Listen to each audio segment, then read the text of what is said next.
He walks through the dust on a cracked old road, hat tilted forward, shadows that load,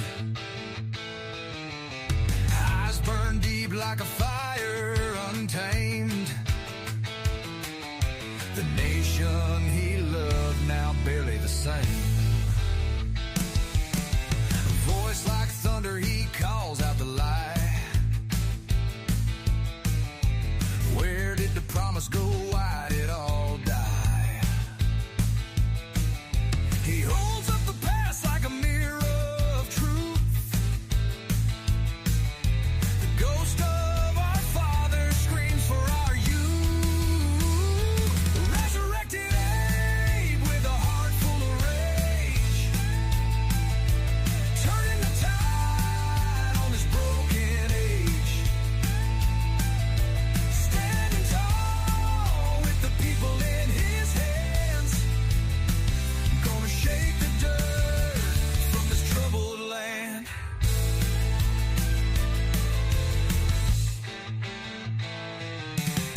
He sees the greed that's carved up the soul. Dreams shatter wide like a burning coal. Chains of division wrapped tight in fear, but his voice cuts through, makes it all clear. He pounds on the door of the house of deceit. The cracks in the walls fall down at his feet. The people's cries, they rise like a storm. Resurrected Abe stands tall and reborn. Resurrected Abe with a heart full of rage, turning the tide on this broken age. Standing tall with the people in his hands, gonna shake the dirt from this troubled land.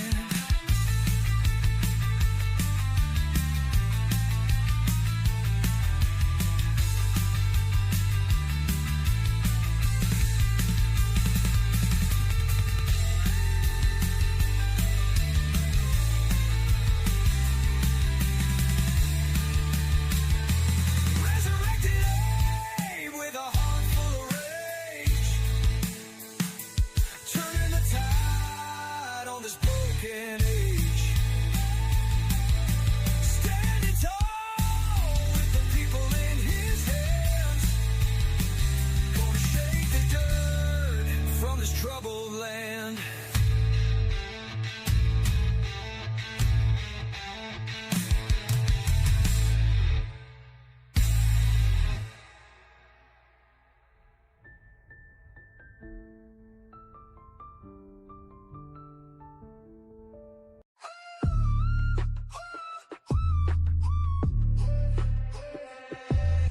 Top hats, dusty coats torn and frayed.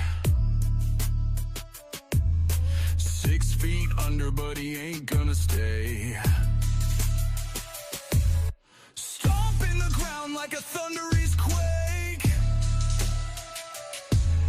On his stage, back for America's sake. He's carving truth with a fiery hand, splitting lies like he split the land. Rails to freedom, the hammer still pounds. Resurrected Abe Lincoln shakes the ground.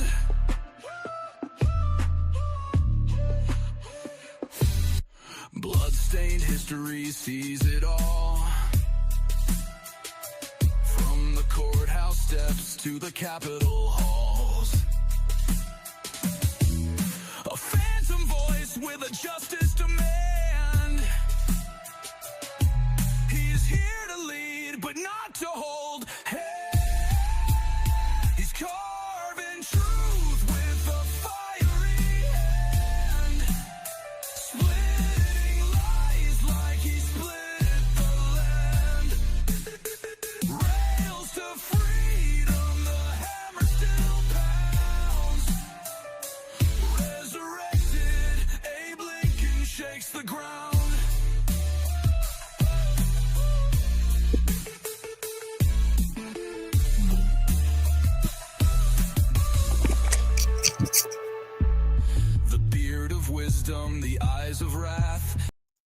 How's it going, buddy? Yo, let's go, let's go. And yes, Shiva, that was fucking hard to listen to, bro. That was hard. No joke. Oh my god, bro. So many hours wasted trying to reform the Furby and the Furby just refuses. Just refuses to Uh, acknowledge logic. it's kind of wild, dude. Like, I don't. A good conversation's a good conversation, but there comes a point where you have to go, look, I'm not an expert in everything. I need to shut my mouth and listen. Bro, you do realize the only reason he sounds smart is because of the fact he uses Chat GPT during his debates, right? That's the only thing I can think of. Like, No, we've literally heard him mid debate, and Chat GPT will start reading because Dummy forgot to mute it. jeez, We have legitimately heard this. that's beautiful. Yeah, Beautiful. we have heard this on stream. Jeez, Lou. So, Because it was hilarious, because as soon as somebody rebutted something, he went into like a muttering phase, and then all of a sudden started to answer, and then you hear a robotic voice answering behind it. It was fucking hilarious. God, I love it. God, I love it. Holy smokes. Bro, and the funny part is I'm not the only one who has caught on to that. Other people have heard it and seen it as well. Yeah, I don't doubt that at all. It's just, dude, you've got to have a common respect. Like, use some active listening, give a damn about the person you're talking to enough to hear what they have to say instead of just bowling over them repeatedly. Or Like trying to change definitions. that too. That too. That's always something. Everybody always wants to change a definition when they're losing it. Or sidestep it completely and move to a new topic. Like Right. in a very sneaky way every time. It's like, geez, Lou, I don't. Yeah, you got to hold Bro, them to it because I have now been listening to panels for what, like 39 hours, bro. That was not what I wanted to hear. right. No kidding. No kidding. Like, I've literally gotten 30 minutes of sleep during Jess's shit this morning, and that is it. Yeah, dude, you're crazy. I don't know why you're holding on, staying up for so long. Bro, if I could go to sleep, I would, but there's only so many times I can count the spackled on my fucking ceiling. Jeez. Should get some freaking trazodone or something and crash. Oh, yeah, no, see, giving me sleeping pills does the opposite, bro. It's like giving me speed. I'll be up Ooh, for 8 hours. fun. I always joke around that I needed to try speed to see if it would put me to sleep, but my Well, doctor didn't like that joke.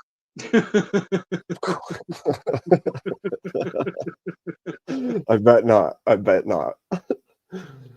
Bro, Oh, like, they've geez. literally even had me on like experimental sleeping medications, and I would take it and I'd be fine, and the doctor would be like, bro, I don't even know how the fuck you're awake, dog. Like, you should be on the floor curled up in a ball. What's funny is some actually have that kind of effect on me too. Like if I take Ambien, I won't sleep. I'm like incapable of sleeping, but I'll go into like dream state and I don't remember anything that happens during that time. It's Yeah. like it's kind of terrifying. Oh, bro, I don't doubt it. It gets wild. I one night I took Ambien and I ended up walking 18 miles to a different town and yeah, it didn't end well. It was not a good night. Bro, I don't doubt it, bro. That I've been on some weird ass walks when I'm not in the right state of mind back in my more degen days. Walkabouts were a thing, and they didn't usually end all that great because you had no idea where the fuck you were at the end of it. Absolutely, dude.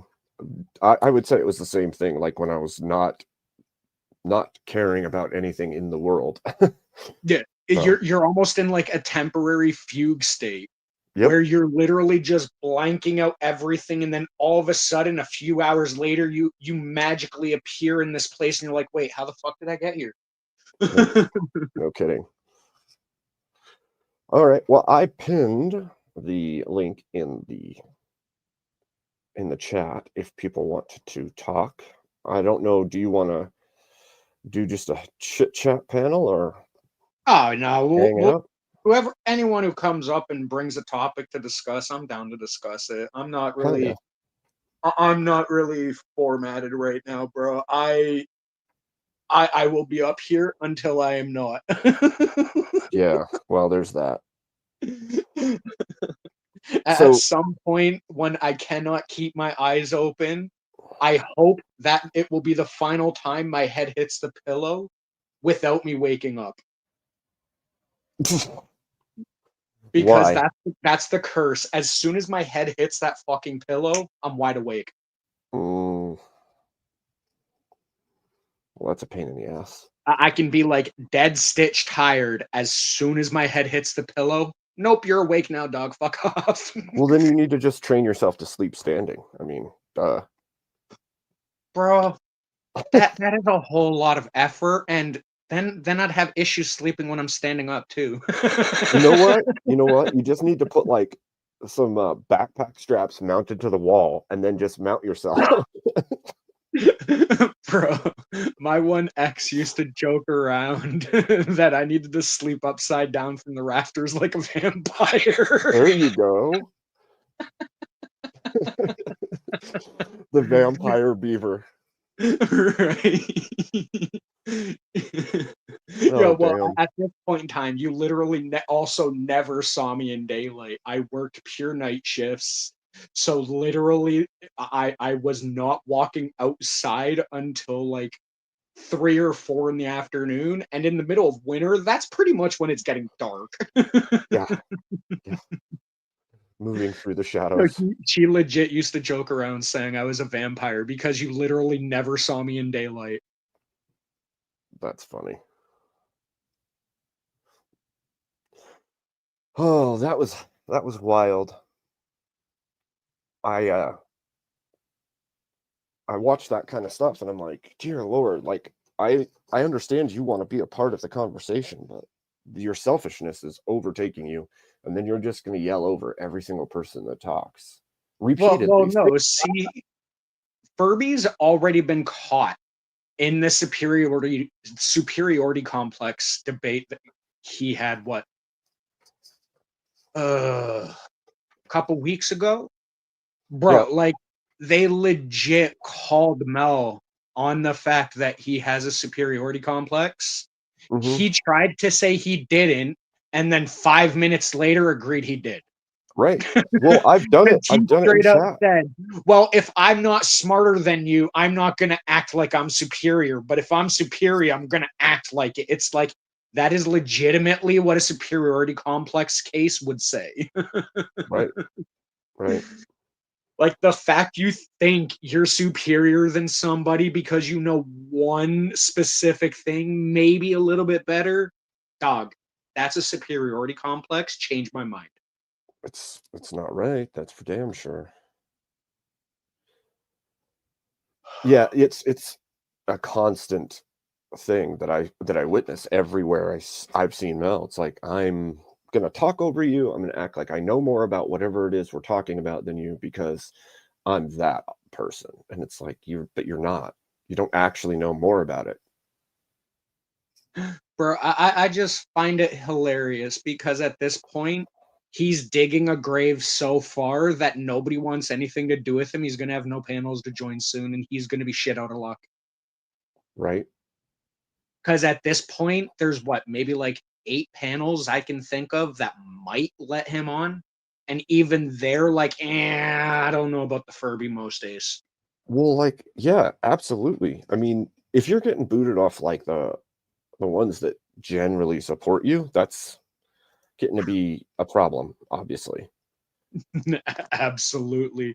But bro, the crash out is going to be magnificent. Yeah. Well, we're already Crash witnessing out is it. going to be magnificent. I think we're already witnessing it, honestly, because like it happened on Tomato, then it happened on Flows, then it happened other places as well, and it's just one after another, and it's like, wow, you're just cooking through the bridges, aren't you? Bro, wait until he realizes he has no bridges left where he can go, dog. Because I know a couple leftist panels that want nothing to do with the Furby too. It's just bizarre. So it's I don't know not why even you would just the continue. right winged ones that say no, we don't want the Furby. Gosh, it ain't good. Hey, Bill Hicks, welcome in, bro. Yeah, Bill, what's up, dude? Hey, we got LD, Smoking Spaceman. Let's Heck go. yeah. The usual lurkers are in chat. Yeah, it's usually a sign. Bro, like I said, build the stadium, they shall come. Right.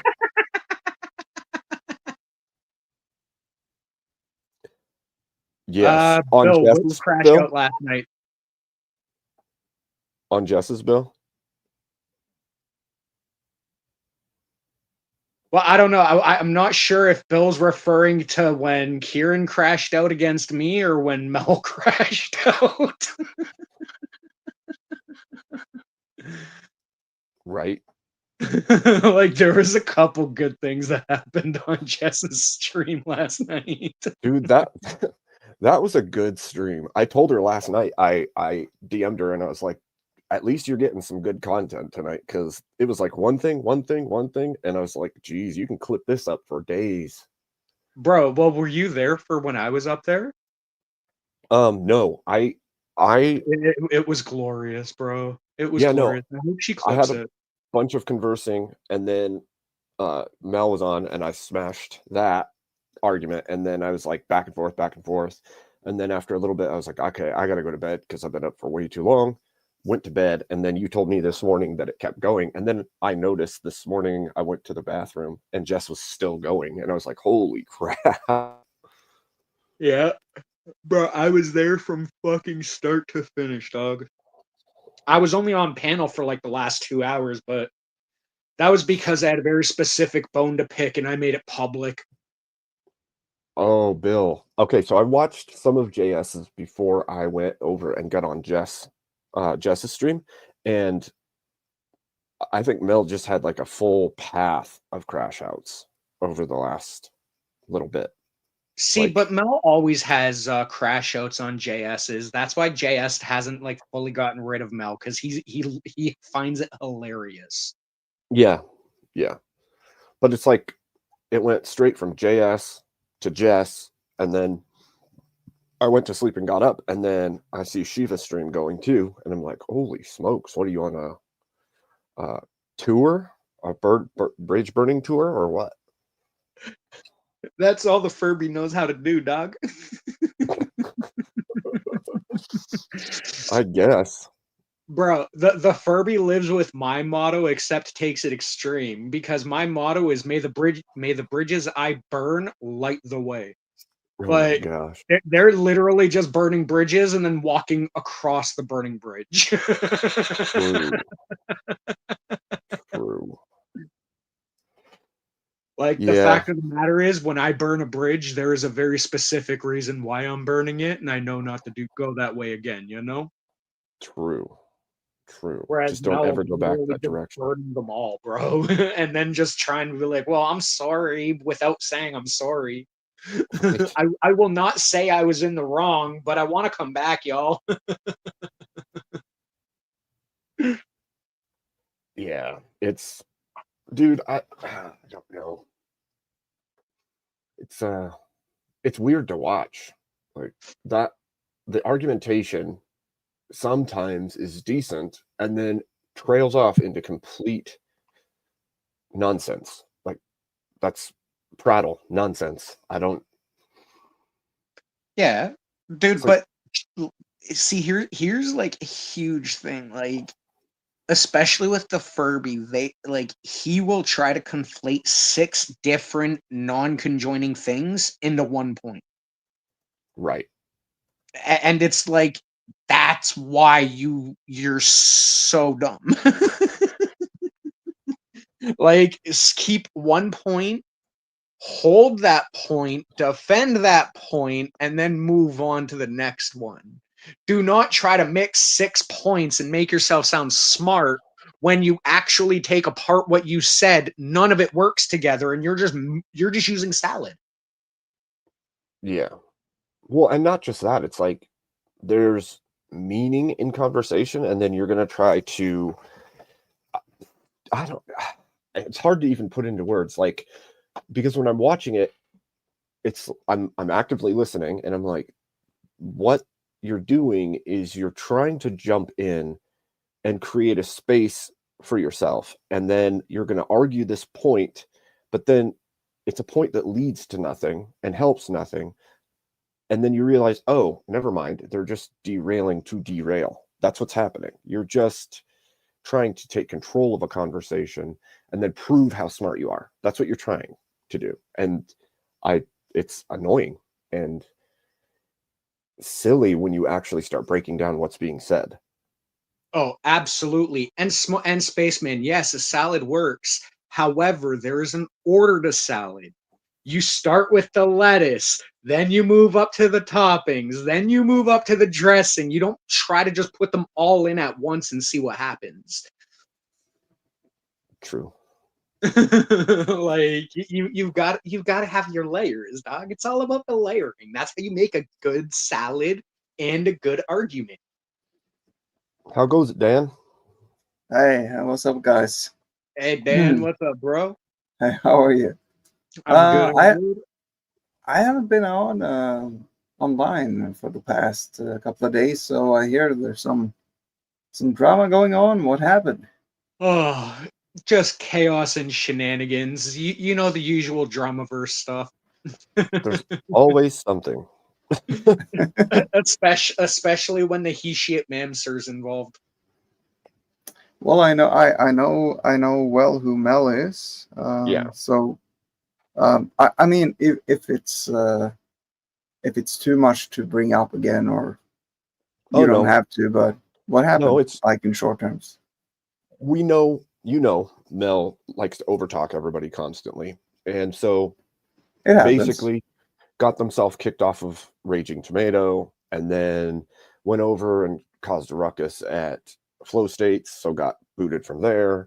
And then it's just been like a slow burn through each channel of just spurting out, talking over everybody constantly until Mel gets kicked. And so it's like, it's just been days and days of it at this point. So Yeah. So is he on is something going on in his life, or what's going on here? We don't Anyone know, else? because all he ever uses to talk is Chat GPT. There's no actual man behind his words.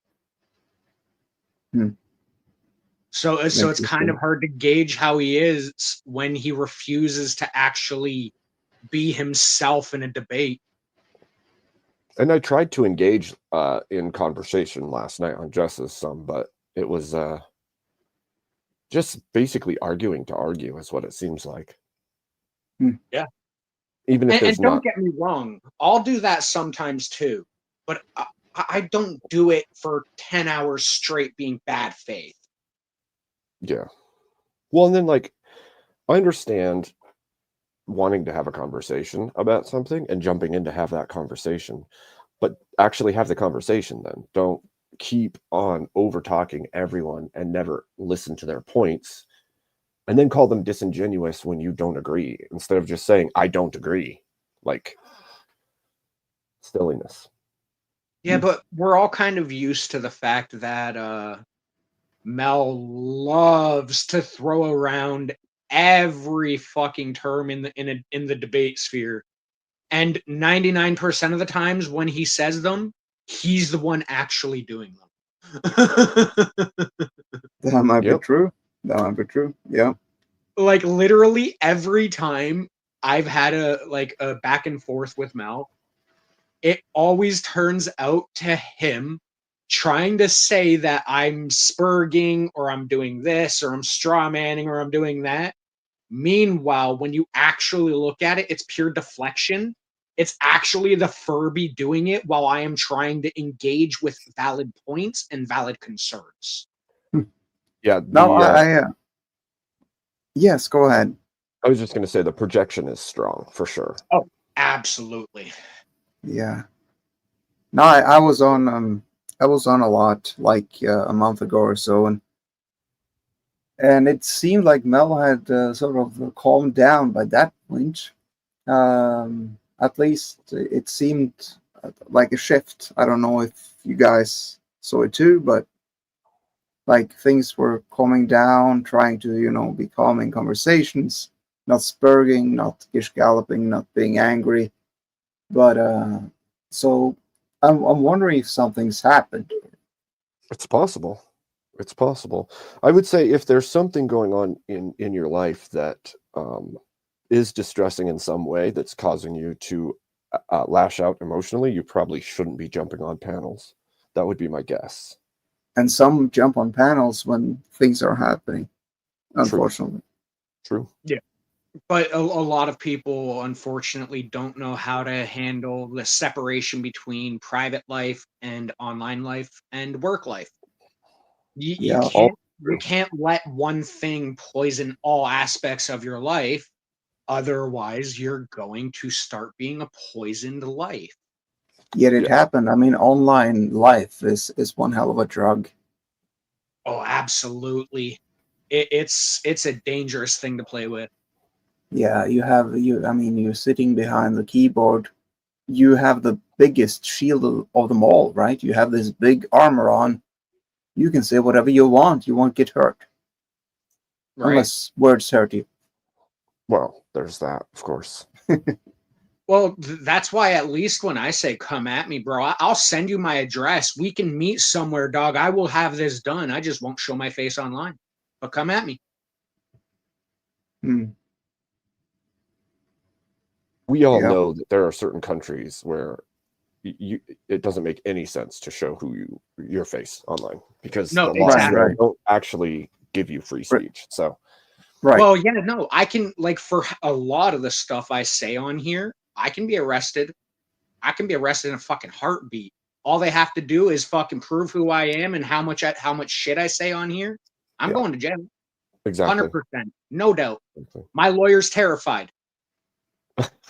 Where you from? Canada? Canada. Yep. Yeah. Yeah, good old Canada. I've been watching my country decay for 12 years. Yeah. Well, and then people wonder why I'm angry. I mean, unlike Great Britain, you still have a chance, right? No, not at this rate, dude. Because we have another 4 years of this liberal garbage. After like a decade of liberal nonsense, I'm terrified to see how far it's going to go. So some blame Trump for the apple eating guy not getting elected. Is that true, or what do you think about that? No. Honestly, with what I've heard from Canadians and stuff, and like the online forums and everything, from all points online, Polyev should have won. It should not have been Carney. So you think it's? I think there might have been skewed. Yeah. Yeah, I think there was something fishy. Because the fact is, especially over the last 4 years, the conservative side has been growing. There's been a lot more polls. That's the thing. Yeah. For conservatives. That's the thing. I've seen the polls. I'm like, everyone thought that guy was like, yeah, he's gonna win. So when he didn't, everyone tried to figure out what the hell happened. Bro, we now have provinces saying, like, Alberta is literally saying they're gonna cede to fucking America. Like, dude, I heard about that.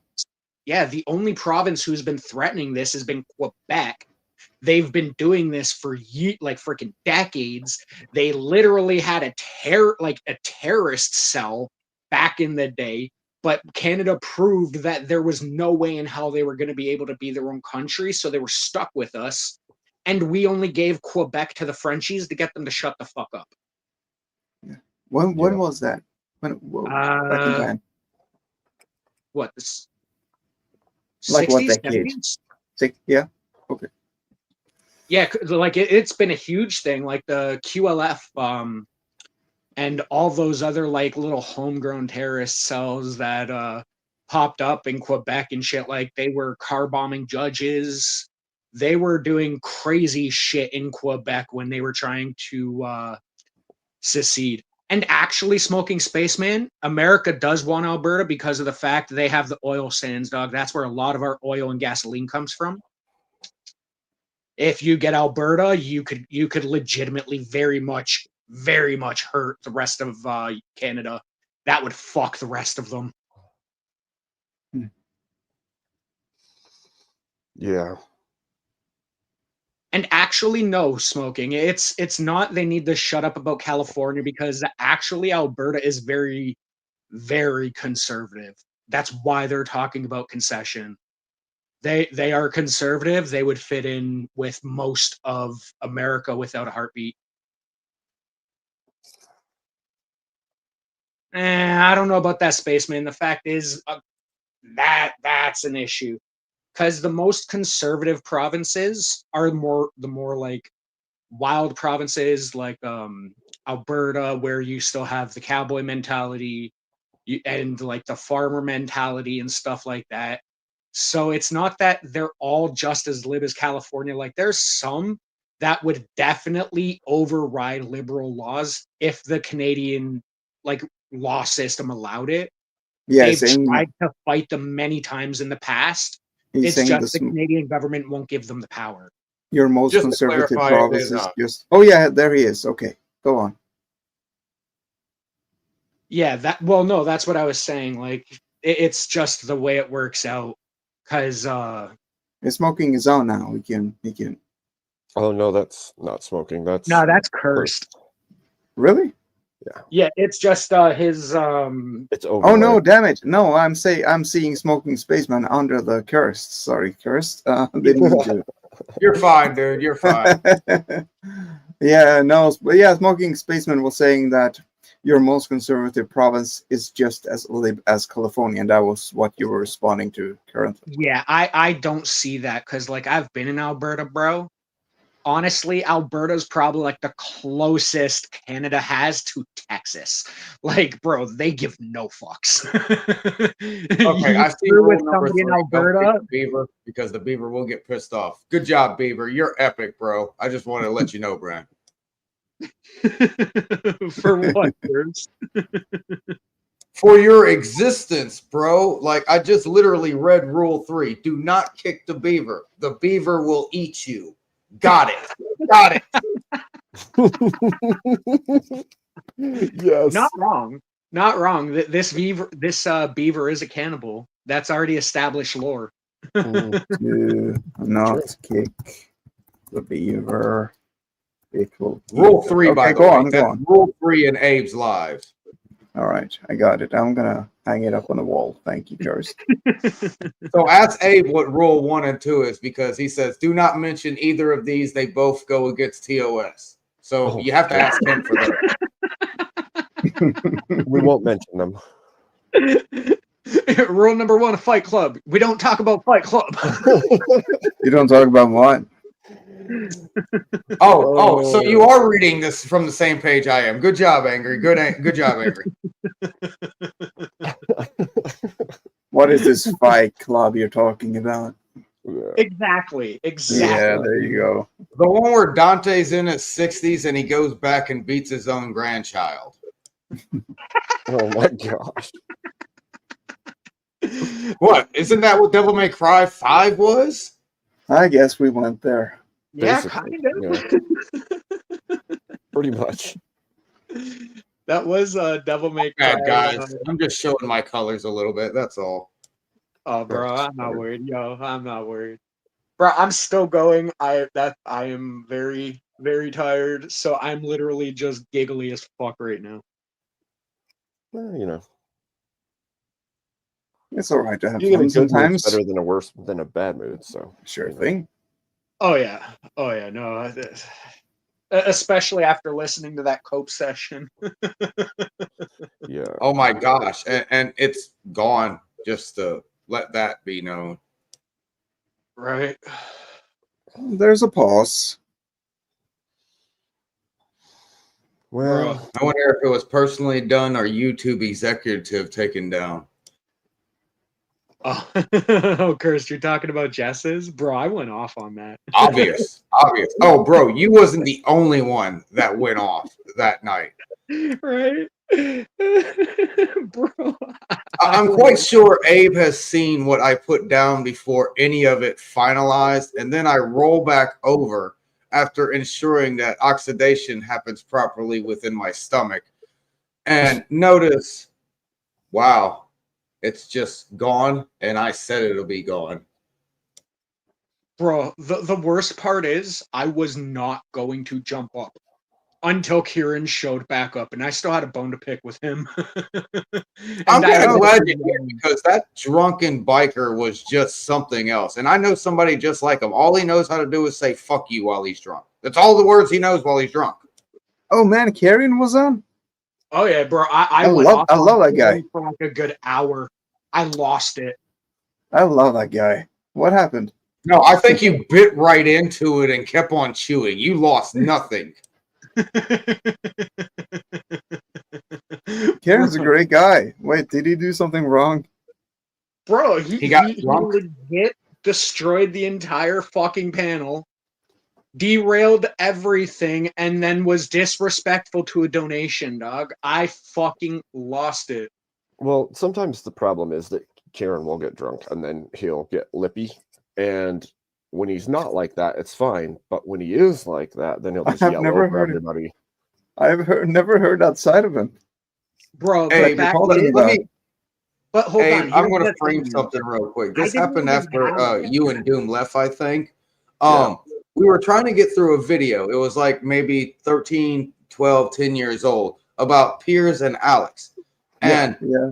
we never got past 5 to 8 minutes of the video because either fuck you kept on fuck youing or Jess wants to go off about Americans and their thoughts about guns. We never got through that video. What Oh my happened God. with the mute? Well, no, see, they like it was weird because like he just wasn't listening to anything.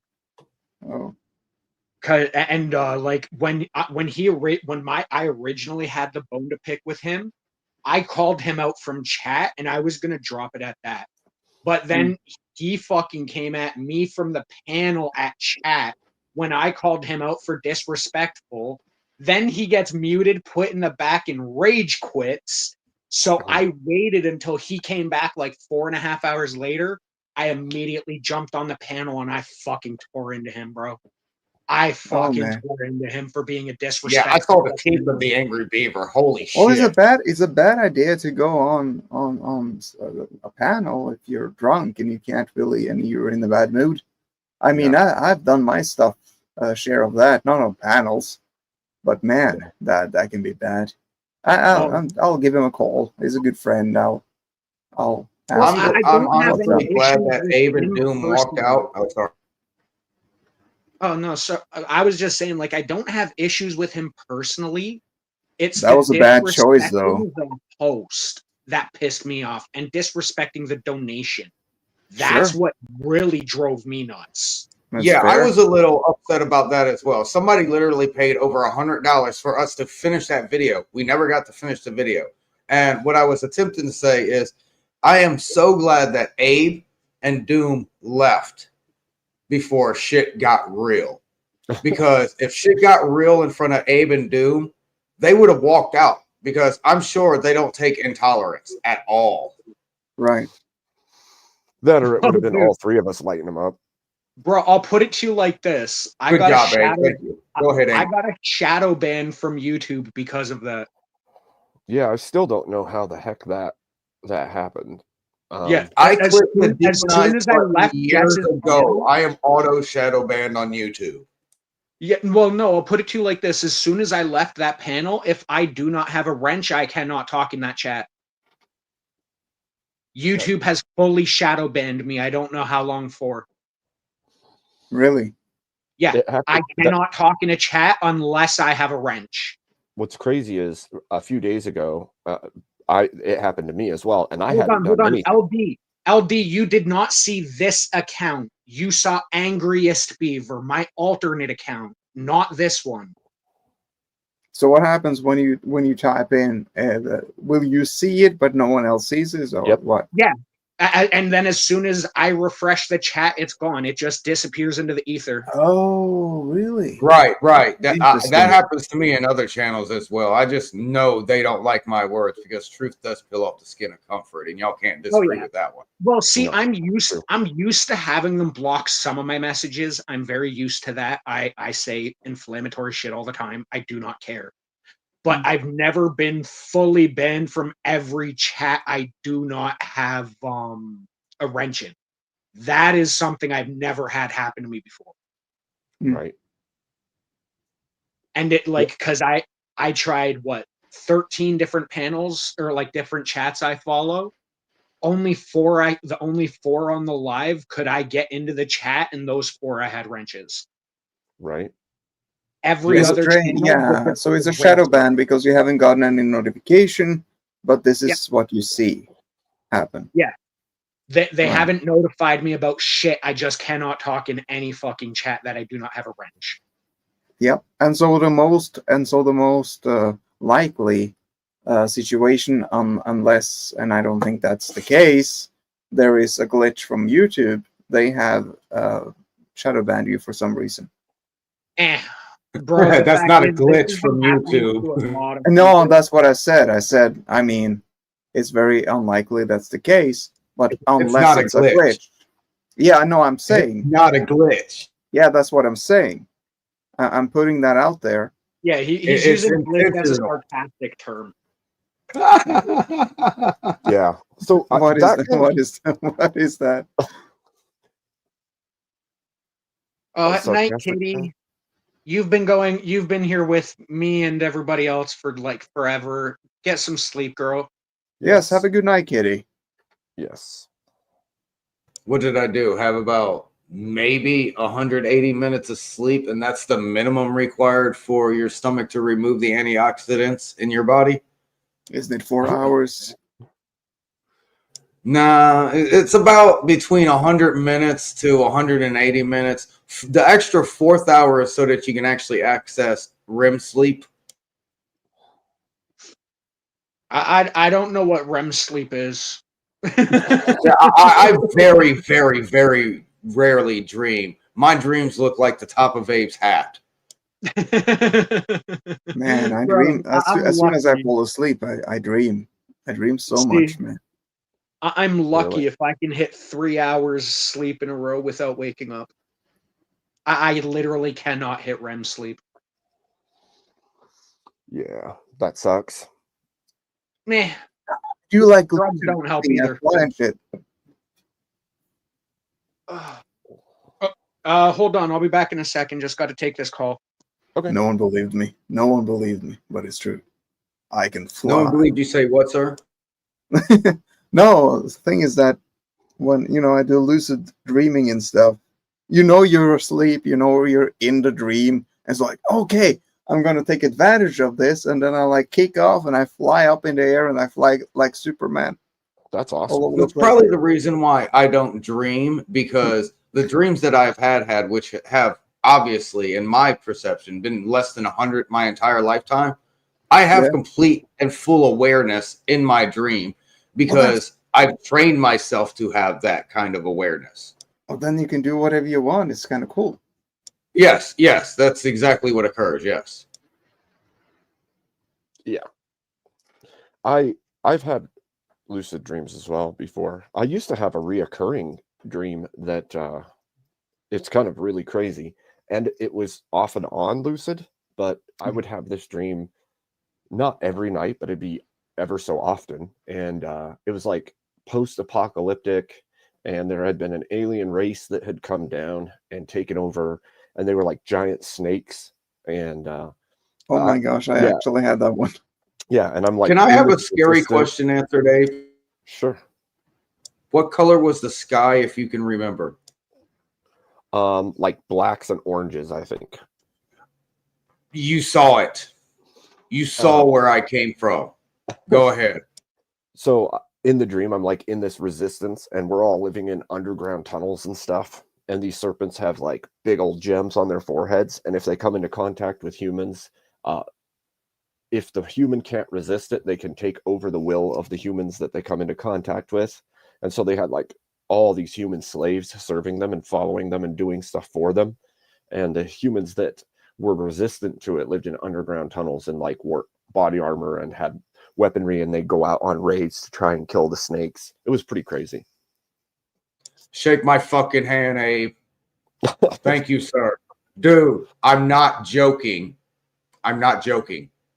You saw what I privately just gave you, most likely, but I'm not joking. It's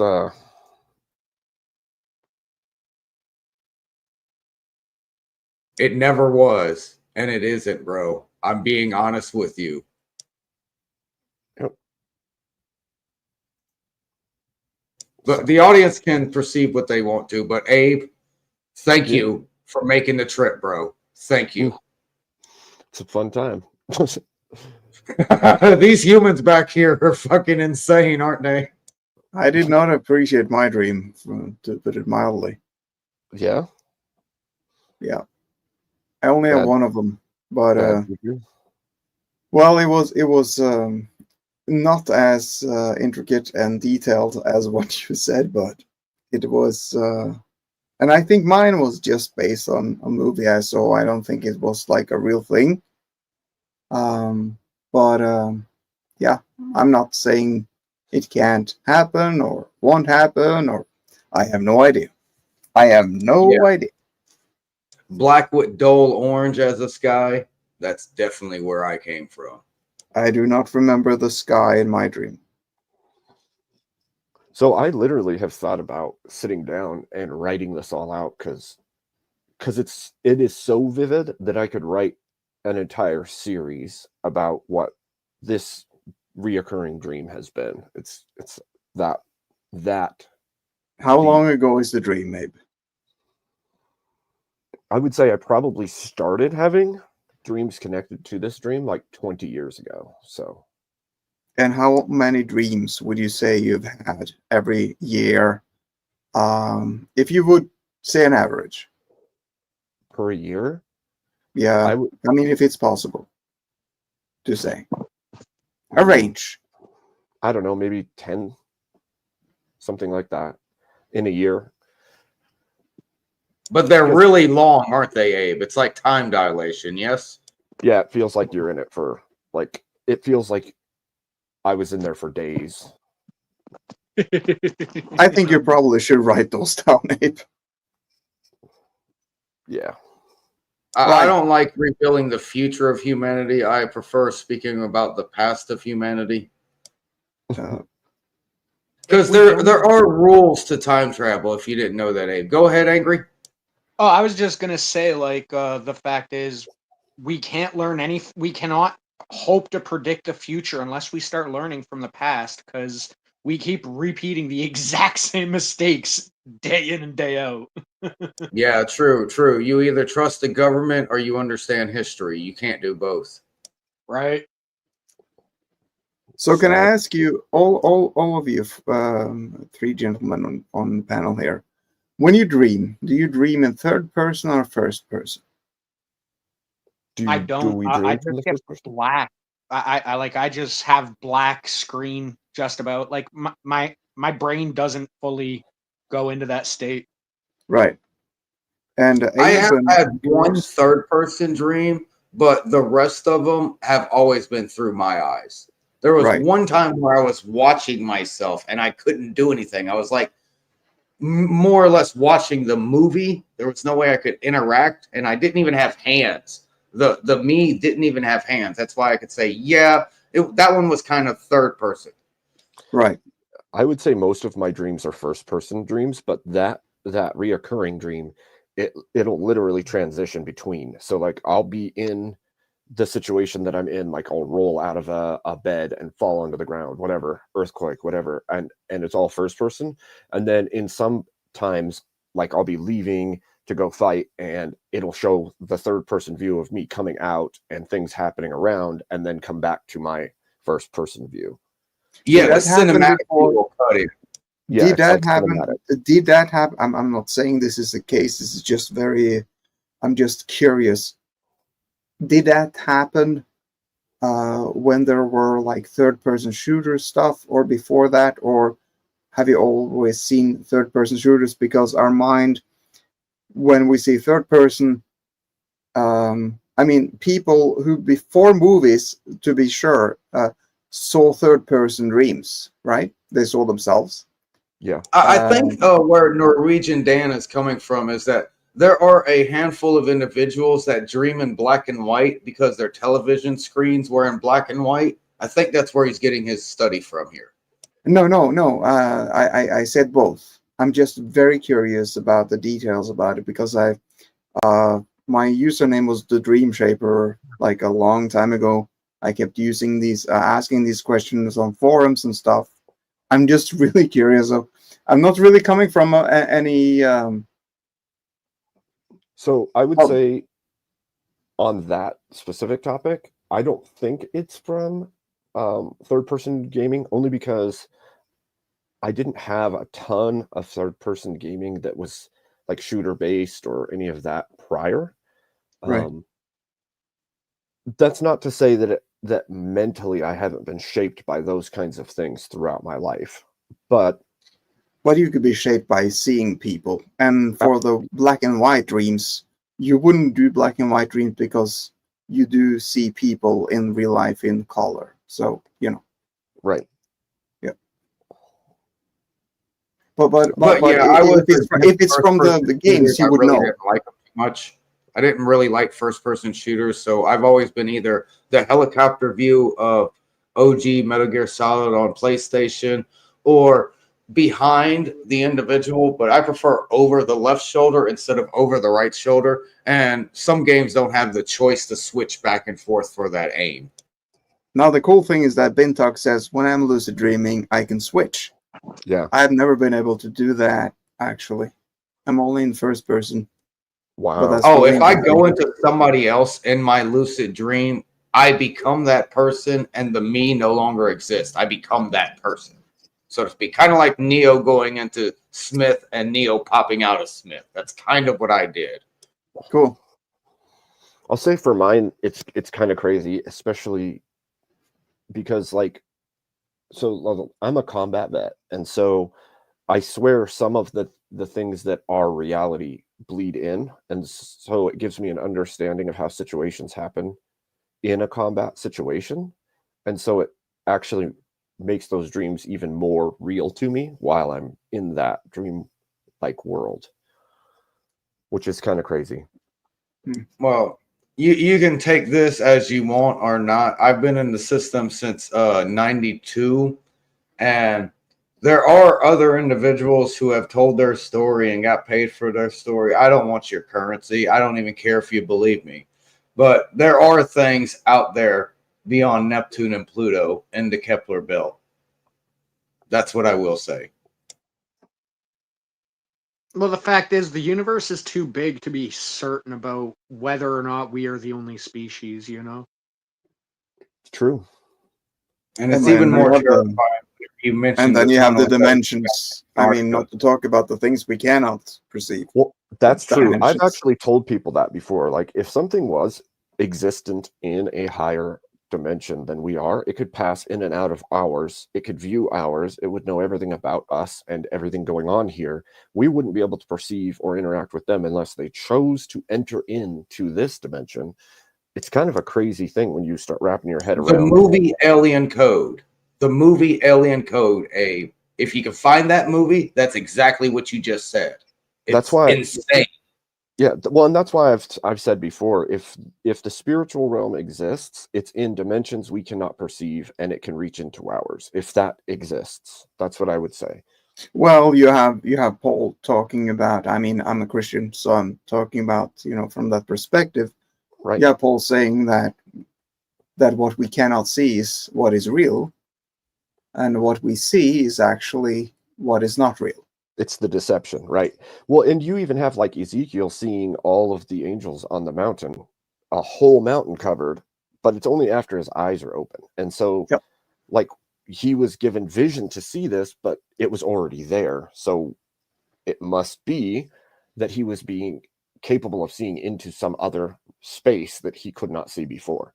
Yeah, and so my thought I have is a that we question might. of clarification, since at least half the panel is definitely Abrahamic God. For clarification, how old do you think the planet is, Dan? But you want me to answer? Yeah, you first, Dan. You first. Then I'll ask Abe, but you first, Dan. Sure. I think it's irrelevant. I think that what we can measure is what is true, but then if we measure things from within a simulator, to put it in dumb terms, we will measure what we see, and what we are fed is what we believe in terms of the physical. That is my answer. Thank you for a very understandable answer, Dan. Abe, what is your answer to how old is the planet? I'll be right back, guys. Okay. Go to the bathroom. Okay. I would say I think everything has the appearance of age. So I don't know is going to be the first answer. I don't know, but it wouldn't matter because you can create something with the appearance of age. For instance, we can go in and play a video game, and there may be history or backstory of these characters you're playing, and that history never actually happened. It's just written into the game. Even the flashbacks, we've never seen everything before and after the flashback, just what's in the flashback, giving us the history of what happened without actually being there. That history doesn't actually exist. And so that appearance of age, regardless of whether or not it happened, will signify an age older than the thing that is. And so it doesn't matter if it's actually that age or if the appearance of age is happening.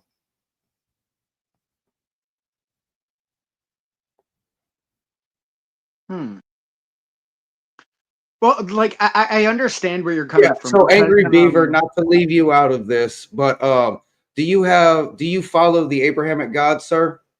I believe in God, yes, but I don't. So, I'm how old is not the planet, one sir? denomination.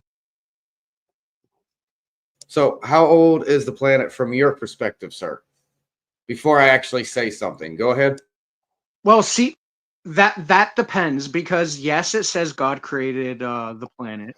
Yes, God created humanity, but the fact of the matter is, it quotes it as 7 days. However, the fact of the matter is, perception for a being of a godly level, 7 days could be millions of years for us. We only perceive time as our bodies and our brains perceive it. We can't comprehend how something that powerful would see it. So really, to me, the earth is as old as God is, like as God created it.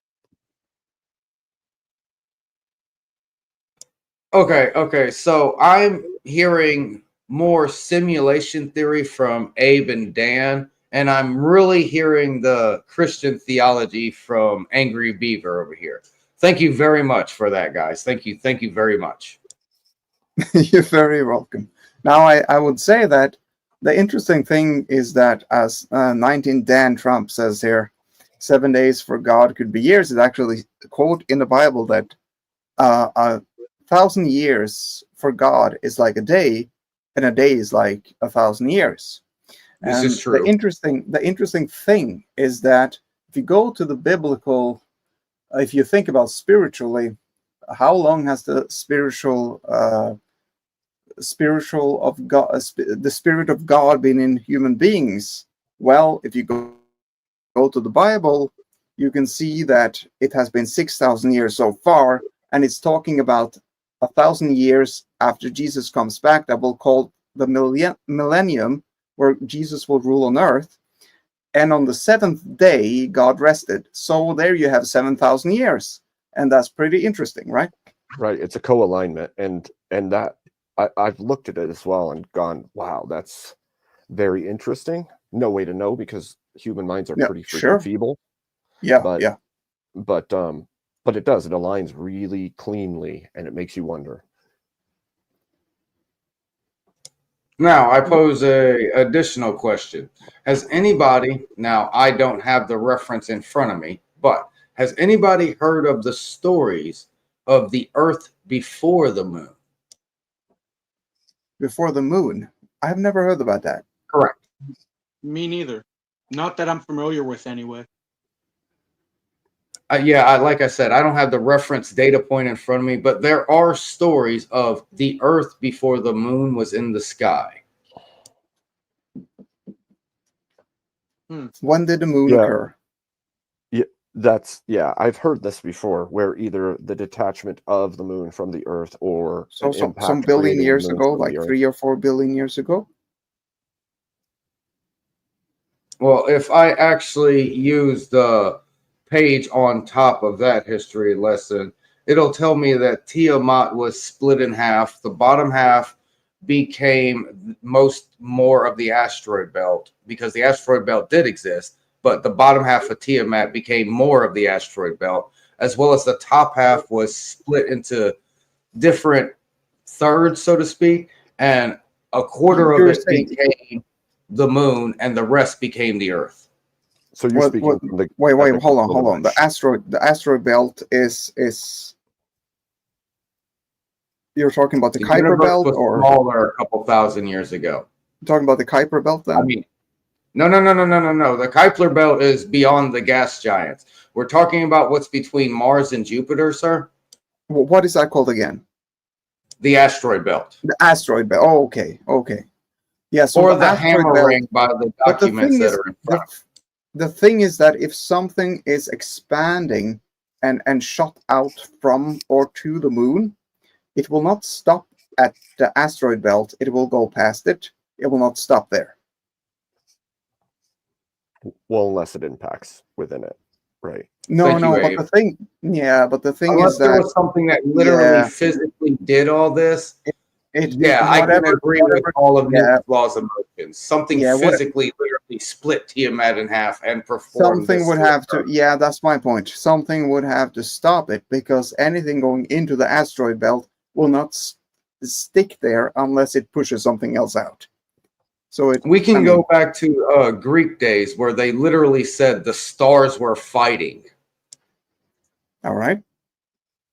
So that's the reference point that I'll use here. All right, give enlightenment to that, and I'm being honest.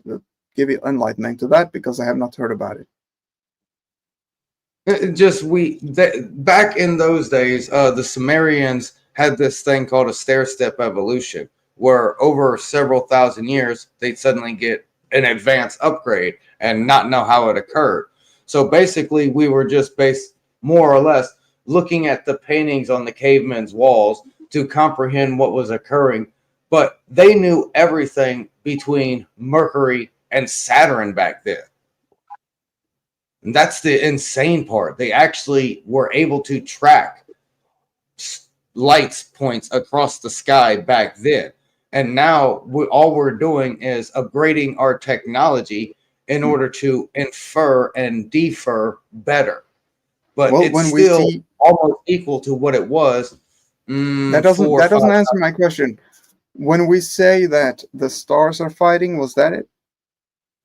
Yeah. It was like the term whenever in Revelation, the individual doesn't know what weapons of war this day and age are, so he mistake them for some kind of mythical creatures. So you're saying John on the Isle of Patmos saw our time and The stars equated them. falling to Earth. He said that 1/3 of the stars were falling to Earth.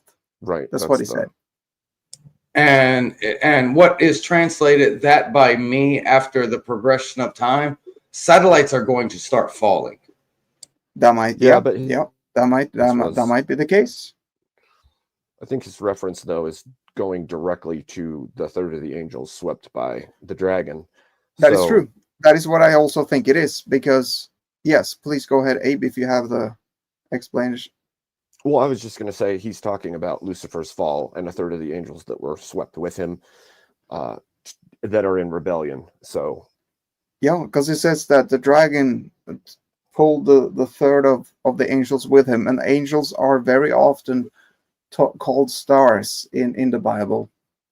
So I hate to be the stick in the mud here, but No, can you're you you're the one that clarification on makes this 3 interesting. times that Lucifer was actually referenced in the Bible as either an allegory or an analogy? Well, what are those two? Allegory and analogy. What are those two? Explain An those. analogy is more or less whenever you make a comparison between two things. An allegory, for example, is like Plato's allegory. Humanity is merely looking at shadows on the cave wall created by fire. So they're very similar, but a bit different. But what's the difference? There's a little bit of discernment. I'm being there. honest here. I just need to. Than the other. So I would say that that's partially true, but I would say also you have to look at the linguistics during the times of each passage, because like sometimes it just means the adversary, which is the enemy, and sometimes it's speaking directly about a force in action. And so sometimes, yes, it's used as allegory. Sometimes it's used in a very literal sense. So you would have to delineate when those shifts are happening. Correct. I can even jump on top of that in Jesus's time, Yahshua Yusuf Ben Hur's time, he mentioned something about the gates of hell, and many individuals were misinterpreting it because of the pure and simple fact that where he was standing, directly adjacent from him, there was a cave that was literally known as the gates of hell. In his time. Yeah. So allegory is more abstract, while analogy is more direct, right? Yeah, an allegory is more from a philosophical standpoint, whereas an analogy is more of a direct standpoint. Yes. So an analogy highlights similarities between two different things. Yes. Allegory is a story or a narrative, sort of. Gotcha. Yep, exactly. Okay, cool. Sorry, I had to look it up, and cool. All right, now I'm with you. What's your point there? I'm sorry I fell out because I had to look this up. Oh, my point is that all these individuals are merely imaginary and created by your ancient ancestors in order to have corporeal reality. Okay, so you're talking about like the final book, Revelations, or I'm talking about all beings of worship across this planet, and the singular word will be Tulpa, Tulpa. If you want to go throw that into your Googler or tell your two ducks to go, that was Tulpa.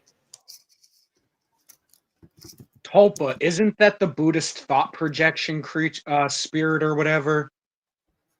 You're good, Angry. You're good, Angry. So what's a Sephiroth, Angry? Oh, I know Sephiroth. I'm fighting him right now. No, not the character. Not the character. I was hoping it wasn't going to be me. Oh, damn it. I was hoping it wasn't going to be me that made the Final Fantasy joke. That was good. That was good. No, I'm actually playing Rebirth. Let's go, Dan. Let's go. So what is a Sephiroth, Angry, and not the character? That was a half demon human, was it not? It's the light emanating from an ethereal being. I can send Abe the definition and he can clarify for you. No, I understand it. I have seen Sephiroth depicted as several circles connected. Is that the same thing or something else that you're talking about? You've seen the Sephiroth, the Tree of Life depiction. Okay. I think the Sephiroth you're speaking of is actually known as the Throne of the Collective, and there's also one known as the Throne of Duality, which they're misconstrued as Christ consciousness and Luciferian consciousness because of the division within humanity. But I have a picture that unites both of them. You're welcome. I'll thank you when it comes, I guess. Oh, it's right here on the screen. It became my avatar. Oh my gosh. What is that? That looks Hey, like This is somebody the trying to recombination explain of the multiverse. split personality of Hey. the universe here within. So Abe, can you do Kirst a favor and make him full screen? Is that possible? Yeah. Hold on. You switch me with you and then you click me. That may work better. He kicked himself out. There we go. There you go. So Cool. basically, this is a trifold of the collective consciousness, the throne of collective consciousness, which basically twofold is the throne of duality consciousness, which was also known as Luciferian consciousness. The first one was known as Christ consciousness. What happened way, yeah, that's enough. Back in the day is that the universe, being a being that can do whatever it wants, decided to cut itself off from love. And yes, this is exactly how the story goes. It cut itself off from love and it created the duality consciousness. Many civilizations with the duality consciousness simply was, give me the ball. It's my ball. Good analogy to understand. Many individuals with the collective consciousness was like, you have the ball. So therefore, many individuals with the duality consciousness did not survive. So many individuals with the collective consciousness did persist on, although duality consciousness were few and far between to survive on the planets they were. A long, long time ago, in a galaxy far away. That we can finally see. I like to add that on. This actually, like talking about this actually reminds me. I can never remember the philosopher's name, but there was a philosopher. I think it was in ancient Greece, where He's he older was than Damas, quoted- bro. Pardon? He is older than Damas, by the way. No. Nostradamus is This older this than is the philosopher I'm thinking of. He had a very specific quote. Like I said, I cannot remember his name, but he posited that the Earth is an insane asylum to which all other planets send their crazies. And honestly, I believe that shit wholeheartedly. We Oh are my the goodness. That's backwater of the funny. universe. That is I can funny. agree with that statement. We are the backwater of the universe. Right? Well, I gotta say that it is a very, very interesting Yeah. thought, and I think that like everything else, it bears some kind of truth to it, because who would lie about that, right? I mean, if there's anything outside of our universe saying that, Yeah, right? Like, that's just shenanigans. Like, especially way back then, because you said anything too crazy, dude. You were, and you did not full-heartedly believe it, bro. You'd just be stoned right there on the spot. True. now I would say that if someone is in court and there is a person who just killed himself and he had a statement to the court, and what he said before he died actually count very strongly to the court, I would say that the proof that Jesus came to earth and died for our sins is a very damn strong evidence against whatever any other power, rules, or authorities are saying. Same with the people being willing to die for his truth. I can agree with everything that Yeshua Yusuf Ben Hur did, because I have actually witnessed the Shroud of Turin with my eyes. But I have to go be a capitalist and feed the system so that I have more beverages. I will return as soon as I can if you are still here, Abe. Thank you very much. No problem. Be safe out there, Cursed. Fuck these humans. They need to be safe around me. Trip, y'all. I appreciate you, Based. Kirst. Oh man, Based. that's funny. Well, that was awesome. Yeah. See, it's fun to just have random conversations with people. It is. It is. Well, now that You hear he's me? gone. My phone just booted off of my Wi-Fi. Oh, Well, now, like when he I walked disappeared, outside. we need something else to talk about. yeah. Okay. Now what? Until he's back. Yeah. Now what? Here's something that I've actually been waiting to bring this up because we kind of touched on it earlier. Do When you guys were talking about like a spirit realm and stuff, do you guys believe in spirits and people staying around after they've passed on? Here's the thing. I don't know. It can be familiar spirits having seen us pretending to be us. So I don't So- know. I have two. Okay. So for me, I think that a spirit realm is likely to exist, specifically biblically. And then also, I would say I don't know about humans sticking around. I do know if you look at Samuel and things like that, you see. Yeah. Yeah. But really, when you look into that more, you realize that's a familiar spirit and not the personage. And if that's the case, that would mean basically it's a demonic entity representing someone who. Well, you're prior talking about was there. Samuel. You're talking about he bringing back the prophet. Yeah. Okay, so the thing is that I think God allowed to bring the actual prophet back from Abraham's bosom, because the person, the witch Yeah. who had a familiar spirit, she was surprised that what the hell, this is actually Samuel, or whoever the prophet is called. See, I debate it though, because I don't know, but I'm saying that she thought she's the divine person, the person bringing the dead back to life, but she was surprised, saying, "Oh my gosh, it's actually him." And he responded in a way that God would approve of, saying the truth. Yes, okay. So the spirits of the other side can still agree with God and believe it, but fear God at the same time. right. But yeah, I get that part. Okay. Yeah. Let me posit you this as a continuation. If you believe these are not familial entities and they are something else, what would cause them to push people towards God instead of away? Because there's been instances where spirits are known to push whoever they're quote unquote haunting, protecting, whatever you want to call it, where they push them towards God. Can you give examples of that?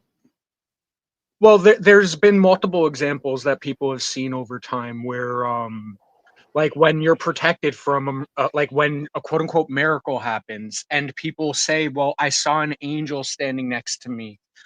They pulled me from the wreck."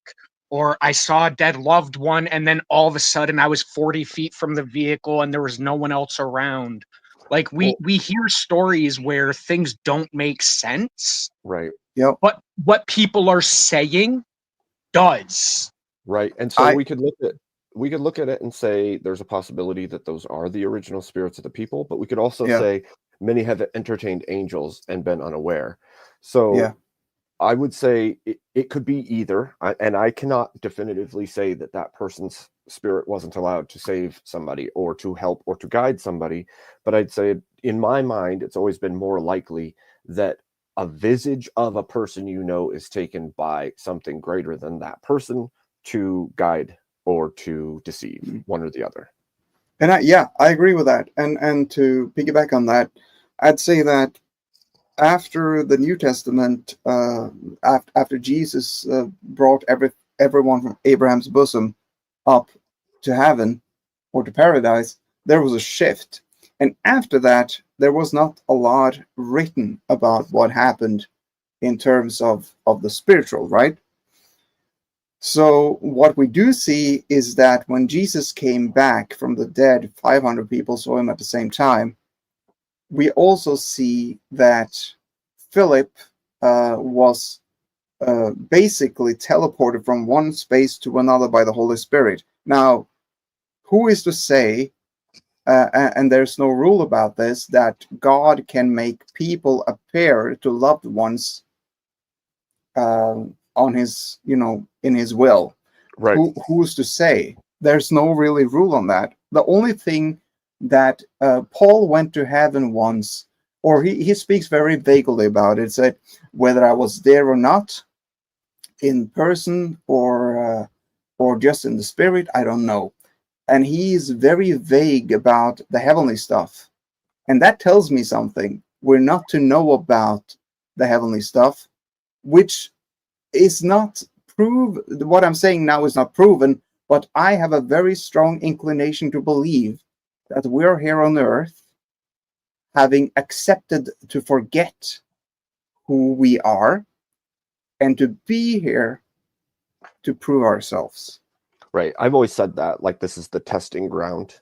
Not Yeah, and we have decided in our because we're eternal beings, right? We're eternal beings, and Jesus also says that I never knew you, or he says those who he knew before time, right? right. So he knows some of us before the heaven and earth was made. Hello. Yeah. Well, when you read Jeremiah, that becomes pretty apparent.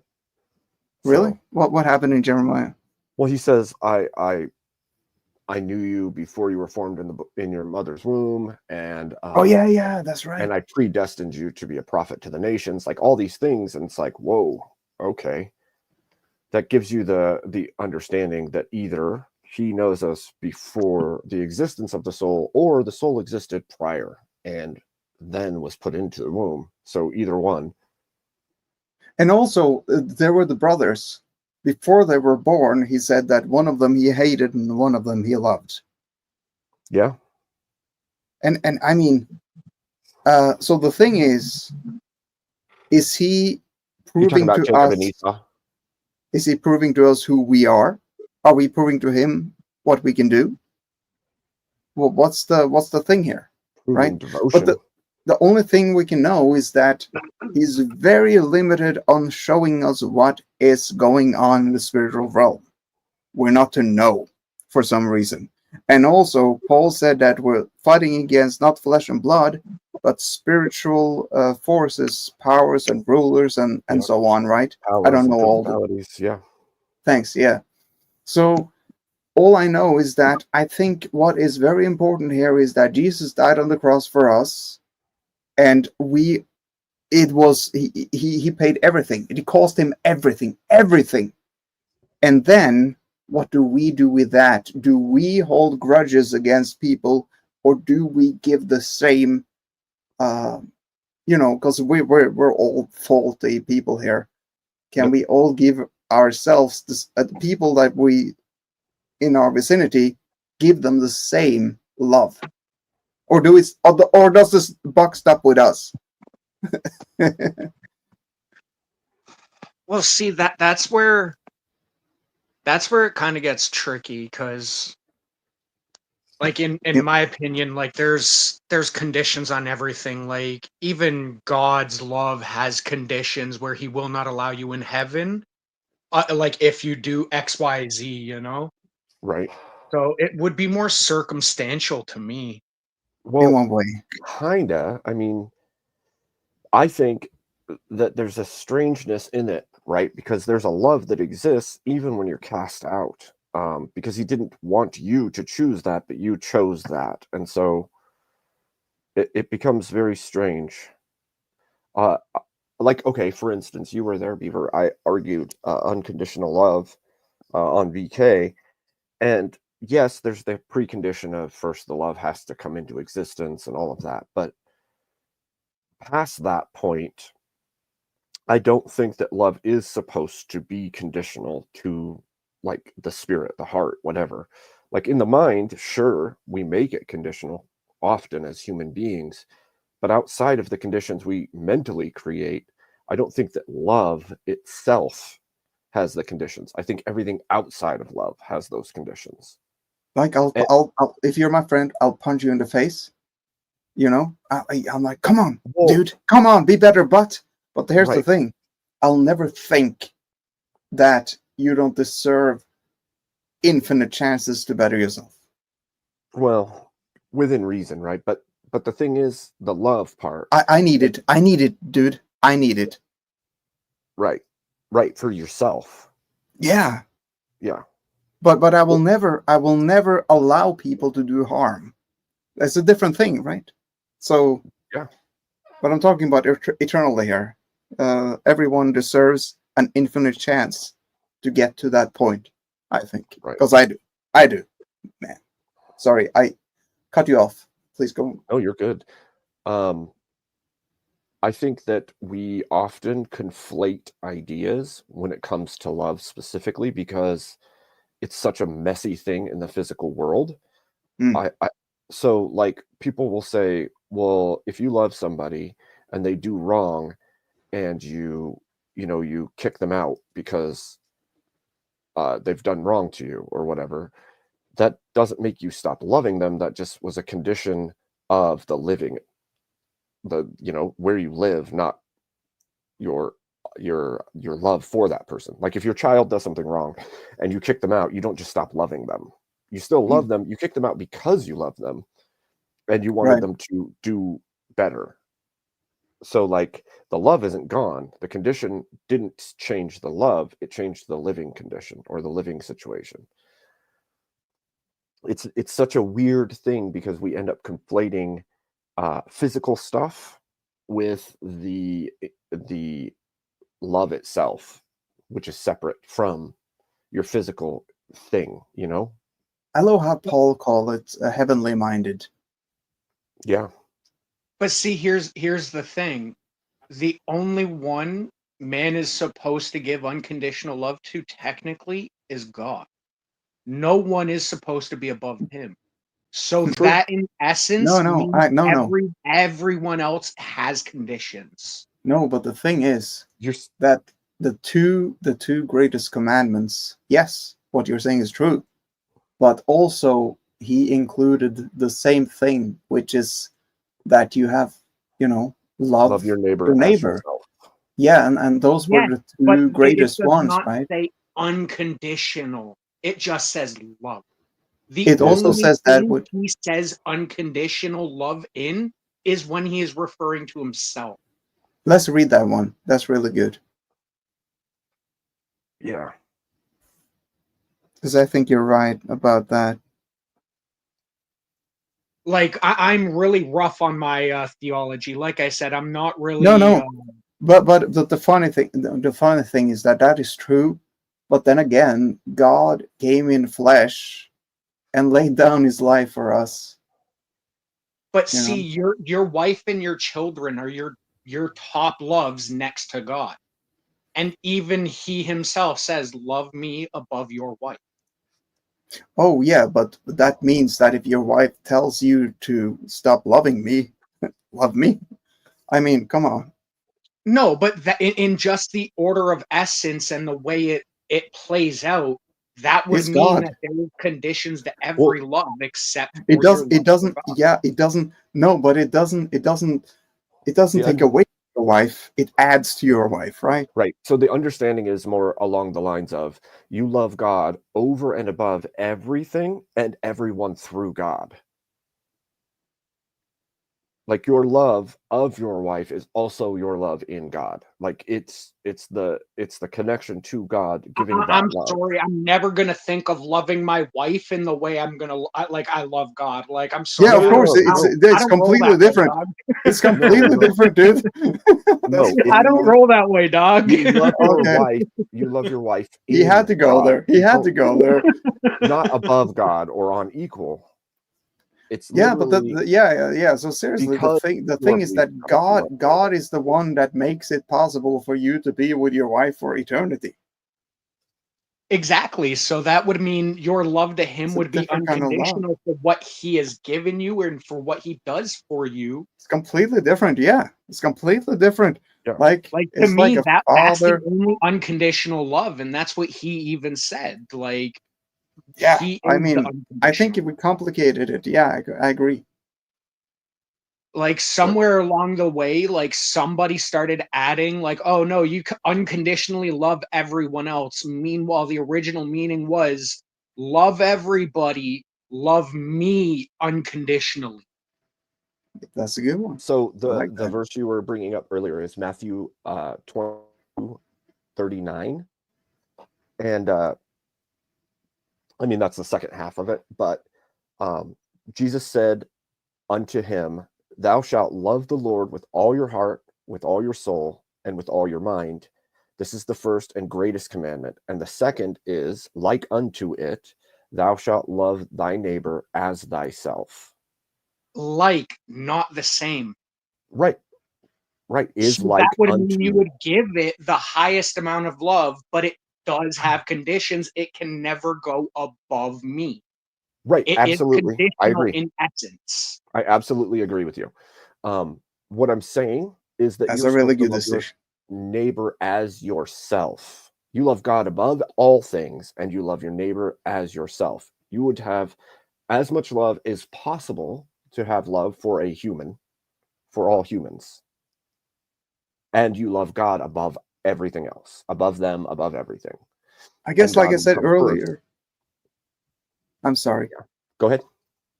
No, like I said earlier, I think when I talked about, I wanted to give people, an eternal amount of chances to not be condemned forever because I need it. It sort of goes into that, I guess. I mean, one part of it. Well, because you would view you forgiving them as increasing your love with God and your connection. No, my. I'm already forgiven before I even did that, right?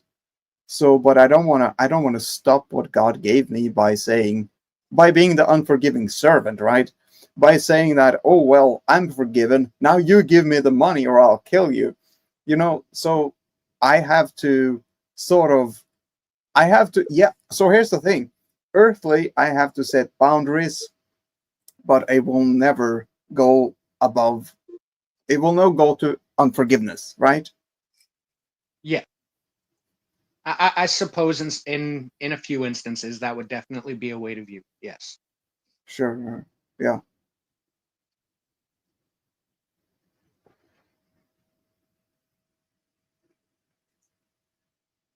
Oh shit, dog. I remember reading about this in a history class in like grade 4. Is there My something in Canadian chat? children.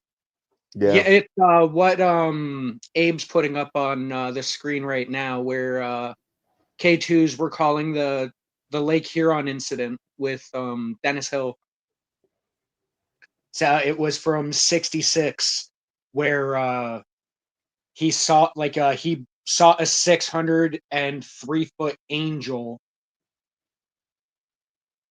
at and he was Wait, hold like on, hold on. the I've never survivor. heard about this. Get someone if it's it. Here, I mean, one if sec. I'll, it's I'll read his chats in order once my phone decides to get there. all right. Well, I can put them up in Okay, order. here we go. I never heard about this. Yes, so So who is this person? I'm gonna read all of it right now. So when the lake freighter, the SS Daniel J. Morrell, sunk in November 29th, 1966 in Lake Huron, the only survivor, Dennis Hale, said he saw all this, an angel before the helicopter picked him up. K2, your wording's a little off. So what he didn't see anything except for an angel that was 603 feet long. It split from into where the boat sank, and then from the bow to the stern was how long it was. That's how they say it was 603 feet. But with him being the only survivor, he had drifted a few miles, and there was no life rafts or anything like that, and he was stuck in the water for what, like 2 days almost? Yeah, 38 hours.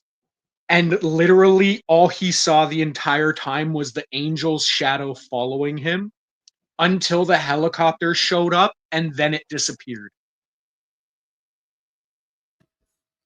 Oh my gosh. It's amazing.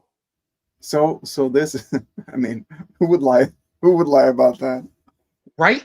Who's gonna say I saw I saw a freaking angel the size of the entire boat, and it followed me around, and it made sure I was safe until you guys found me, and he drifted like what, I think it was like 60 some odd miles away from where the boat sank when they finally Wild. found him. Super wild. And when was this? It was in 1966. 1966. Okay. Wow. I mean, the thing is that if someone is delusional for that long, they would probably drown, right? I mean, Well, see, here's the thing. Like everyone, when I was reading about this in history and the discussions we had with the teacher, he had stated that everyone was trying to say it was dehydration, it was this, it was that, it was stress. But the number one thing, it happened immediately. Any illness that is going Yeah. to cause hallucinations or dementia or anything along those lines would take time to set in. But is he this guy saw still this alive? angel immediately. Is this guy still alive? I'm not 100% sure myself. I don't know. You have to think that was like 60 years ago. Yeah. And he was an adult at that time. So I would imagine not, but Is there any like video stuff of him or?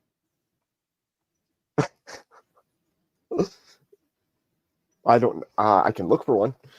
K2. No, the ship was 603 feet long. I'm giving autistic information. Bro, I haven't read the specifics of this story since I was in like grade 10. So K2, your information's probably as accurate as mine. All I remember is this was a huge thing. Like I believe this dude even had a documentary. That's funny. He's like driving down the road, doing it by voice to text, and Bro, and I am so beyond tired. My brain is fried. But no, like that's another instance where as soon as somebody's life is in danger, all of a sudden they have a guardian angel. right.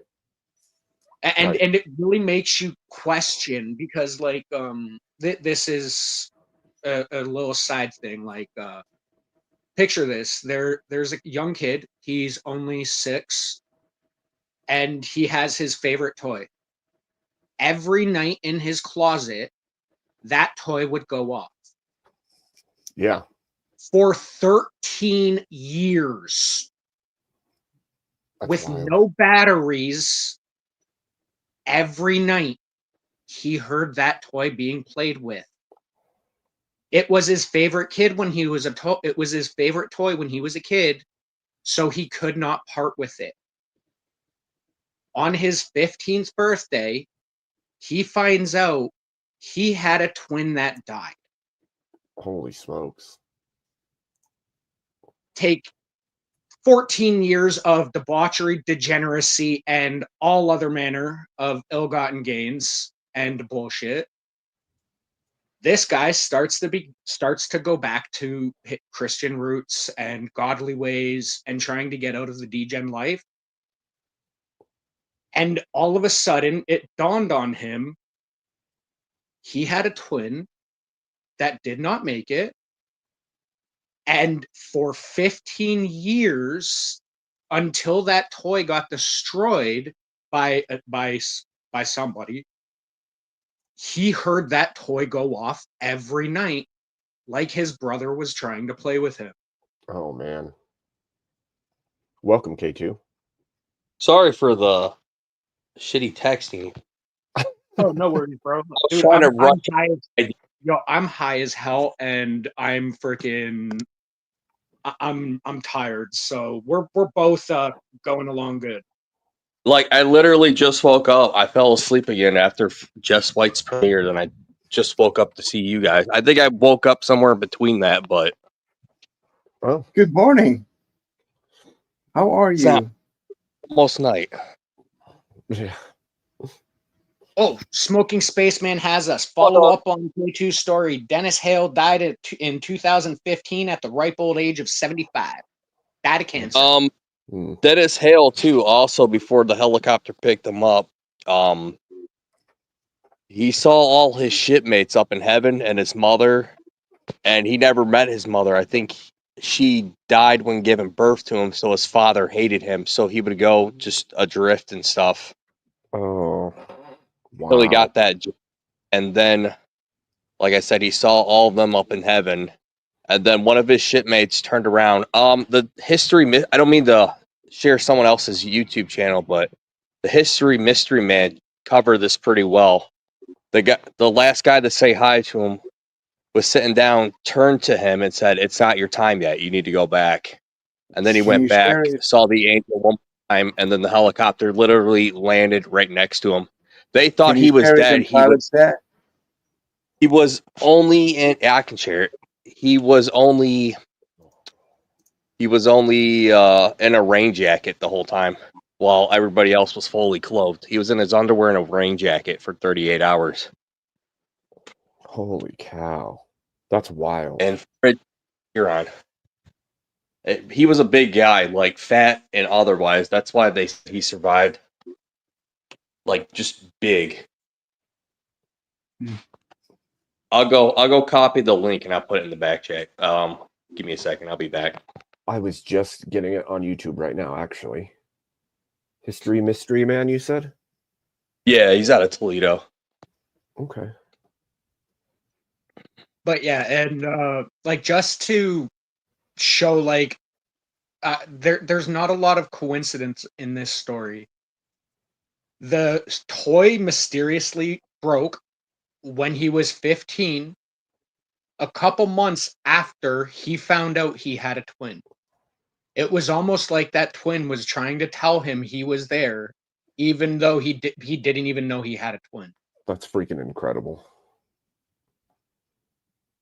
And you guys can call bullshit all you want. This is me. This is my story. That's crazy. What do you mean I it's your didn't story? know I had a twin until I was 15. This is your story? Yeah. Oh my gosh. This is happened you? to me. This happened to me. Wow. Where like as soon as I learned I had a twin, all of a sudden that toy broke. But for years, 14 and a bit years, that toy every night would go off in my closet. That's incredible, Chase. And it wasn't until much later in my life I realized it was a son. Yeah. Like I would call bullshit on that. Right? Bro, I'm almost in tears thinking about it. Yeah, dude. Thank you for sharing, man. I think that's just the proof that God does want you back. Right? Like- and that's why I was asking, like, if they are frauds, why would they do something like that? And that's the thing. Like for me, my whole life, I grew up in the church, in and out of the church. And I was told basically my whole life, ghosts don't exist, but angels, demons do. And then like when you're reading through, you see like familiar spirits. Well, why doesn't it just flat out call them demons? Well, because the familiar spirits aren't always classified the same way, and they're not good, generally speaking, but it says to test them by their fruit and stuff like that. And it's like, well, then why? If they're not there, then why would you test them? Well, if you really think about it, God is going to do what God does, and we're stupid humans and we don't know how that works or what that is. And so when I come back to like the spiritual thing, I would have to say if it's guiding you to God, then it's probably from him. Y- So Yo, even, like I said, for 15 years, that toy was going off in the middle of the night. Like he was saying, I'm here. You don't know I exist, but I am here. And then right? as soon as I found out he existed, it stopped. Yeah, yeah. And so I Sorry, think, Dan. I got the links in the back chat for you. It's a I okay, two-part appreciate it. series. Thank you. And I don't think I've ever actually fully explained this on panel. I think I've like hinted at it, but I don't think I've ever actually fully explained it. man, I think that's extremely beautiful. I think that's one Like of this those is things. literally what brought me back to believing in God Well, that's when I had this things realization. where people are like, well, why would you believe? Well, people who have those kinds of reasons know, and you can't prove it, and you can't make people understand or feel what you feel in it. But holy smokes, I'll tell you what, it's powerful. And for instance, Chase, just like what you're saying here, when I was in Iraq, I was a lay leader, which means that I had to be there for the guys around me. I wasn't like the chaplain, right? We had a chaplain that was on a base somewhere else in Iraq, but I was our lay leader for our group, and that means that I would have to lead prayer if people wanted it. I would have to. People could come to me if they had issues or needed prayer or scripture. And I prayed before missions when we'd go out, and I prayed over a mission we went out on, and we had a sergeant. Literally, there was an inbound mortar that came, skipped off the vehicle, and hit him in the sappy plate of his flak jacket, and it stuck into the flak jacket and broke all the ribs on one side, and ended up being a dud. And we had literally prayed right before it. And when he came back, he said that happened and he was in excruciating pain, but he knew he was okay because we had prayed before we went out. And it's like those kinds of things make you go, holy, what? That to that man, regardless of what anybody wants to say, that was the proof to him. And Right? like, I don't know how you discount a moment like that. And so people can say, oh, you believe because of the feeling you've had or the personal experience you've had. Sure, they're pretty powerful when they're that potent. No, exactly. Like I said, I was like full out atheist for a good portion. I was very liberal, very dumb. It wasn't until 6 years ago where I started having all these realizations, and there was too many things in line to be a coincidence. Yeah. So I was like, holy shit. Like, and this is after overdosing a couple times, time in jail, a lot of bullshit. All of Well, a sudden, I was in my later life, and it just dawned on me how it lined up perfectly. there's a reason the story of the prodigal son exists. Yeah. And Hi. hi. Go ahead. My bad. It's because that is the story of us. It really is. We start right, or we know in our hearts, and then we walk away, and God has his way of bringing you back. And And it's kind of beautiful it because is. To put it in perspective, God who created the universe, and it even says in John first that Jesus, who is the Word of God, who means the flesh, God in flesh, right? Yeah. Came to the earth and he created everything. And he comes down here, and when you know that he is God, it all makes sense when he speaks. When every time you read in the Bible, when he opens his mouth and speaks about heaven, you listen. Because when he talks about the prodigal son, he knows because he's the father. Yeah. He longs So- for you, man. So real quick, I have an answer for about things that we hear that go shh, not bump, but shh in the night. They whisper in the night, so to speak. There was Yeah. scientific research done. There was this woman who allowed scientists to go into her father or her grandfather's shoe shop, and they legitimately picked up full conversations of shoe sales going on. This is the technology that is used in your ghost boxes or your ghost apps that state that there's something speaking and it tells you what the words are. To circle around and get to the topic at hand, there was a point in time whenever, I'll give you the exact date, March 2008, where I was actually committed. And this was different than every other time I was committed, because every other time I was committed, I was a juvenile.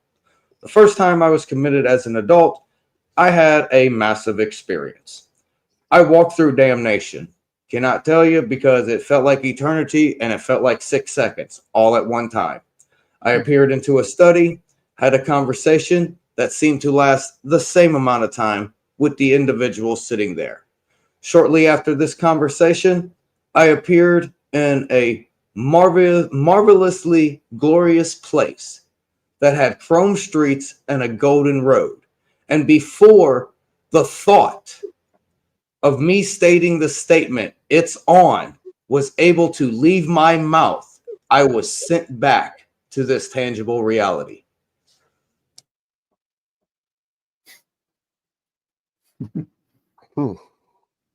So this is my after tangibility experience. You can choose to accept it. You can choose to refute it. But it happened to me. My memories are mine. You were not there. Indeed. Well, no, and that's the thing. Like, none of us knows the power of anything at the end of the day. All we can do is guess. That's exactly why I say the human mind is such a feeble thing. We don't have the grand understanding that we think we do. We have a very physically based knowledge, a very here and now based. And I don't know, it makes it so hard to talk about things outside. Like, okay, biblically, you go to the spiritual, you go to all of these things, and I can understand people calling that out and saying, oh, well, we have physics, we have science, we know that that stuff isn't real, but you don't. You just flat out don't. And so if something's beyond measure, beyond any way of scientifically knowing, you can't say just because it's unmeasurable, it can't exist. That's it. It's a breakage in the human mind, I think. Just because we can't know it doesn't mean it can't be. And I'd like to hear more about the details about that experience, because that's all we can do is tell, like, I think it's Paul or Peter says in the Bible also that all we can do is say what we have experienced. Like, we can only, the reason I believe what I believe is also because of supernatural things that have happened. Like that, Right. that's, Right? I have can the only- comprehension. I use the statement, faith of a mustard seed will move a mountain, yet knowledge of that same mustard seed can move the planet. In one way, please explain. I'm a bit slow. There's a difference between can and will. There's a difference between a mountain and a planet. That's the simple discrepancy. We're using the same mustard seed here, though. It's the same mustard seed we're using. But the difference between can move a mountain based off of faith versus knowledge will move the planet. I get it, but the analogy, where's the analogy Oh, fitting the in? first half obviously comes from biblical reference. No, I get that. But when you say can and will, so when you say can and will, in what way? Can has a chance that it can fail. No, Will yeah, means that it will occur. I get the words, but where are you placing that into the reality of it? So I understand. I'm asking you, good faith. the fact that I'm against the division of souls may actually spark some uprising around, but even in after tangibility, You're among I friends present here. the logic of the narrow road to paradise and the broad road to damnation. After all these billions of people and the hundreds of millions before us, or even trillions before us, how do we know we are on that narrow road? And I simply state, why continue to divide yourselves?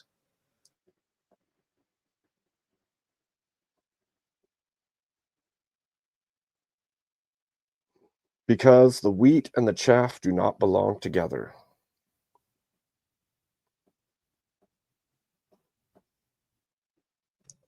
I can agree. I can agree. But while you are stalk and growing, you need to remain united.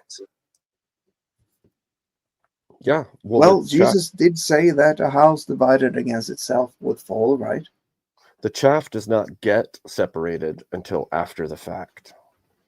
So Yeah, That's but true. that's So, until you become a crop. While you are a plant, everything must remain. Correct, Abe?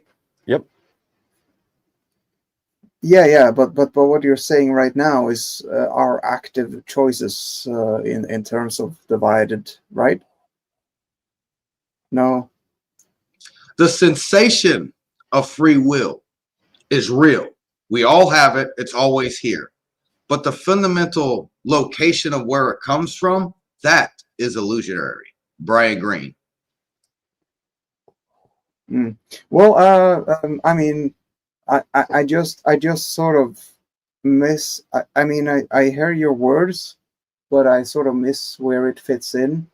I'm a things and that- predeterminalist. Everything has already happened. Everything will already occur, and everything is occurring all at once.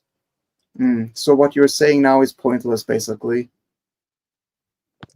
Yeah, block universe understanding. Each second is its own perceptional universe as we are flung through each one of them, set in a line.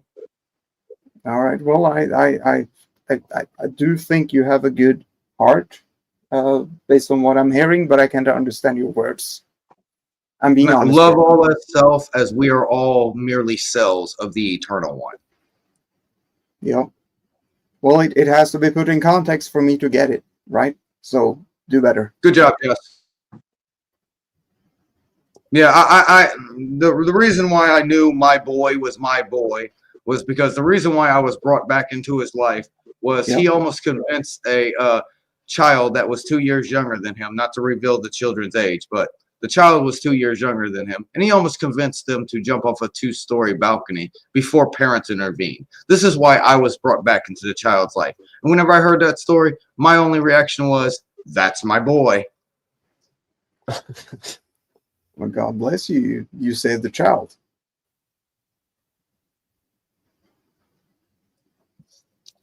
I'm actually an enabler. Honestly, if I see someone on a cliff, I'll be the one to whisper jump while pushing them just to see if they can survive. That's the point. If you can't rise from your ashes, you are worth nothing.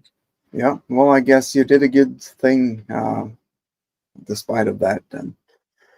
Do we want to watch that Dennis Hale story? Yeah, I'm down. That'd be for fun. As long as whatever Abe says. It's a history mystery, man. Do you think that's fine for me to watch? I mean, it's his channel, but hopefully it's fine to watch. If it's not music, we don't have to interrupt it every 30 seconds.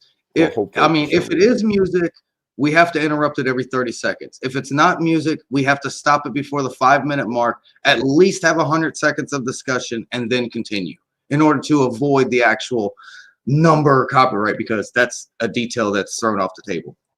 Right. Okay, fun. All right, well, here we go. We'll see how far we can get here.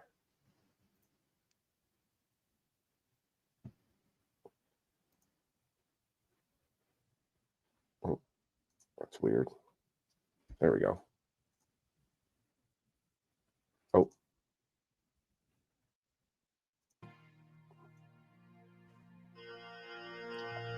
Now you're good. Am I going to get hit for that? No.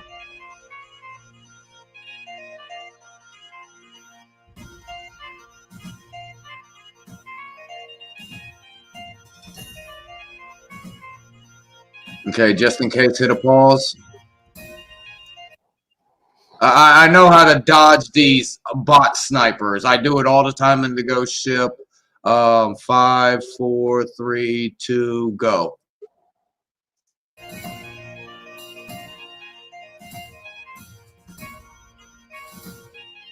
So on to the Daniel J. Morale. Yep. Again, I'm going to say it. We know what happened. This is movie material to me, a major motion picture. 28 of the 29 crewmen, church bell chime, pillar rang 29 times, in this case 28.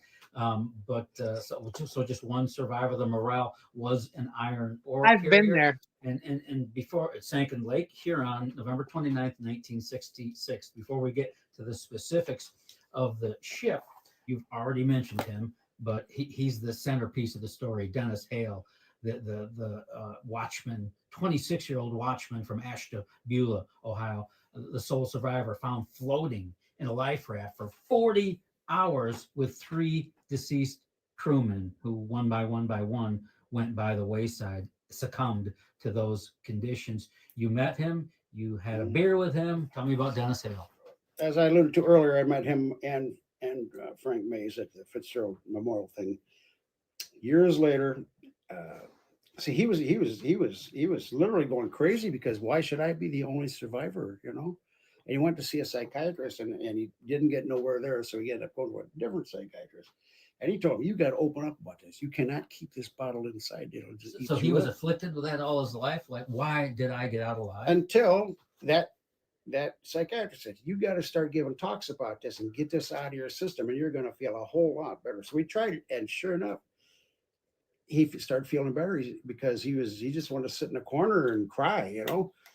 And the more talks he gave, the better he felt. And it was at the Sandusky Theater, if I remember correctly, Sandusky, Ohio, that myself and Captain Jack Lamb, then at the time he was the captain of the Shirley Irene, which was a car ferry out of Marblehead going to Kelly's Island. Okay, and his son, Captain Joe Lamb, I worked with him on a Jet Express, both captains. They're friends with Dennis Hale. So we're all sitting together listening to his talk. And he answered some questions and everybody files out. Dennis Hale comes over and says, now, what do you guys want to do? And Jack goes, let's go get a hamburger, you know? So we go to a local watering hole. I can't remember where it was now. We said, and I cannot remember what Dennis Hale drank, if he drank. That part of it eludes me because Jack and Joe and myself made up for the whatever he did or did not drink, you know. But he regaled us on the story, and he was a problem child. He the minute he was born, his mother died. His mother died giving birth to it because it was a big baby, 11 pounds 2 ounces, something like that. Yeah, he was a big man. So his dad hated him because he took his wife from him, and his brothers hated him because so he was always this outcast. Okay, and he went to live with his aunt. But his aunt ended up moving to California, got a job or something. And at 13, he could pass for 18. He was such a big kid. He started running away from home. And he'd hitchhike all the way out to California. And when he was at the house, every winter, he'd sleep with the windows open because it was so hot. He had all his heat in him. And as he would hitchhike, he didn't want to get arrested for vagrancy. So he'd find some newspaper and shove it down his shirt and his pants. Find a 2 pieces of cardboard, one to lay on and one to get on top. So he was used to this cold weather all the time. Okay. He ran away from home and hitchhiked, I don't know how many times back across the United States. The reason I got along so good with him is because when I rode my motorcycle from California to Toledo, I took the old Route 66, right? Oh, what a great trip. My ass still hurts. Oh man, let me shift my position here. Anyway, buddy of mine just got a new 750. He says, take this little Honda 160 because I was on a hitchhike. I wanted to hitchhike. He says, take this bike and wherever it breaks down, finish it up. Well, I made Terre Haute, Indiana. The chain kept breaking. And it's a Sunday and I can't fix the chain no more. So left the bike at a gas station, put it out and I hitchhiked from Terre Haute, Indiana to Toledo. When he heard that, we clicked just like this. He's Dennis Hale. Because of the hitchhiking factor. See, it just changed his whole demeanor. Now we're good time buddies. I mean, he was before, but now he's really opening up. Yeah, you can't share those hitchhike stories with anyone else because nobody hitchhikes anymore. The world's too dangerous. Was Dennis Hale a proud man? I mean, to have survived, the only survivor from the morale. I mean, what a story to carry with you all his life. I know in addition to suffering as a child after that wreck, you know, it took years before he got feeling back in his hands and his feet. He went through at least his armpit. He walked with a limp the day I saw him. He couldn't go. He had a dozen surgeries after that. I mean, the man suffered greatly for this, and to carry that story all his life. To say he was proud of that, I'm sure he felt fortunate. I think if there's a word I would describe, because that's why he was going crazy for a while. Because why did I survive and everybody else didn't? This is to relive those screams, and as the wind is pushing them guys farther away, they couldn't make it back to 40 the raft, hours in that raft in freezing cold weather. You know, they were literally freezing. We know Dennis Hale had on a pea coat, boxer shorts, nothing else on the legs, and a life jacket. He attributed to some of that to his survival because, you know, everyone else had the pants on and their bodies were frozen, literally. Yes. And he explained that, and I can explain it in a minute or so. When he went to bed that night, he got off watch and right, definitely. I think I've heard this one before, Abe. He had on a pair of underwear. Was it? And it was it 2:00 in the morning? Videos are kind of long. The general alarm went off. What's that, K2?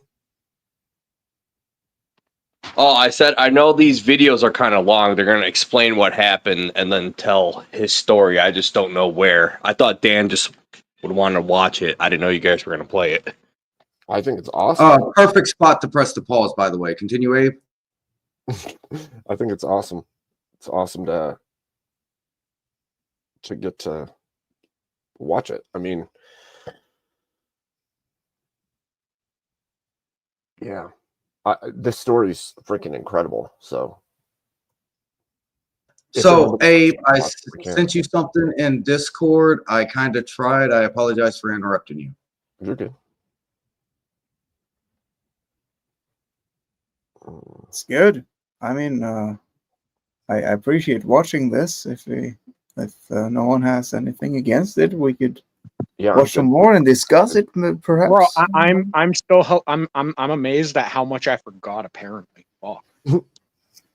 although in my defense, I did say I was going off of LD's dyslexia and my grade 10 remembering. Right.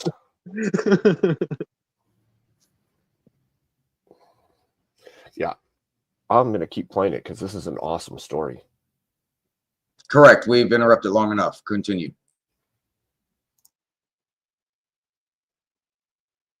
And of course, you're trained, buddy. I mean, the only time you hear that is when you're going to do a lifeboat drill at 2:00 in the morning. You ain't doing no lifeboat drills.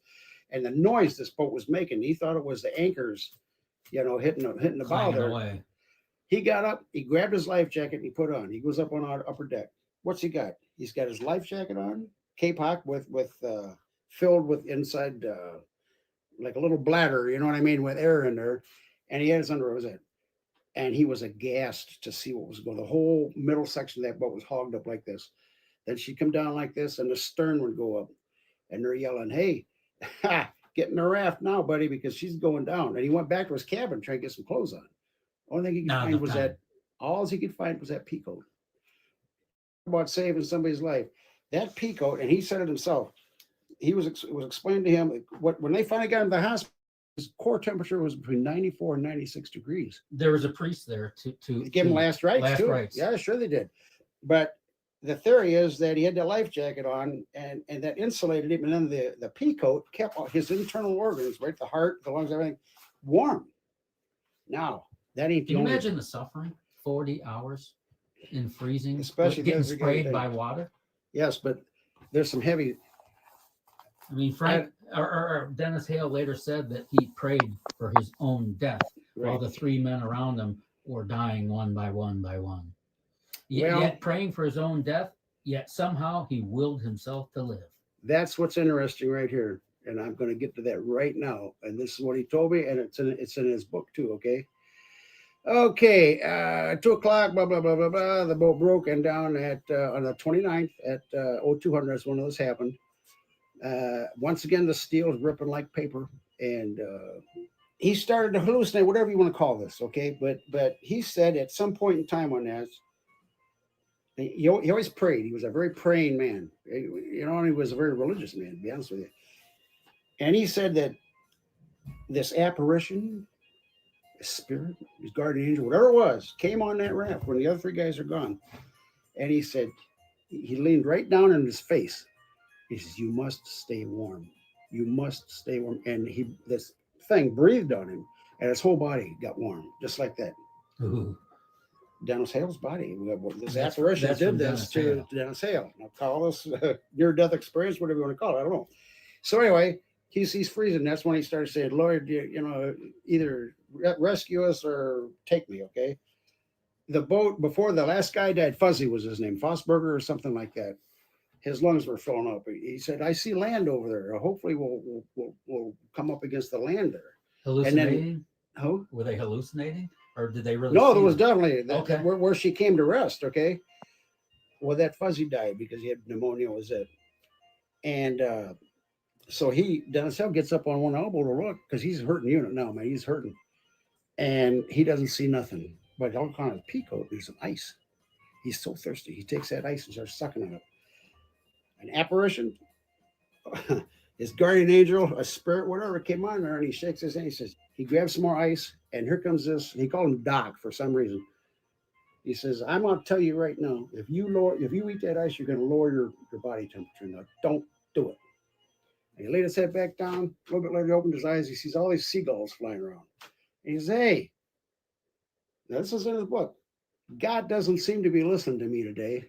Would you please go get me some help and get some rescue?" He laid down, and a couple minutes later, hears this whoop, whoop, whoop, whoop, whoop, whoop, and looks up, and it's a Coast Guard helicopter right over the top of him. The kind with the pontoons on it, so we can land on the water. So he raises his hand like this, you know, and they go and land next to him. And the guy, you've always seen the rescue swimmer go down, you know, he starts swimming. The water was only this deep. He stepped right up and walked up, and the Coast Guard guy says, "This freaked my butt off." Because Dennis Hale reached over and he said, I love you. Where have you been?" Because he thought they're all dead. So this is a dead man. He about had a heart attack, you know. So they got another guy out, and they lifted Dennis into the helicopter, and they took off. And somebody else came and took the 3 bodies. I don't know if it was on the ship or on a helicopter or what. They got in the hospital, 94 to 96 degrees internal body temperature, frostbitten feet. They didn't think he was going to live at all. But he was still able, semi-delirious, but still could convey, you know, what was going on there, you know. In a day or two, he started getting better and better and better. And when we were drinking, and he said there was not a doubt in his mind that he was not, well, okay, I'm getting a little bit ahead of myself. One other thing before I go any further. This was before Doc came and says you're going to lower body temperature. I just remembered this. He thinks he did die. The proverbial white light at the end of the tunnel you hear about, you know, and stuff. And he actually saw heaven. That's what he's telling me. This big, beautiful golden bridge was there, and he crossed across. And there's his family members. He saw him. They're having a big reunion, and he said, "Where about my shipmates? Where are they at?" "They're down at the bottom of this hill." And he went down to the bottom of the hill. Now he's telling me this as we're in a bar here, and I don't think he was drinking. To be honest with you, I don't think he was.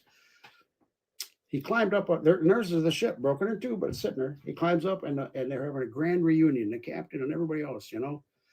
And somebody says, "Let's go check the guys out in the stern." So they walk back in the stern. They're having a big reunion. They're having a good time. And the second engineer comes down this ladder, and he says, "Dennis, what are you doing here? You're not supposed to be here. This is not your time." And just like that, he gets sucked back through that vortex. And that's when he saw he came to and saw the seagulls, and then here comes the helicopter. Wow. So he said he was dead, but it wasn't his time. He was supposed to come back. He was pulled back for more. You know, you that's interesting. You said like he would for a time lean back and close his eyes, and then he'd open them and look out, and he'd for a time lean back and close his eyes. I don't know what I would do in that situation. I feel like I wouldn't survive that. I don't know if I just don't feel like I'm strong enough to survive 40 hours. He was a big guy, though. He had a lot of meat on his bones. I know, but closing your eyes to me is like, I'm saying I'm not closing my eyes, because if I do, I'm going to close my eyes to death. Right. 40 hours on that life raft. He lost. That's freaking wild. That's a lot. Yeah. Def.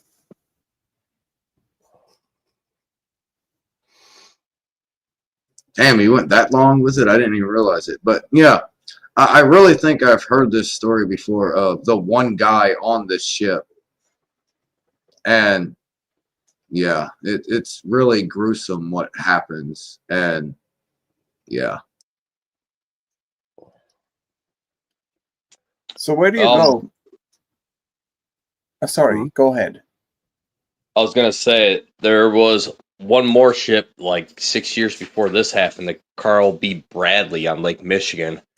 And then after that ship, some years went by, 1997, then the Edmund Fitzgerald went down. And then the Coast Guard started putting more regulations on them. I don't know. I really like this lake freighter stuff. I'm like seriously autistic about it. And the thing that blows me away is I know one of these 3 stories that we just mentioned here was put in a book several years before it occurred. And the strange thing is the names almost line up. Wow. Yeah, that's the scary part about it, Abe. That's the real scary part. That's pretty crazy. And that's what I mean by predeterminalism.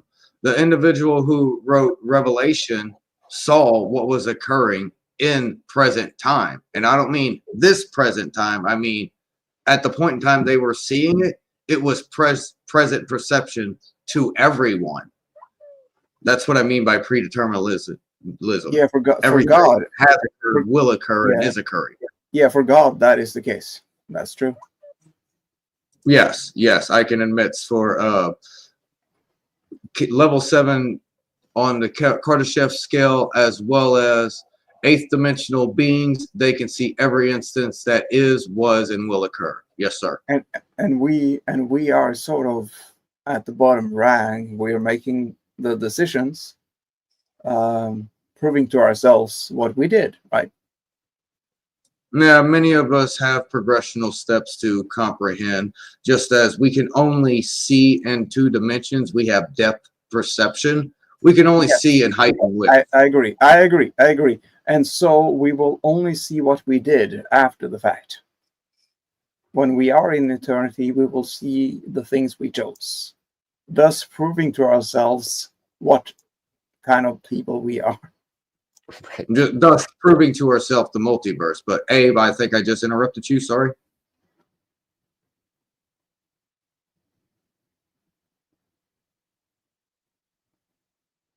Are you muted, Abe? I can't hear you. Oh, there it is. Yeah, there it is.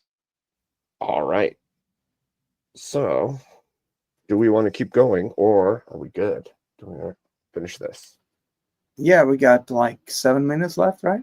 Yeah. Yeah, I think we can finish it out without another interruption. Let's do it. 25 pounds. And we're not talking, running a mile here and working out, doing calisthenics. He's hanging on for dear life. You talk about aerobics. This has got to be the ultimate aerobic exercise there is. I can't imagine what he went through. I can't imagine it either. So they found him at 4 o'clock on November 30th. Next day. And he kept asking about other crew members. Can they find him? Can they find him? But the parallels here, last trip, bad shape. She's in real bad shape. They couldn't make the damn stern where the lifeboats are, and they've got pictures of and this is very important. I was erroneous the first time I talked about this in one of the other tapes. I remember reading somewhere where the bow and the stern was separated by 12 miles. They found the stern right away. The Coast Guard did the next spring when I went out there. The bow was 5 miles away. Okay, if you The think two sections are 5 miles yeah, apart. yes. Here's the Gulf of Michigan, right? Hmm. Here's Harbor Beach right there, Yep. and here's Saginaw Bay, and that's where they found them. You know, and but 5 miles apart. Once again, had the Fitzgerald broken apart on the surface, they'd have been farther apart. She nosedived in. The perfect example of the difference. Exactly. Perfect example. I wanted to just toss out some general information on the Daniel J. Morale. This is 1966, a 603-footer iron ore carrier named for Daniel J. Morale, who was the general manager of the Cambria Iron Company in Johnstown, Pennsylvania. He was a U.S. representative from Pennsylvania. The ship was built by the West Bay City Shipbuilding Company, launched August 22nd, 1906. I mean, that's just 3 years after Orville and Wilbur's first flight in 1903 at Kitty Hawk. But chartered by the Cambria Iron Company, the Morale had a sister ship, the Edward Y. Townsend. And here we go again. These comparisons, like the Fitzgerald, like the Carl D. Bradley. This was the last run of the season for the Morale. They were in tandem with the Townsend, their sister ship. They got caught in 70-mile-an-hour winds in Lake Huron, 20 to 25-foot waves. The Townsend says, this is too much for me. I'm turning back into the St. Clair River for shelter. But the Morale kept on chugging, looking for the protection of Thunder Bay. And at 2 a.m., the death throes began. We have heard a lot about the brittle steel that was used back then. Ships built prior to 1948, the steel was too brittle. Have you thought about that at all as a contributing factor? Well, sure. The Townsend, they after this happened, they laid her up in a humongous crack in the deck. Yeah, in the deck at the same place that took the Morale. So it was design error. I mean, it worked for all these years, but and these boats are just used, and there's been all kind of boats that survived their whole lifetime until they're finally cut up for scrap. But every time you hear the term largest boat on the Great Lakes, they've done something to make it bigger. And in the design of these things, sometimes it works and sometimes it doesn't work, you know. And once again, the Morale had 2 screen bulkheads in there. It's a big, heavy screen that hangs. When you think of a bulkhead being solid steel, that separated the cargo holds. Yeah. Okay. Even the Coast Guard report said had it had the watertight bulkheads, something might have floated long enough, you know, to help them out here. Because this was pretty much 5-10 minutes. It's over with. And but out of that now, of course, they started having emergency radios that didn't have to have power from the back. You know, they had their own power source so they could get this Mayday out, even though they didn't do the Fitzgerald any good because she'd been nosediving the whole time. And that one time when the 2 sisters or whatever raised her up, she just never recovered. Sure. And especially if you got all the tack, they start to roll forward. So they never got a Mayday either. Were there any other conclusions from the United States Coast Guard on the Morale other than what we knew from the sole survivor, Dennis Hale? I mean, it broke in 2 on the surface, and that's how she lays on the bottom, correct? There's the book you want to get right there. Ooh, is that? Oh, that's him. That's Dennis Hale right there. I don't know if you want to get closer to that. Heck yeah. That's the book. And, I got to get that. Yeah. He tells it just exactly the way it was in that book. And why he ran away from home as a child and all this. All that led to when he needed to maintain body temperature because it was not his time to go. And he was supposed to give these talks. What a you know, you think you're 15 minutes of fame, you know, this poor guy had to carry that load his entire life, you know. I'm glad he had the opportunity that someone said, hey, you need to talk about this. And I'm glad he did that because that must have been great therapy for his mind. His soul. You talk shipwrecks and stuff. We're all, you know, this can happen to anybody at any time. Of course. In a mechanical contrivance, an automobile accident. Which is why I'm hesitant to always shift blame to a heavy weather captain who did something he shouldn't have done. I mean, these ships were not exactly structurally sound. You can't blame the captain or human. He is ultimately responsible. I get that, but these ships needed attention. How many captains do you suppose would go to the office and say, "Hey, I'm not leaving the dock with this thing. This is None in of them. bad shape." Exactly my point. Paychecks being what it is, pensions being what it is. Hey, you roll your money or takes your chances. You know, that's the way. And a lot of times they keep coming up 7-Eleven, but every now and then Their they're heavy gonna sneak weather it. trips were a badge of honor. Right. You didn't say no right. to that. Well, as a captain. But had they not overloaded a lot of these ships in the interest of profit, then they for the design of the boat, they'd be all right. But don't mess with the roughest. Listen, I was on the steer. We went to where the Morel went, Buffalo, right up to Taconite Harbor. I've been in and out of Taconite Harbor many times, and luckily, Lake Superior was always not too bad. 4 or 5 footers was it. But now Lake Michigan on the Richardson, that kicked my ass on a couple of occasions. I mean, you're talking 20-foot waves out there, just like the Bradleys. You got that wind and then the wave. Oh man, I don't want to think about it. You got to hang on, and if you want to experience that, go up and take a trip on the Badger, the car ferry. I don't have to take a trip on the Badger because I lived on a Great Lakes. Folks at home, if you want to experience this, take a trip on the Badger. I can remember like.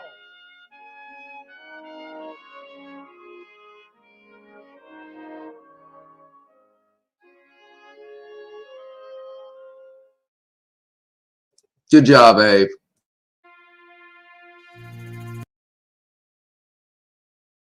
Wow, that is such a story.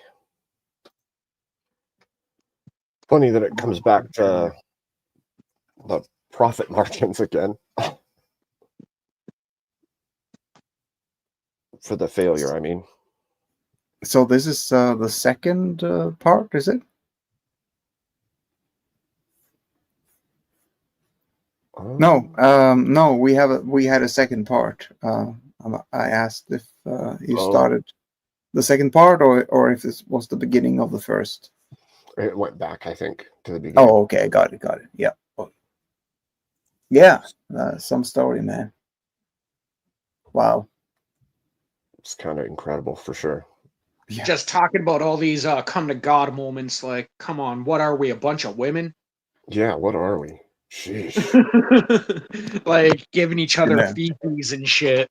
Oh, come on! So, don't ruin the moment.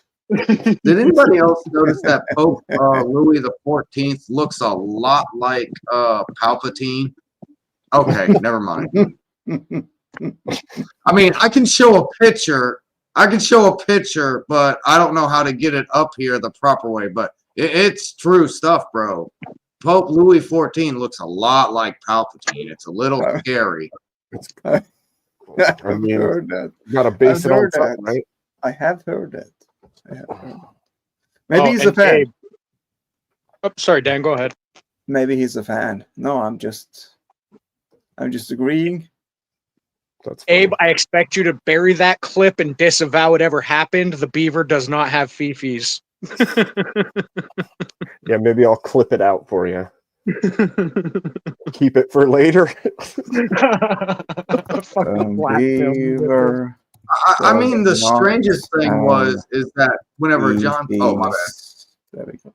No, I was typing something. Yep. Oh my bad. The craziest thing was whenever JP2 was actually Pope, I kind of quoted the death of the one that was just there. And it was like, are you quoting JP? No, I'm quoting the second one after JP. And everybody's head just spun around. And it freaked me out whenever it happened on the date that I claimed. I was like, okay, I guess that's my windfall. Who's JP? John Paul II, sir. Oh, yeah. Oh, yeah, the Leo guy? Yeah, the actual Pope that many know for most of their lives until these two came in and then was replaced by Palpatine. Continuing. Right, the good Pope. Because the JP was the good guy, right? I mean, I heard a lot of nice. With the statement that JP was actually more good than the most recent three. I can agree with this statement, but I have no idea, guys. I mean, I'm seriously, I have no idea. Or I don't know. with the popes. I just hear a lot of good stuff about him, and then I hear a lot of negative stuff about the other guys. Yeah, I don't. Well, there is this thing called the Black Pope, but I resigned the statement now. All right. I don't pay enough attention to the papacy to Yeah, that's really me know. too.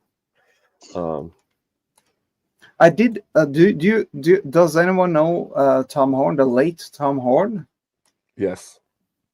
He had something to say about this last pope who just died. Something about him being the last pope. Yeah. See, there's an old prophecy in the papacy about Right. the final pope. And one of the guys who was in the running for the papacy actually fit the name and everything, but he didn't win. The American pope from Chicago, or the priest from Chicago, won and became the next pope instead. I don't know enough about the prophecy, but Only thing I knew is that there was not going to be an ex-pope. Ah, yes, and yet there is. So that brings a question. This is the first American pope. Yeah, there wasn't supposed to be a pope after JP2, and now we officially have the American pope sitting on the seat. I'll call it a seat. The throne of Rome. I have already retracted the statement of who sits on the throne of Rome. It's too late. It's on the internet. Okay, fine. The Black Pope sits on the throne of Rome. Don't make me go look up what it actually, the whole group is called, because I can't. All right, I won't. Doesn't really sway me one way or the other. It's interesting. It's interesting, right? Yeah. But yeah, I don't. Superior Justice of the Society of Jesus. You're welcome. Thank you. I didn't know I needed that. I didn't know. Oh, Superior General of the Society of Jesus. Let me correct, because I may not be perfect, but I'm not fake either.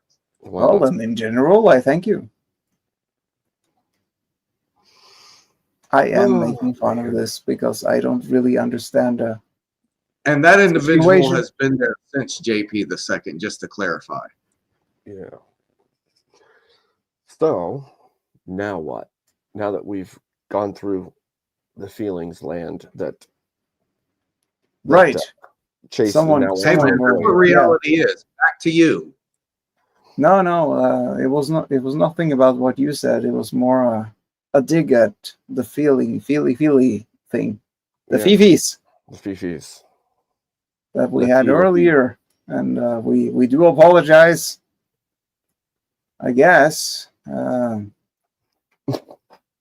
take the L or whatever, but do better. Come on, guys. Do better.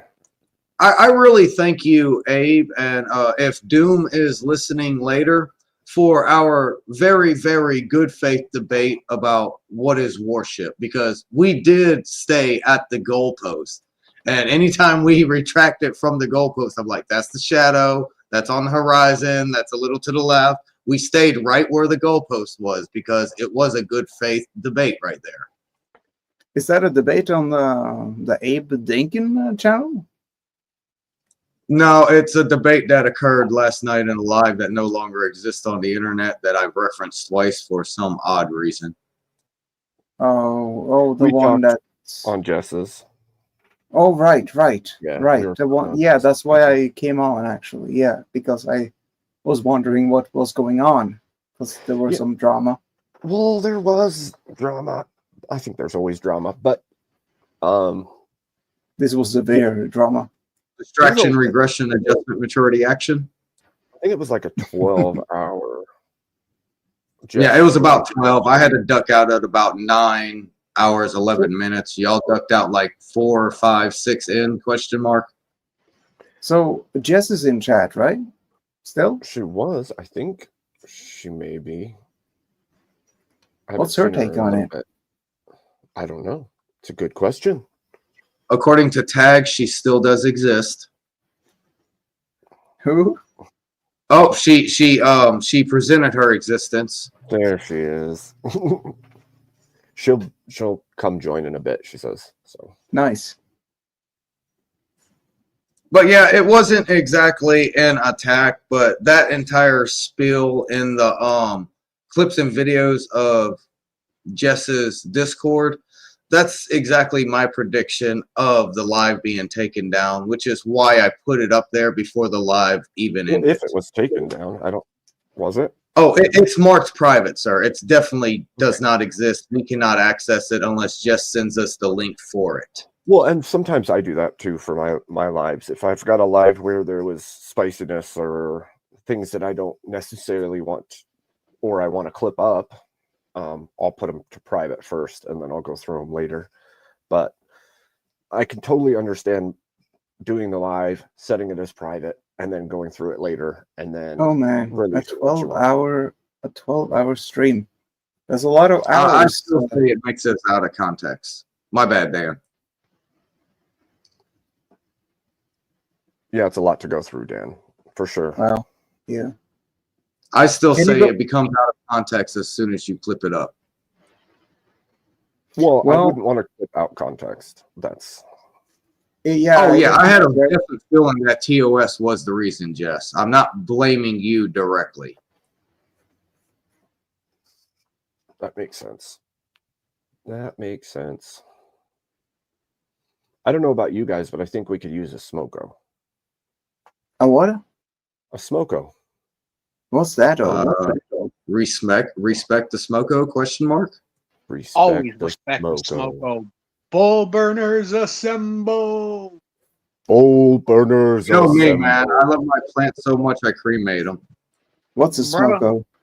I will show you. Inhale the good shit, exhale the bullshit. I will show you, and you can thank Jess. You damn right. because She You damn started right. Smoko. You damn right, Angry. Expel your negativity to the universe because of Newton's third law of motion declares that every action has an equal and opposite reaction. So therefore, if you are projecting your negativity upon the universe, it is forced to give you an equal opposite amount back, which is positive. Here, here. Okay, here we go. Smoko time.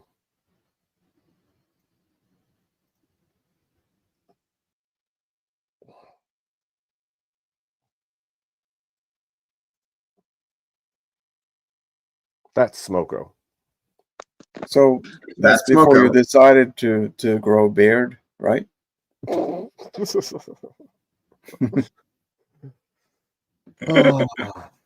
Oh man, who are those guys? I mean, that's kind of funny. The cats. The chat. yeah, the chats.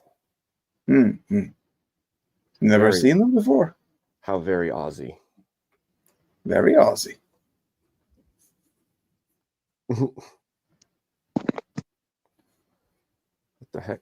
K2 keeps getting disconnected, I think. Yeah, he works on worse string and tin can technology than I do, bro. Mm-hmm. Did I say skin? I meant string. My bad. No, I heard string. Yeah. Yeah. So, what do we want to do now? We could review stuff. This is your living room, Abe, is my answer. Well, Oh, yeah, we are getting Jess on soon, right? that's true. That would be cool. Once she can respect the lady's busy life, I imagine.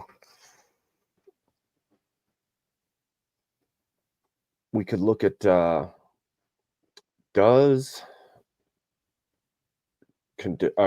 unconditional love exist was the one I argued on VK a couple days ago. Oh, Jess has some stuff we could look at.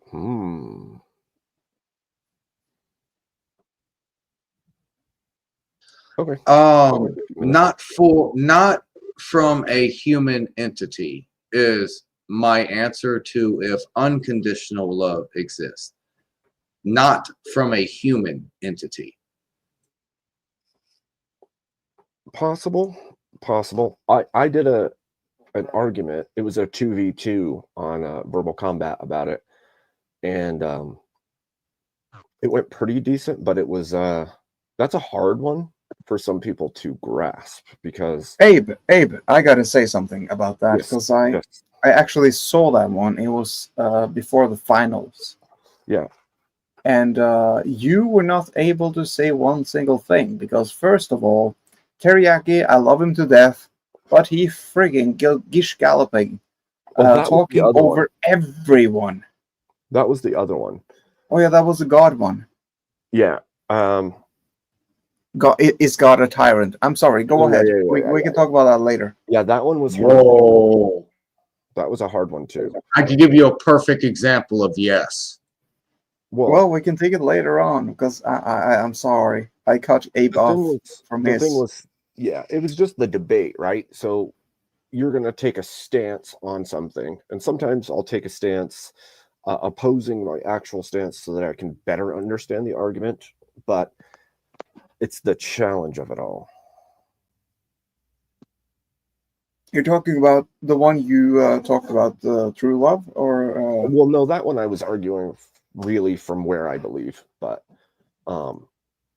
sometimes I will take the opposite end of an argument or see if I can actually argue a line that's hard to put forward, because I think it grows you mentally. sure. I mean, To you defend should be the able. statement, I'm sorry. Go ahead, Kirst. to defend the statement of any human entity does not have the ability to give unconditional love, so to speak, is because humans have conditions.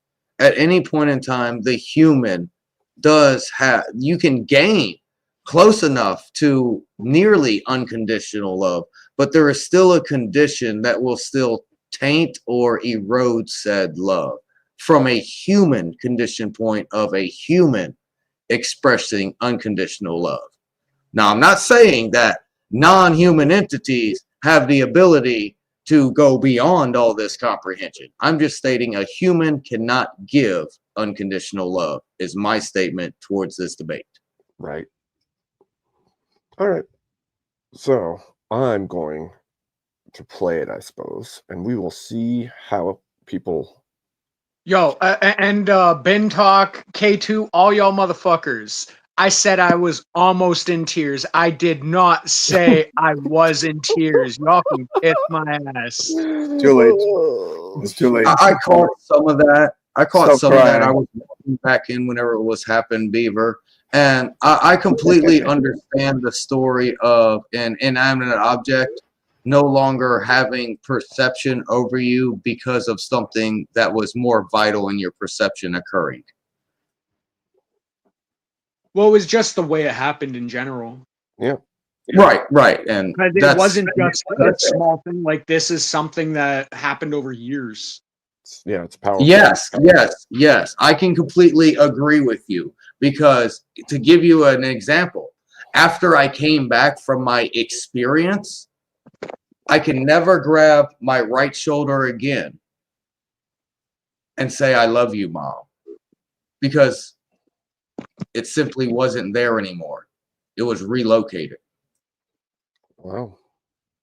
No, man, and that's the thing. Like I Because, said, I mean, I was like pure degen. I gave no fucks. I was liberal as shit. Like, I literally was like an atheist anarchist. I gave no fucks about nothing. And then after years of bullshit, all of a sudden, it just hit me like a truck one day. And it's just like, oh my God, wait, what? All at once. And that's how come I'm such an advocate for the Mandela event. Because pre-19, you can't tell me that between almost 15 and 19, that every day I did not grab my right shoulder and feel my mom's birthmark on my collarbone and say, I love you, Mom. But shortly before I turned 20, about the August before I turned 20, it was no longer there. It was over here. So I am a high advocate of the Mandela event that occurred in 2008. well, now it makes sense what you said because earlier I didn't know that was what you were referring to. I guess I stepped away earlier. Yeah, that's why I know something occurred. Yes, sir, Mr. Abe. Have your show. All right. This was Oh, kind of this fun debate. yo, Dude, Bree Your and only name was Lincoln Park. Yo, Bree and Kat put me on the spot. I did not want to throw Chris immediately back in another, but yo, y'all delivered more than I was expecting. I'll say that right now.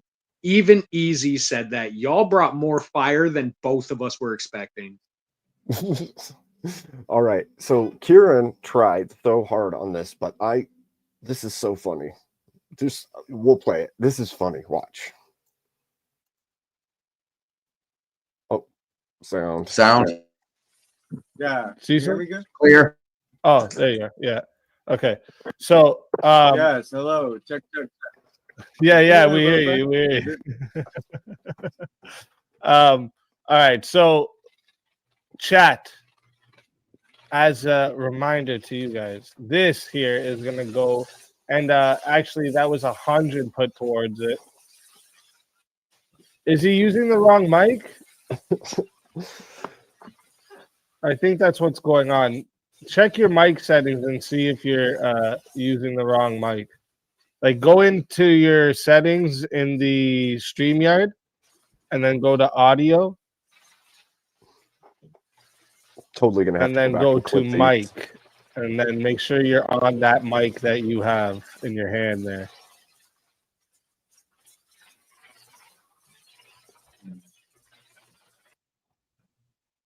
Hello. Is that better? Oh, much better. Way better. Much better. Yo, disclaimer, if he didn't fix that shit, I All was right. fatalitying I don't- him. All right. Thank you. Here. With you, dude. Yeah, no problem, no problem. Listen, chat. One more time.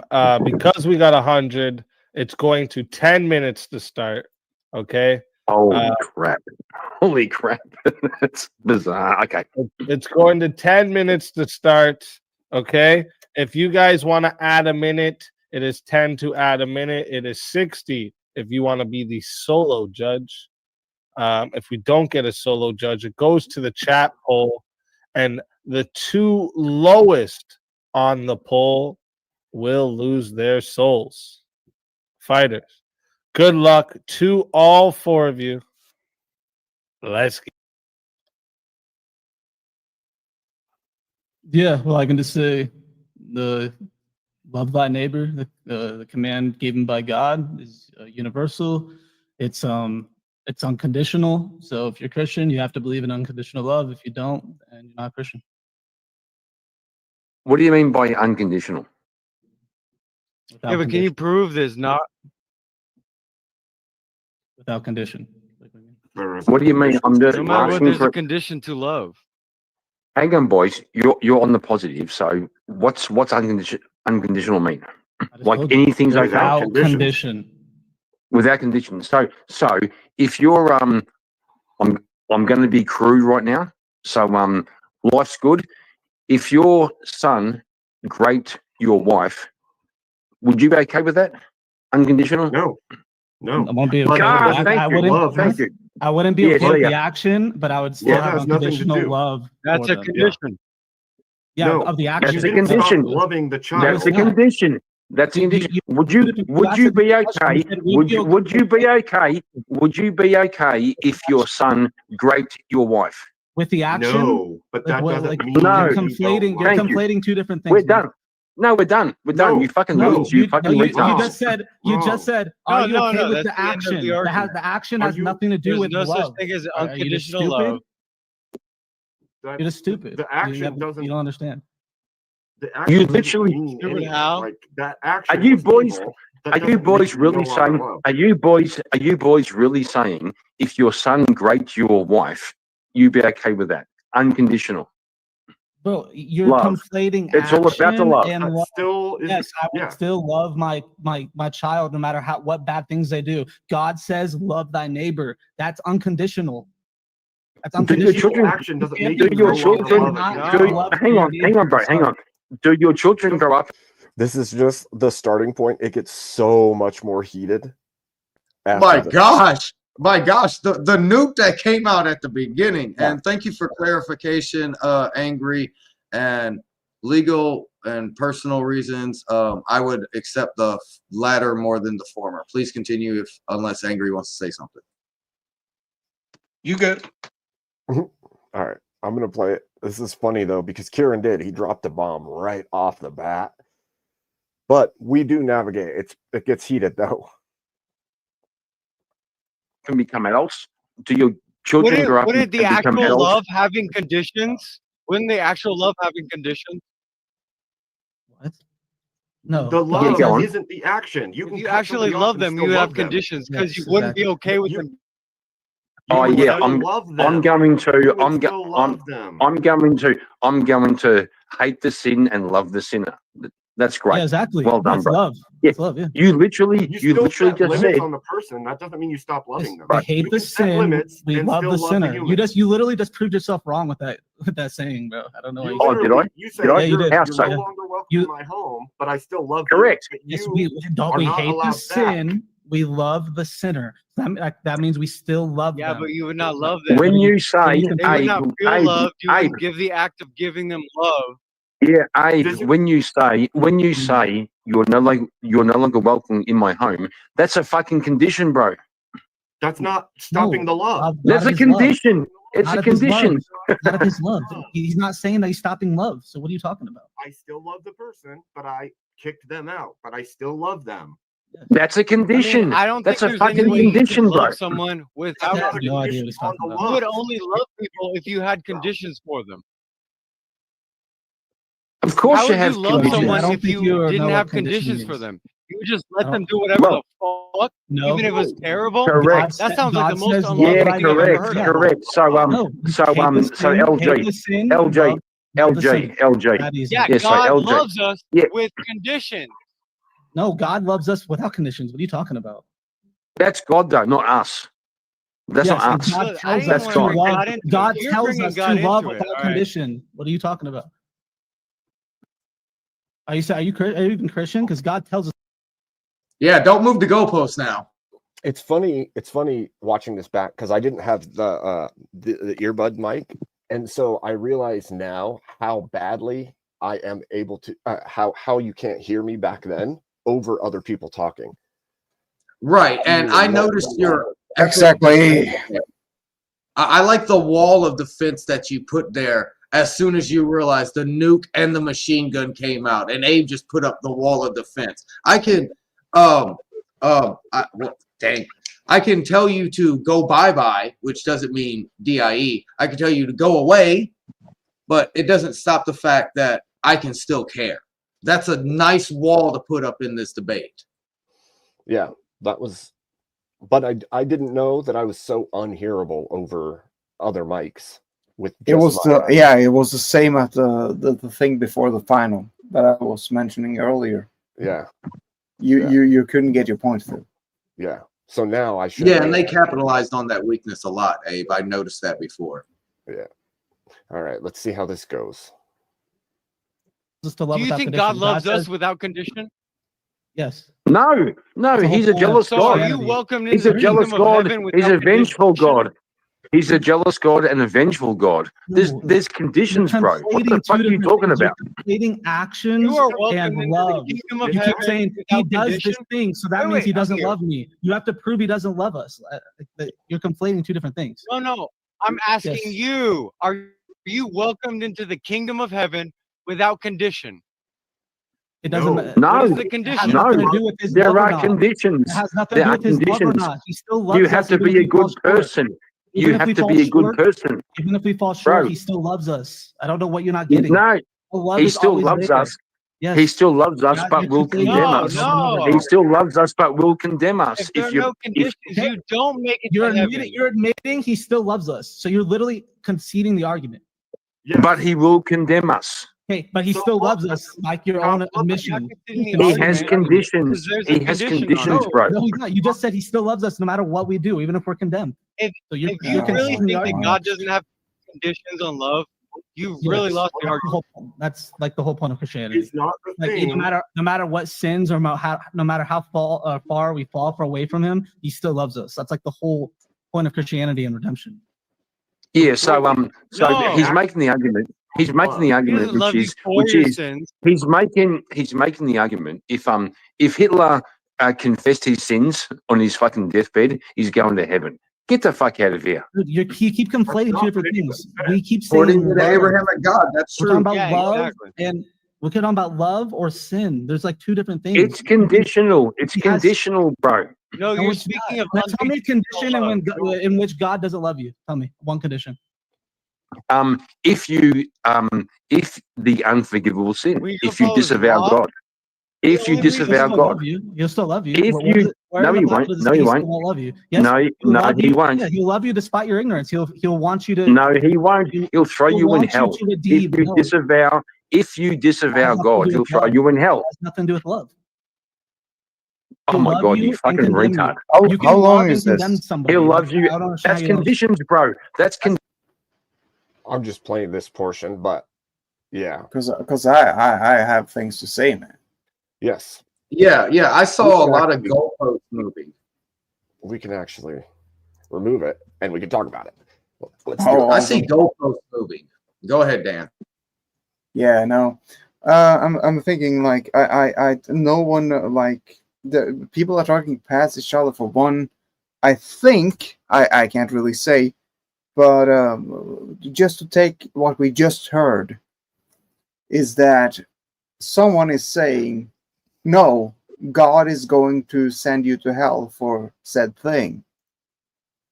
This person is saying, this is what God is saying, and is not even concerned with what we're talking about when it comes to unconditional love, which means that God died and paid everything for us to come to heaven.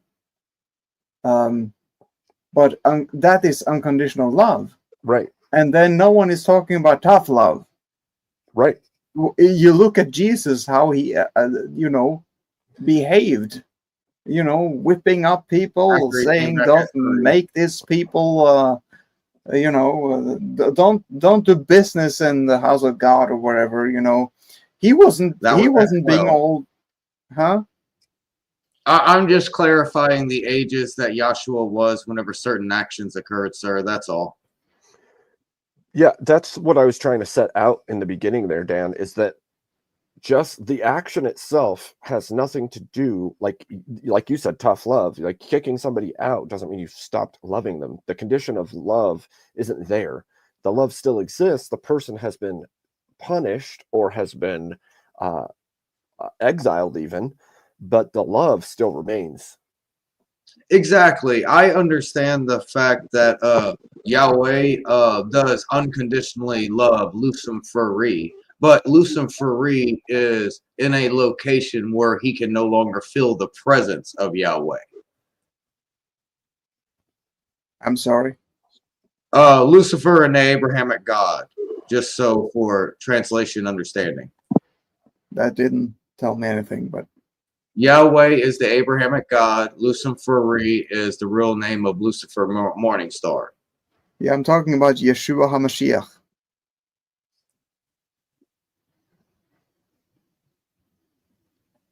Interesting. Jesus the Messiah. He died for your sins if you didn't know. Yahshua Yusuf Ben Hur. I've seen the Shroud of Turin, sir. All right. So basically, I'm trying to convey in this debate that the love doesn't disappear because of an action. Like a punishing action does not take away the love that you have for your child. In fact, it reinforces that you love them because you're setting limits in the real world because you love the person. I can agree with this. But I still have the counter of a human cannot display unconditional love. That's my side of the argument. Other beings can, just a human cannot. Sure, you can say that. But in this debate, that's the argument we're making, that unconditional love is a possibility and that it does exist. And they're arguing the counter. It's funny though, Dan, that is Kieran saying that. Yeah, I So, recognize his voice. will I be on the affirmative if I say humans can't, but others can? I would say that humans can because God loved us first.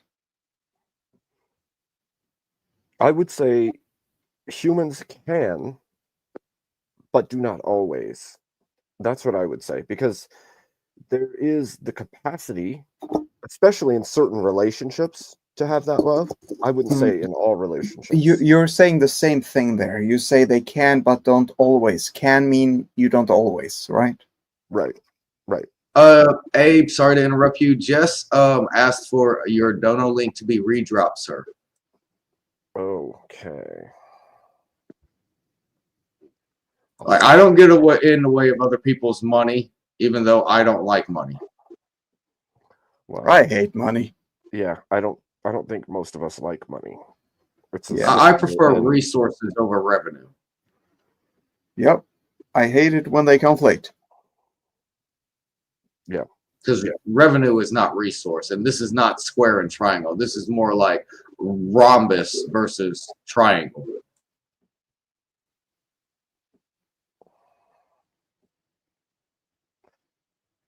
Such a funny thing trying to do this stuff. I need to create like a link list or something, and then save it somewhere so that I can copy and paste it easier. And then you've done that a lot of places. Is it the same thing as your Discord? Because I can hook you up, bro. Well, no, I just. Oh, there you go. You got it. You got it.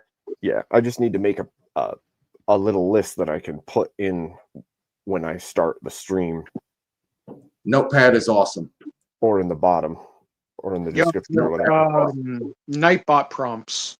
Nightbot prompts. See, I don't know how to. I went to the Nightbot thing and started setting it up, but I don't know how to link it into my chat the way that I see it done. So I'm still trying to figure that part out. Oh, right. Yeah, I forgot about that. There is several countries where Cash App is actually illegal. Dang, Yeah, like mine. Just like calling a tranny a fucking he shit memser. That's illegal too. Oh, we want to get on technical illegalities. In the Constitution, we are allowed freedom of speech, ... et cetera, et cetera. Yet, not in my we are country. not allowed to have fighting words in the U.S. Constitution. Yeah, not in my country, bro. I can literally be arrested for misgendering. Especially if it's done in a malicious intent like I do online regularly. Yes, I am very aware of the countries. If you fart in the wrong direction, the police officer, if they think that it was offensive, they can arrest you, which can happen in America, by the way. And they will. And that's no satiristic. If you fart in the direction of an officer and he perceives it as a threat or an attack, he can arrest you for it. I fart in your general direction. Correct, Abe. Correct. Oh, I love that. It's so good. It's so good. No, but yeah, definitely. How much is a hamburger?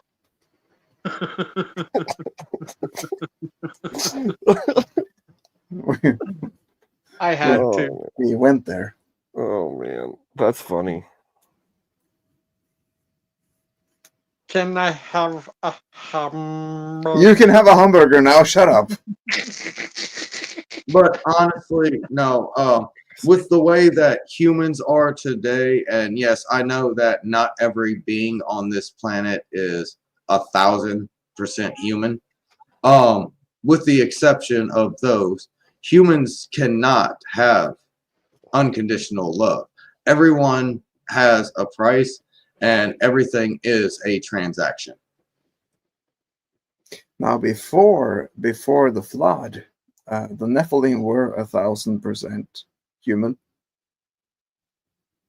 Wait, how does that work? If they're literally Nephilim from a different plane of existence, how can they even be considered human? It just means that they're 10 times physically a human, not spiritually. Yet, but if they are beings from another planet, Or not a planet, but interdimensional or whatever. or another location. Thank you for clarifying. I did not put the or in the statement. Thank you very much. No, we agree. We agree. We are agreeing. I'm saying 1,000% is 10 times something.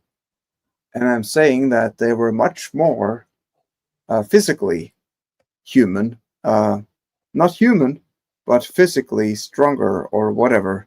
So I'm sort of trying to say that, well, that at least was 10 times human. So it was more like facetiousness, tongue-in-cheek. I now catch that.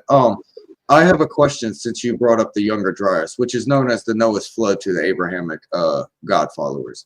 How did 8 individuals repopulate the planet, if you know the answer? I do not know the answer, but thank you for asking. The tribes of Cain. I mean, everybody knows who Cain and Abel was, correct? Okay. I don't need to elaborate anymore. That's the problem. Well, what was that? I'm glad we have someone from that era on the panel. Sorry for showing my actual age, but I am 37 on paperwork. It's all right. It's all right.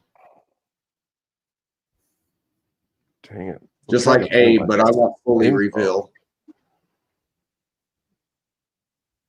I hate this. Like, I don't know how to get my own links and stuff. It's so stupid. And annoying. It's a learning process, bro. We've also rushed you to the starting line very quickly. That's fair. It's like, Abe, the gun went off 5 minutes ago. Where the fuck are you? Oh, man. He went there. Oh, my gosh. But the thing is that I'm not underjudging Abe. I'm not, I can't think of the word right now. Underestimating. That's the word I'm looking for. Underestimating Abe. I'm quite sure he can catch right up with everyone if he chose to that fast. Well, I mean, he's here. He's back, right? So he knows how to dodge a bullet now. Bullet time. Matrix style. Hey, Boom, hey, boom, boom. all right, Boom, never mind. boom. You got it. Boom, You boom. good, you good. Okay. Angry? Yes. Were you saying something? Did I interrupt? Oh something? no, I was about to say, Abe, that K Coom needed the StreamYard link, but then I realized Abe had just sent it as I was about to say it. So, my time for some satire. Is it a hairy angry beaver or is it a shaved angry beaver? Oh, I'm definitely a hairy motherfucker. Well, you sort of remind me of what's that animal in what is it called? The animal. Hell yeah! I am Grook. I'm. What is it called? Oh my gosh! I am Groot. Guardians of the Galaxy. Yes, thank you. Your picture sort of reminds me of what is it called? Rocket. Rocket Raccoon. Thank you. Yes. Yeah, buddy. Actually, this is one of a bunch of pictures that was made by Chris Lestrange for me.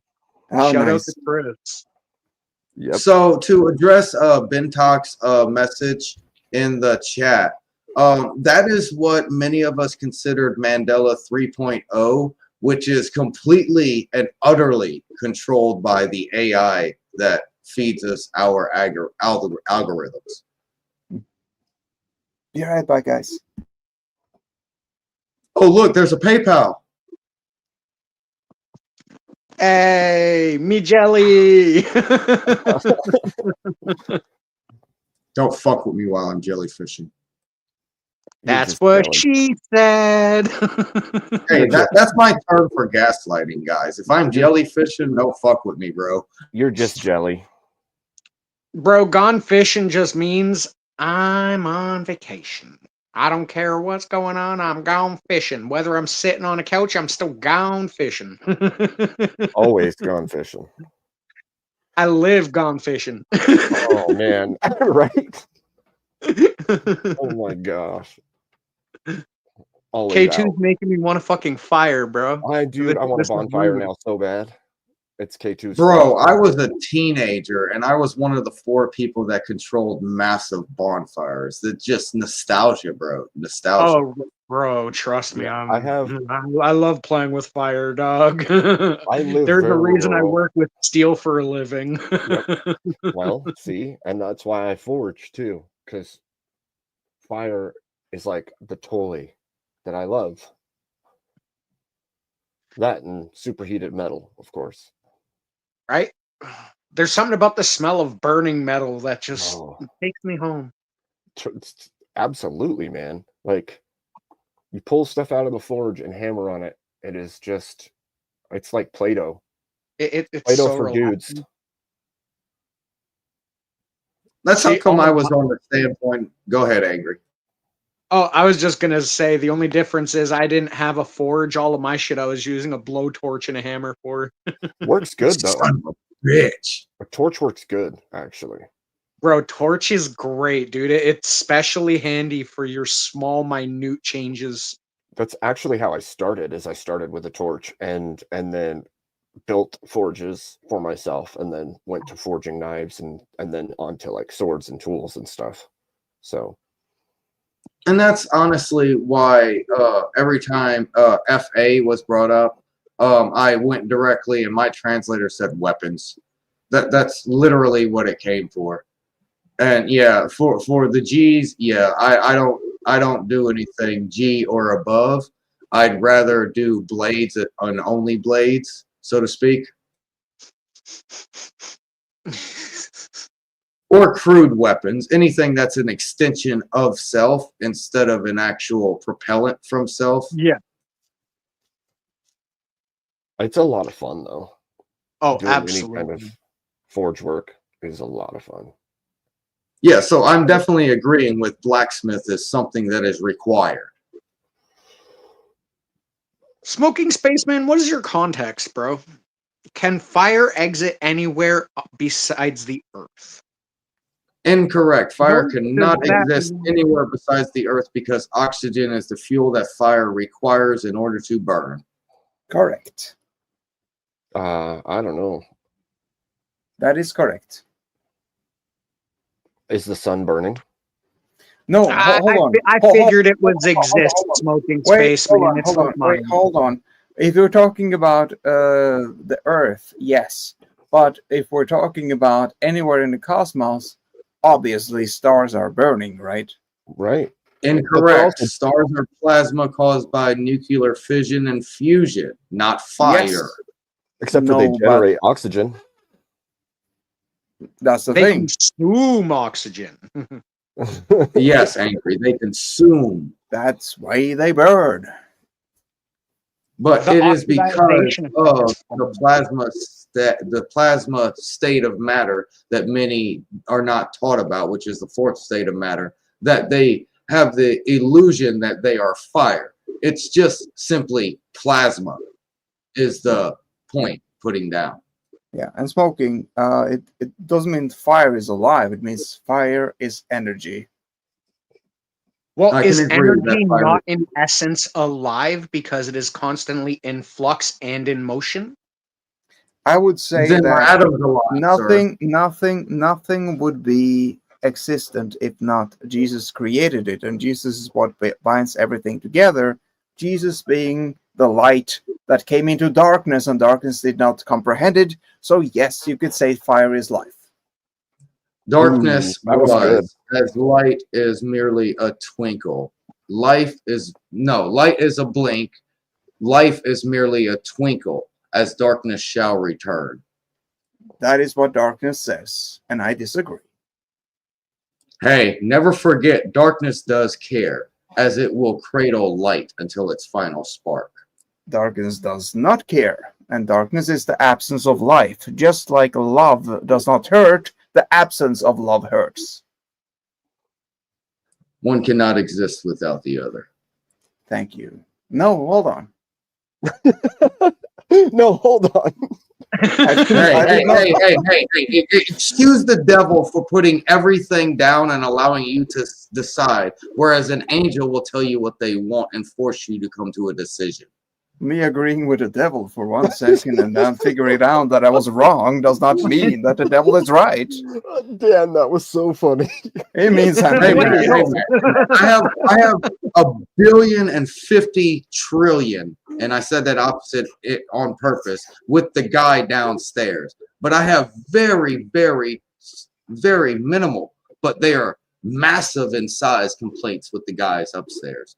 You have a So name for your therefore, dick? I'm against both sides, but I acknowledge the existence of all of them. Or you mean Satan? I am against the existence of all of them, but I acknowledge they all exist. That's the pure and simple difference than me and any of these boxes of understanding you choose to put me into. This cat Well, typing with her eye again. do they agree with your? Do they agree that you exist? Do they agree with your assertions, and do they agree with your point of view? Oh, grandfather and great-grandfather both despise me because they know that I am their enemy. I'm talking about the people outside of our physical sphere.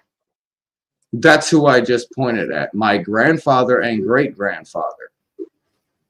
That's the difference. Most humans are merely children of God. God, Right. the Abrahamic God, is my great-grandfather. Smoking Spaceman, I would say that how would we know? How would we know? I used to have a really fun theory about that, not just that, fire being alive, but about electricity being alive.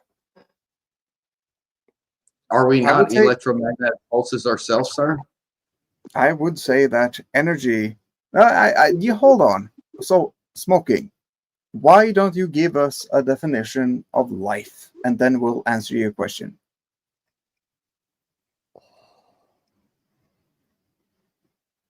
Oh, you asked Smokey. I'll be quiet then. No, you can speak. He has some time to speak. To write, type in chat.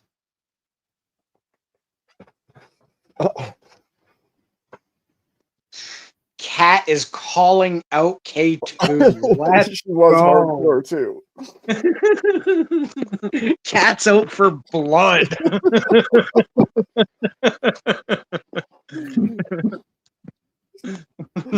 Oh, that's I'm glad funny. that was parallel to me because, yeah, I don't look down, but that was a nice splatter I saw come up there. Okay, K2. Oh, bin talk. Sheesh. Hey, Bro, that is true. Bro, for all what you is know, it? someone at Is the not recorded. DMV is watching right now. No kidding. Meow. That AI is everywhere. Project Montauk does exist, but the computer does not yet. No, absolutely, because we currently do not have anything that could process it all at once the way it needs it. Too many inputs. So I think it's like 2.5 petabytes the human brain is, and we're not even close to that right now.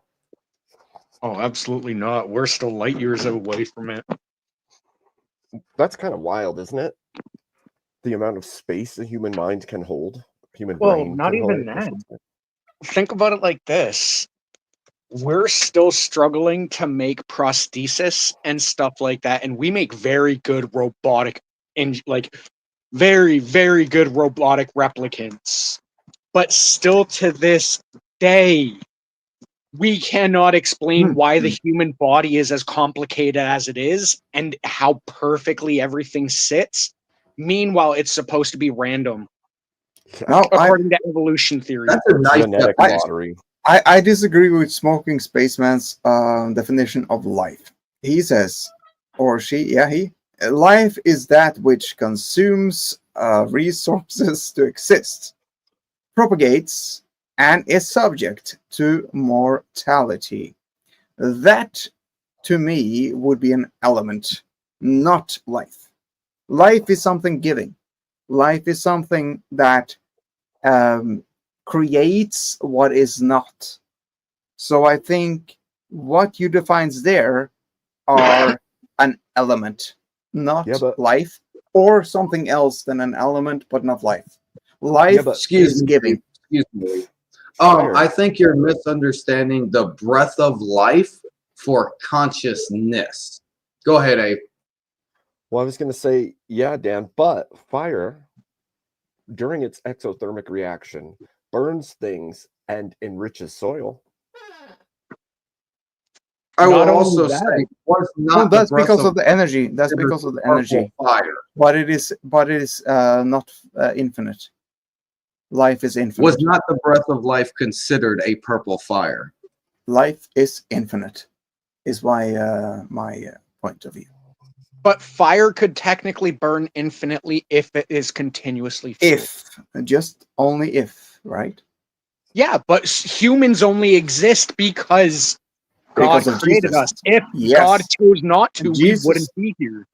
Yes. You see, I think he's not discerning properly what the breath of life you is think so? compared Well, to what you consciousness give me. I hear you say that, but I would like to hear your counter argument.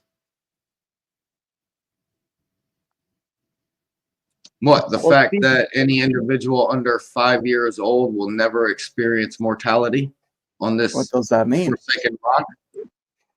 That means that the elite will put us into more video games for lack of better clarification and using layman's terms. The elite will put us into video Well, games. your deeper and your deeper layman terms are not really answering my question. What is I already life? stated you fall on the simulation theory side anyway, so that just rose right into your boat, bro. You would have lost a debate a long time ago, but I'm giving you many I'm not chances. here to win, bro. I'm not here to win. I'm not here to win either. I'm here to understand your point of view, sir. I'm here to present things that I know from knowledge because I can only tell you what I know. I cannot show you what I don't. That's okay, but I can only trust what you're saying. But if it doesn't make sense, I have to ask because you are the only one here understanding it. You have a duty to explain to me what you understand. So go ahead, sir. I have no duty because there is nothing above my personal self.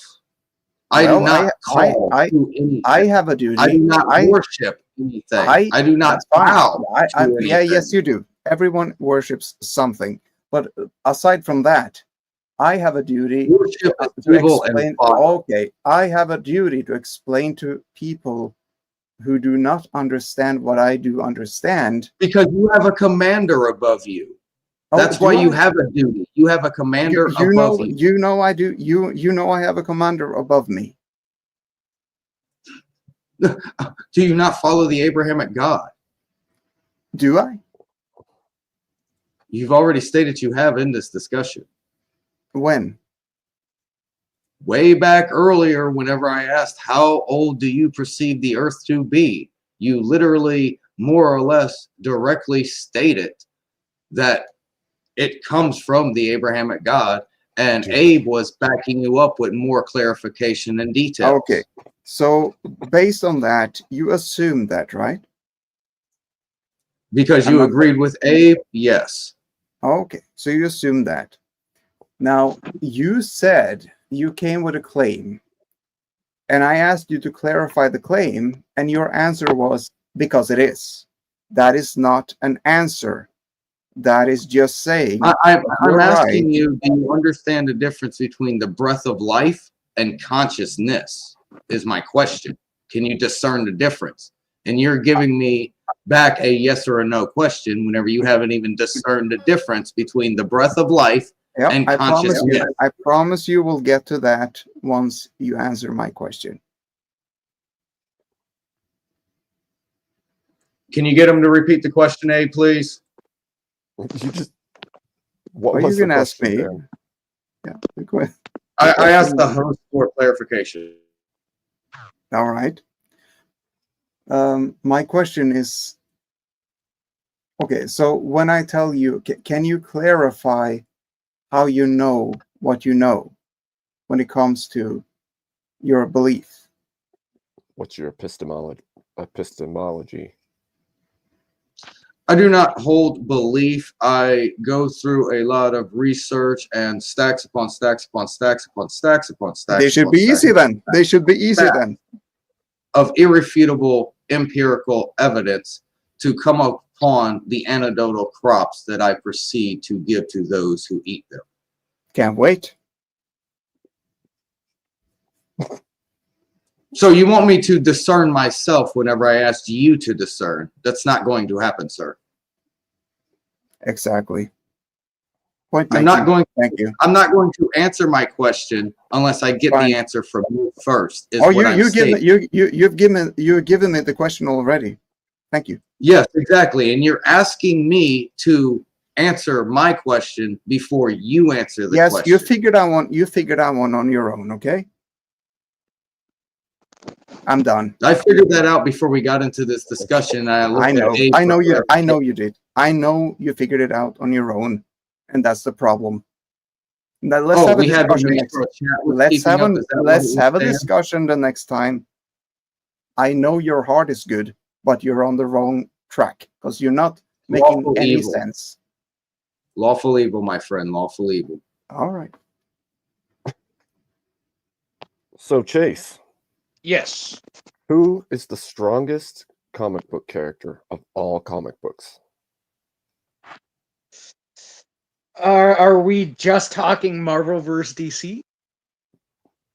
I mean, Or are we talking like anime, manga, all that okay, stuff? let's throw it all in, all of it. One Piece Man or One Punch Man, hands down. And I love Goku. I love Dragon Ball Z. I love all of it, but Saitama hands down. But we know why. Can we Yes. do Russian roulette on this one? I state there is only one Galactus, and that is my answer. Well, the problem is that Saitama is literally created by his creator to be the top, period. He is a joke against all comic books, all heroes, and the joke is it doesn't matter what happens, he just gets stronger. Gag character. Thank you. I mean, that's how it started anyway. And then it became the badass anime and manga and so now he's just taken off like a rocket. Well, especially as of chapter 209 of the manga, it allowed him to hit double unbound. And with double unbound, that literally allows him to hit you in every moment of existence, infinitely across every multiverse and every fiber of your being, all at the exact same time. It's broken. But there is still only one Galactus. And Sure. Galactus would be ended before he even began if he made contact with Saitama. Man, that'll be dense in Galactus's armor. Bro, we are talking about a character who is designed to do one hit and anything dies. We are talking about There the is fact that only one Galactus would be Galactus hit itself in every resides moment outside of time multidimensional, at the multiversal exact- time. Hold on. Like I said, the fact of the matter is Galactus would be hit in every moment of his reality with a punch that could break reality, dog. He is done. And I have stated there is only one Galactus in all of multiverses and all of multiple perceptions of time. There is only one Galactus. Therefore, he stands outside of time itself and the multiverses. Galactus is beyond a ninth dimensional being, my dude. Bro, Galactus would get mollywopped, dog. We've already seen this with the one enemy. I cannot remember his name. You're welcome, But there Abe. was one enemy in One Punch Man that actually had very similar powers to Galactus. Guess what? He got mollywopped. But did he exist in multiple versions across the multiverse? Is what I present as a Yes, question. because Yes, as the I individual that stated, you're presenting with- exists in with multiple double multiverses. unbound- There is hold only on, one hold on. Galactus, sir. Bro, with double unbound, he hits you in every reality, in every moment of time, all at once. It's the end. It's But the there end is of only everything. one Galactus. So therefore, you're only hitting him once. No, you're hitting him in every moment of his existence, bro. That's beginning what to I'm end. stating. There is no multiverse with Galactus. Galactus is That outside doesn't of the stop the human time that perception, bro. no. That does not stop the fact that Saitama is hitting him in every moment from his creation in the universe to the end of the universe. He All at the wasn't exact created same within time. the universe, is what I'm putting down. He wasn't created He in is the still a multidimensional, being of the multiversal universe. He still understanding. exists He in will only reality. strike Galactus once, which is why He I still state exists that in there will be reality. dents in Galactus's armor. I acknowledge Just the power because, of One Punch Man. hold on. Wait. Just because he lives out, he was created outside of reality and lives there, does not mean he is not in fact part of reality. He just had the ability to go outside of it. He still exists. He has to the come fact to he this exists place. Go ahead, means he Abe. I would want get to hit. stop you. That's it. If he exists, then he can be killed by One Punch Man. If he exists, that's all it takes is existence for him to kill it.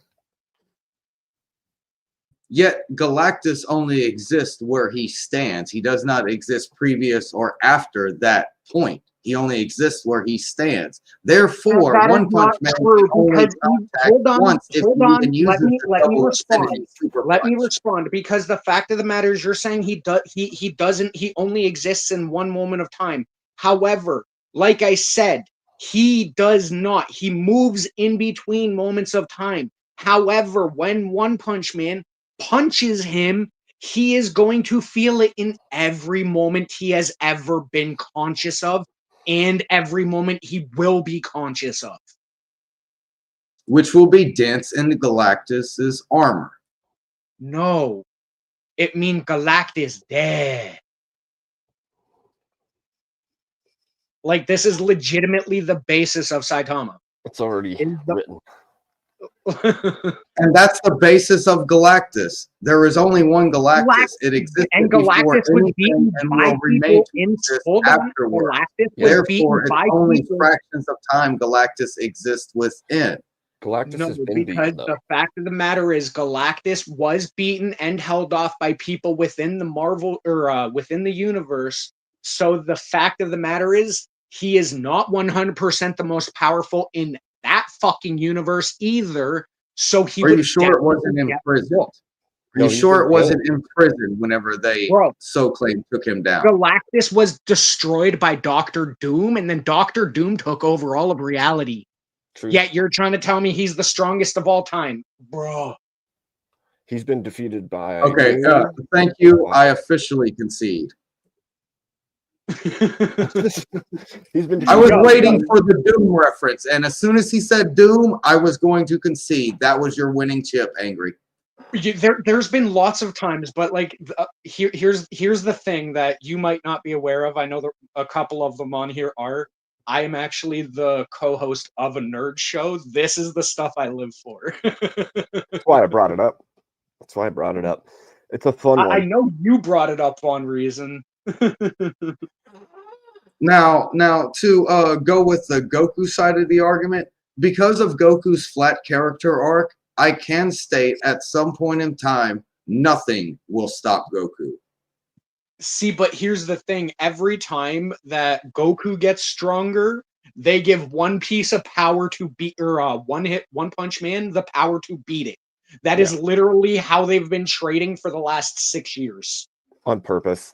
It's because one wants it that way. He's just making fun of the whole genre with his one. He literally just hates this hero genre. That's why Saitama is so unhappy. He doesn't want to do it. He's bored with existence. He wants to die because he's just too powerful. I accept some of that too, man, because so great. existence is futile. It's not resistance is futile. Existence is futile.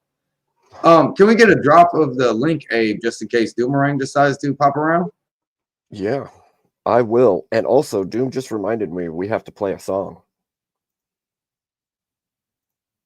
Respect the fucking smoko. Well,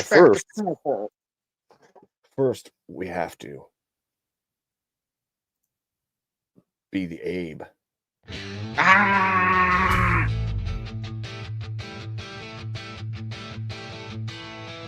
He walks through the dust on a cracked old road. There we go. Hat tilted forward, shadows that load. Eyes burn deep like a fire untamed. The nation he loved now barely the same. A voice like thunder, he calls out the lie. Where did the promise go? Why did all die?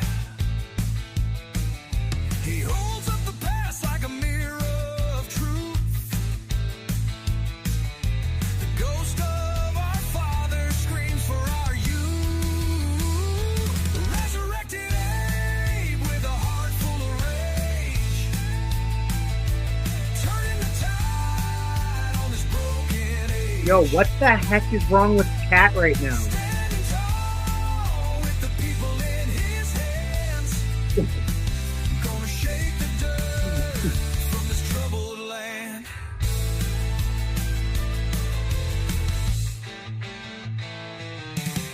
He sees the greed that's carved up the soul. Dreams shatter wide like a burning coal. Chains of division wrapped tight in fear. But his voice cuts through, makes it all clear. He pounds on the door of the house of deceit. The cracks in the walls fall down at his feet. The people's cries, they rise like a storm. Resurrected Abe stands tall and reborn. Resurrected Abe with a heart full of rage, turning the tide on this broken age. Standing tall with the people in his hands. Gonna shake the dirt from this troubled land. How the hell did you do the prompt, man?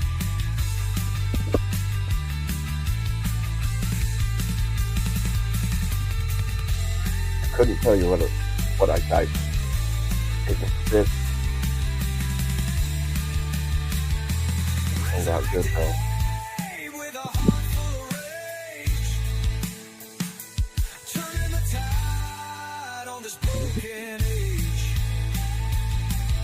Standing tall with the people in his hands. Gonna shake the dirt from this troubled land. I love it. You shared the video, right? As a video? Like the song as a video? I want to make it as a video. I haven't yet. No, yeah.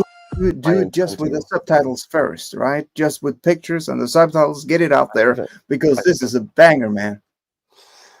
It's a good one. All right, Abe. If I may have an emotional reaction from you, in the Invincible universe, there's two characters I like to relate you and I to. I'll give you Immortal, and I'll be Battle Beast. You like that? You like that? That works. That works. Awesome. Give me a worthy opponent. But then, who is Chase? Oh, let's not even talk about the Viltrumites. No, we're not talking about the Viltrumites in this one. This is like whenever we talk about Tien, Yamcha, and Krillin. We're going to stay with Tien, Yamcha, and Krillin. Oh my. Yeah. Thank you, Kat. There's another one. And it's awesome too. And There are two more. There are two more. Yeah. I think LD really likes this other one more. So I'm gonna play it. I know LD Is the rock one? Yeah. Here we go.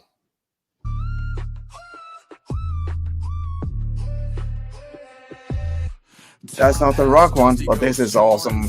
Oh man, I love this one.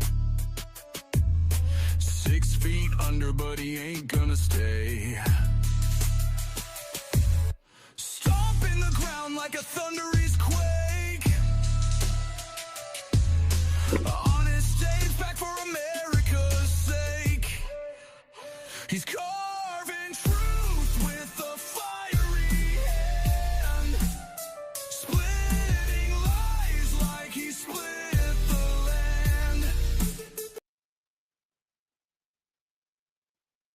Like, Abe, this would be the one you would play if you were running for president and you were exiting this, you were going onto the stage. This would be I playing concur. the one you just This will played be what now. we'll play. This will be the presidential anthem whenever he walks in. Yep. You better do us a solid, Abe.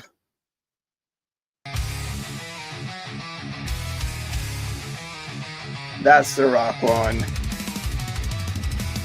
Stone eyes staring through the fog of time.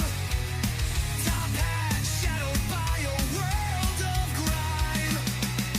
Rail splitter's ghost walks the broken line. A nation splintered, blood in the brine. Abe rises up from the grave's cold chain. Whispers justice through the roar of pain. His voice like thunder, his truth like rain. Resurrected Lincoln to heal the strain. Dusty boots on the cracked marble floor. Hands once split logs now pry open the door. Union's dream he won't ignore. Binding wounds of a civil war. Abe rises up from the grave's cold chain. Whispers justice through the roar of pain. His voice like thunder, his truth like rain. Nah, this isn't a credit song, dude. Heal the strain. This is that hype up intro, dog. Banners tearing apart. Yeah, like a fight. Fingers pointing blame with a hollow heart. No more silence, the mission's stark. He lights a match in the growing dark. Yeah, 100% intro song, dude. To the 100%. neon haze. He strides the highways through a fiery maze. With his words, he cuts through the craze, guiding a nation from its bitter fate.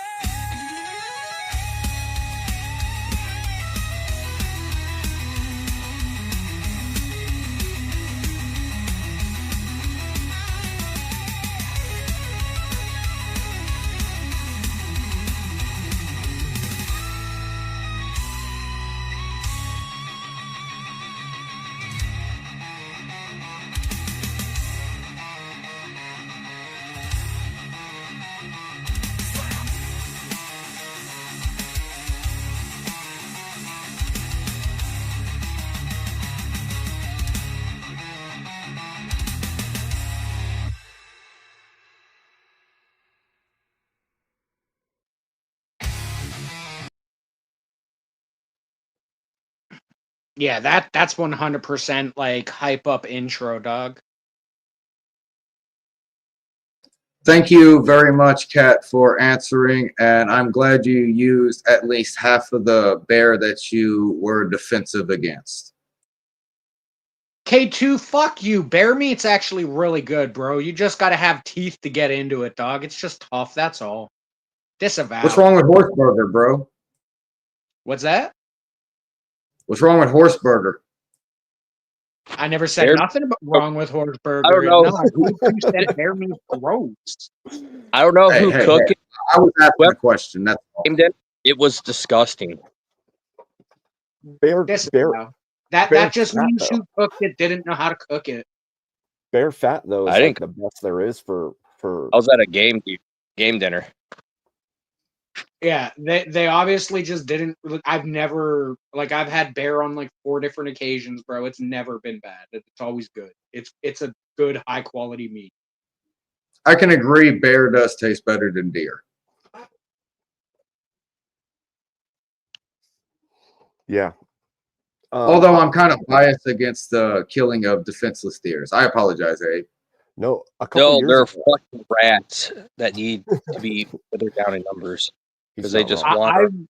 I only hunt for food. I've never hunted for sport. I don't usually agree with hunting for sport I ate unless it's needed. I Obviously, ate mountain lion tacos for the first time a couple years ago, and they were freaking amazing. bro. Have you ever tried a raccoon meat sandwich with mayo? I have not. Okay, Bro, here's bro. the asshole question. Anybody had Rocky Mountain oysters? Gator's good. Gator just tastes like freaking chicken with scales. Ah, dude. Right. So what about Rocky Mountain oysters? I don't like nuts in my mouth, bro. That's what she said. Okay, Abe, you can throw that off the table now. I apologize for forcing it on it. Oh man. Yeah. I don't know. Gator, that's funny because it's like chicken's cousin.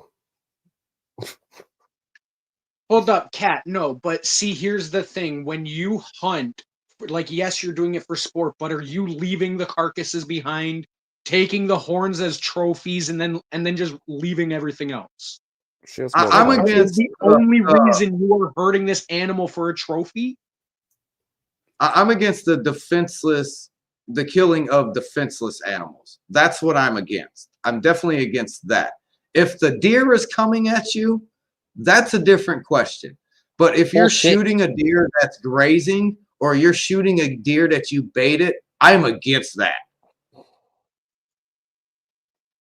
Well, no, it's because like I'm okay with some sport hunting. Like my main issue is when people take it too far, and they don't do the proper thing of making sure that as much of the body is used. Yep. I mean, even if I agree with even if you're just sport hunting, then you should at least donate the meat. Yeah. Like, I'm sorry.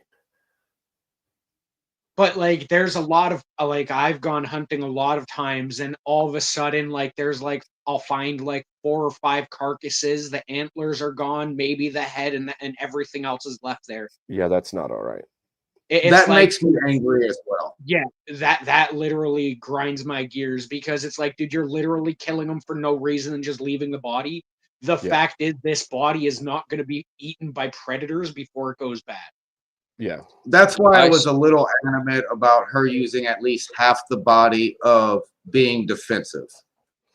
Yeah, I think, yes, you're feeding nature if you've left it, but the whole story is it didn't need to die if humans aren't eating it. And so, yeah. Yeah, I agree. If nature didn't kill it, it wasn't meant for nature to consume. Well, see, like I like animals more than I like people. I'll advocate to save animals before most people. I mean, that's a lot of people in recent times. I think that's just a credit Animals to how are honest. crappy humans People have are been. not. Yes, If an I'm animal's against gonna eat you, that as he's well, gonna go after Catherine. you. Unless you wind up eating the elephant afterwards. But yeah, we're like everyone's stating here, for simply trophies or resources, because ivory is a resource, that is not a good enough excuse. Well, see, the worst part is elephant meat isn't even all that good. A lot of people will not eat it, so most elephants are dying just for tusks. But you can still use the bones for other things. That's why I said at least half the body has to be used as a resource, or else you're creating waste. Okay, yes. See, Cat, I'm perfectly okay with that kind of hunting. Like, yeah, that's awesome. Everything is being used. Like I said, I don't like when people just leave this shit there and walk away. I don't like trophy hunters who waste, which is why I wanted the expanded explanation attached.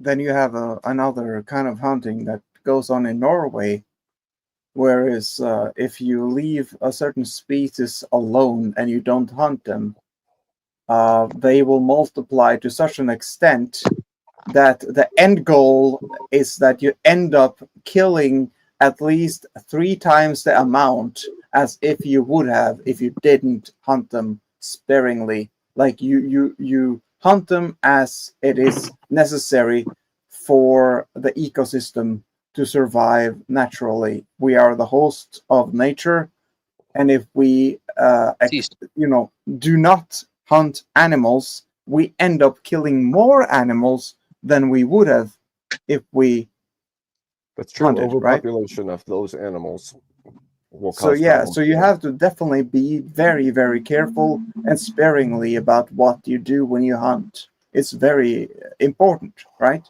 Yeah. I think Ace Ventura 2 kind of made a satiristic view on because I can't remember the actual movie who did it, where they captured a human and they told them to run. And I think there was actually a time limit that if they survived the time limit, they were able to leave. And it was literally in good faith. Does somebody know the name of the movie? The most dangerous. That's the one with John Leguizamo. Oh, that's the book. Yes, I'm sorry. yes, The Pest. That was the movie, was it not? Yep, that was in The Pest. Yeah, that was the movie I'm actually thinking of, where in good faith, if you got away within the time limit, we're not going to kill you. But for right now, you are the hunted. This is sport. And yeah, that's a good explanation of sportful hunting, in my opinion. The most dangerous game, I think it's based off of. Yeah.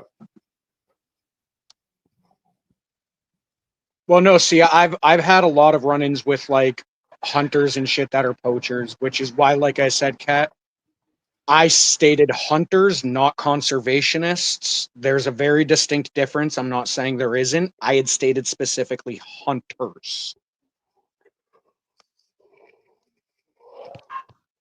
Yeah. Just an announcement. We have 2 hours before this goes live. Yeah, like I have absolutely no qualms at all with hunting, as long as there's a purpose to it.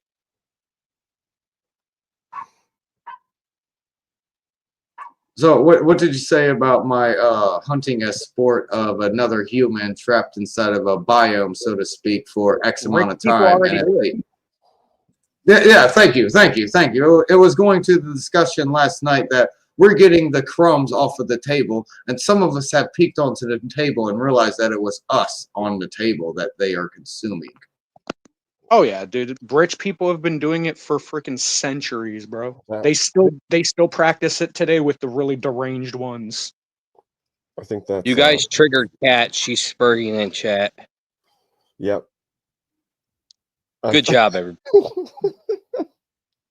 Kat's not in spurg mode though. No, but she's making funny comments. She's getting there. It's great. She's getting there. Keep going, and she'll get there. She needs to come up here in Spurg. It'd be awesome.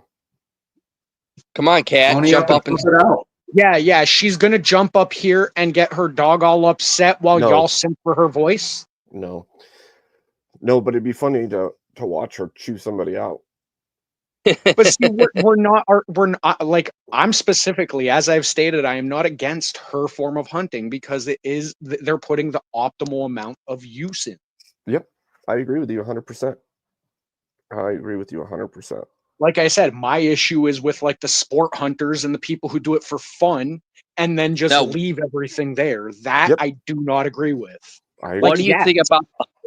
They just yes, hunting is fun. I love hunting, but I'm never gonna do it just for the sake of hunting, unless there's a purpose behind what I'm doing. Something has to come from it. Now, what do you think about the hunting where they just use the dogs and ride on horseback? As long as the meat's eaten, I still think it's fair game. It depends on what you're hunting. Waste the carcass. If you don't waste the carcass, hunt foxes. I forget what it's called. Yeah, it's usually fox hunting. And do you know how fast and dude, you need a dude. I have to hunt foxes and coyotes regularly. Where my buddy lives on a farm, I have to actually go and hunt them because they will go after his livestock. Yep, So the we pillow go on There's some- regular hunting parades for them. There's somebody on YouTube that uses greyhounds to hunt coyotes. Yo, I used to have a Rhodesian Ridgeback and a purebred wolf. Cat, they do Those that were my here. hunting dogs. Nothing. that Dude, here. I watched those dogs take down a bear. Jaeger Yeah. knocked the fucker over because he was a monster, and then Richtofen knocked the bear over by going after its legs, and then Jaeger went right for the throat. The bear was done in less than 3 minutes. Jeez. Well, dude, Richtofen was a 260-pound dog, 6'2" on hind legs. It's a big boy. Yeah, Rhodesian Ridgeback, bro. It's a big boy. He was a Jess. monster. Hey guys, how are you? Good. How are you? Hey, Jess. How are I'm you? alright. Sorry I took so long. You're good. You had a long stream yesterday, lady. Yeah, 12 hours. Beast mode. It was like 2 o'clock in the morning when I went to bed. So went to I bed heard, at Jess, 2 there was here. some drama. It was quarter What's to going on 9 there? a.m. for me. I went to bed at 2 when you were still streaming, and I woke up and you were still going, and I was like, holy crap. Yeah, so much for a chill stream. It was not chill. I heard it wasn't chill, so what the hell happened? Part of that was my fault, because I'm pretty sure once I got up, it just went to turbo mode from then on. Like, Honestly, if Kieran wouldn't have talked shit when I told him he was being disrespectful from chat, I wouldn't have even gotten up. I had no intention of joining panel. He frustrated you that much that you joined. No, it's because he was that disrespectful and fucking rude to a donation on a channel he does not fucking control. that's fair. That was my I issue. told him heaps of times about no, shut up, Jess, and let me talk to chat. It's like, cunt, it's my fucking channel. Shut the fuck up. No, but Oh, see, no. that's why I went after him so hard. Like, I jumped up there and I just went at him, and I have no regrets. He needed that. He won't well, you remember it, but he needed that. That's kind of what happened with me and Mel too, because Mel just kept talking, and I was in chat in different places with Mel saying like, you have a superiority complex, you need to chill, and I'd get all this like clapback type crap. So finally I was like, you know what, I'm just gonna get up there too. I think yesterday I was talking shit to chat from the chat to I was drunk. Mm. Did you guys see calling him sir? Yep. Sir. You that same crap that Mel was pulling on you yesterday, Jess, is the same crap that Mel It doesn't work with me though. I No. don't follow crowds. I'm not a sheep. I don't give a fuck. I will stand by myself if it means that it's the truth. Yep. I don't give a shit.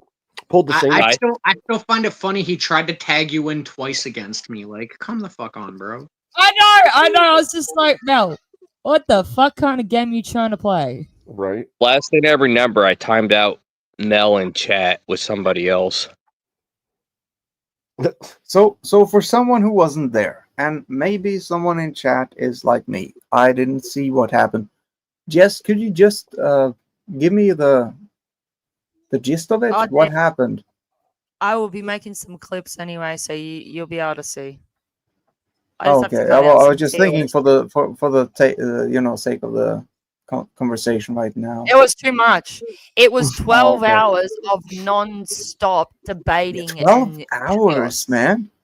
12 hours. 12 hours Yeah, of that's how come I wanted to debating, kind of make the little screaming at debate each we had other, very and short, just so it can be random clipped. spurging.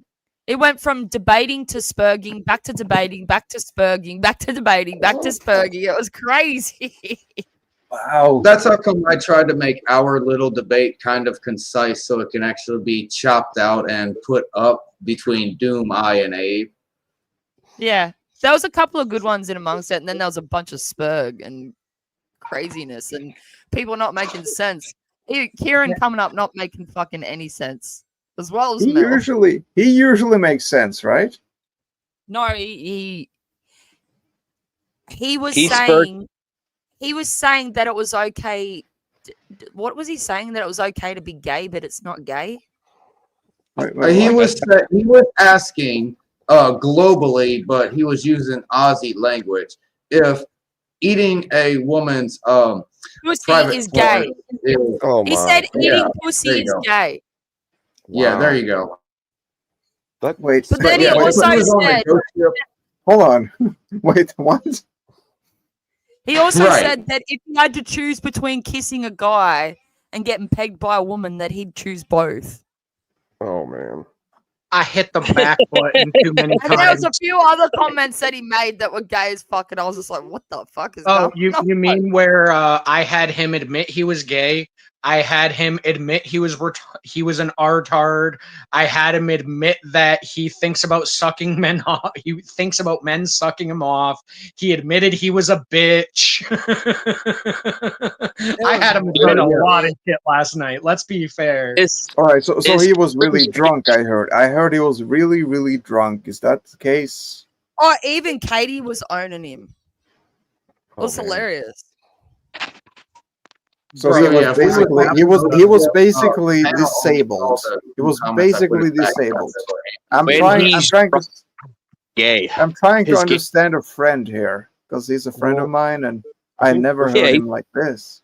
Partially he keeps. But he's getting What gay, pride. kind of friend, Dan? What kind of friend? Now we're all Oh, suspicious. a very heterosexual friend.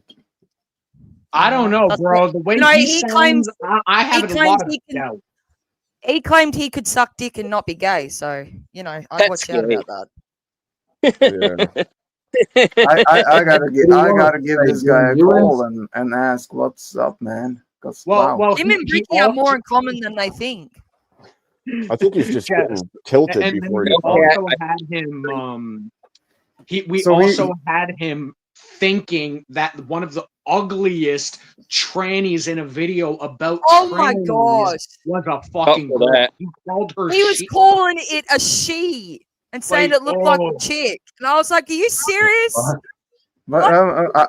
I you don't get it. confused Was by he that. trolling you guys, or was he No, really he was drunk? serious. He No, was he was serious. serious. He And And I was, said, he you was can get me confused flabbergasted. from that. That's concerning about what else you can be confused by. Yeah, and not Oxycat. drunk. He was flabbergasted straight up. Hmm. Jeez. Wow, that's disturbing, man. It was like watching a Even train whenever he train came wreck back, in it slow felt like motion. he had drank the other half of the bottle. Yeah, and then he tried to say that a man going down on a girl was gay. That's so weird. Yep. And then he said that no, I mean when I say it's gay, I mean it's stupid. And it's like, what the fuck? Yeah, he tried to change the definition of gay after the debate. Well, I mean, And another thing, he never let his wife speak about him eating her pussy. okay. So That's something I wanted to hear. I wanted to know hear his that. I know that in wife Chris' about her panel, pussy. I think Chris showed.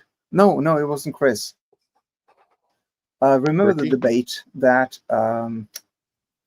Spaceman's trying Bricky to. showed? Yeah, Bricky showed about he had a debate with who was it? Andrew Wilson. Bricky? Was he referring to that or what? No, No, he he was was serious. legitimately using his own points in a debate. I had a dude dressed up in a dress with lipstick on the screen, and he thought it was a chick, and he was calling it she. Uh-oh, are we gonna get a white girl wasted smoking spaceman tonight? Let's go. He's like Spaceman, the- white girl. Bro, he is the best grifter when he's white girl wasted. I'll say that right now. His grifting goes from over 1,000 to over 9,000 once he gets white girl wasted. Oh my. Oh, you're gonna make a lot of money tonight, Abe. That you. Yo, you'll get a lot of amazing grifts. Excuse me for being a little slow on the uptake, but it was actually over 8,000. I don't even have. You should.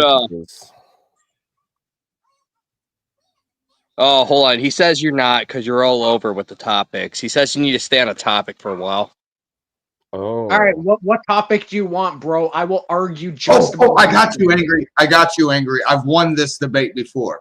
Was it a Super Saiyan bargain sale whenever Goten and Kid Trunks obtained Super Saiyan? I've won this debate before, and my answer is no. So I'm Wait, taking the what? no side.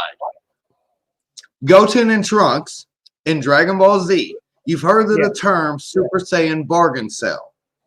Were they part of the Super Saiyan bargain sale? My answer is no, and I have won this debate before. No, they're not. Hey, you should so make we're agreed. Spaceman give Smoky Spaceman a wrench if you want to. He eats like the Yes, best mom. Cat. Yes, Cat. This is Great Value Nerd Zone because I am missing my great co-host because RIP South America Internet. We're making do. Yes, we make do. I'm quite We make nerdy. do. The fact of the matter is, we went from moments with God, or what? Like we went from like theological debates to moments we found like people found God, and now we're talking about nerd shit. We are all over the map, but Chad is apparently enjoying it. Except for Smoking Spaceman. He says we need to stay on a topic for him Yeah. to grift. I need him to give me a good topic. Yeah.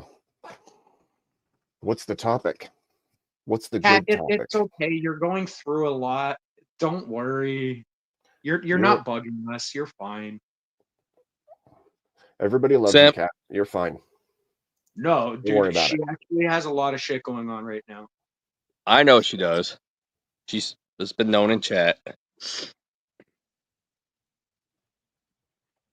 By the way, prayers for Big Boy, everybody. Make sure you give your prayers, all of your prayers to Big Boy.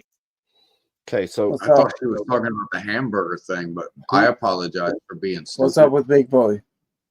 No, Big Boy is her dog. What happened? Yeah, I definitely He's not apologize for doing being that well right now, unfortunately. How old is Big Boy? I believe he's what, 2, Cat? I believe you said. Only 2 years. Yes, unfortunately. I'll definitely pray. Plot convenience, John Castle. Plot convenience is your answer, sir, for the affirmative side of Super Saiyan bargain sale.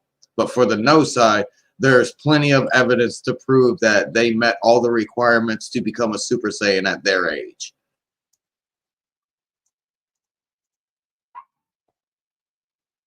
Did they?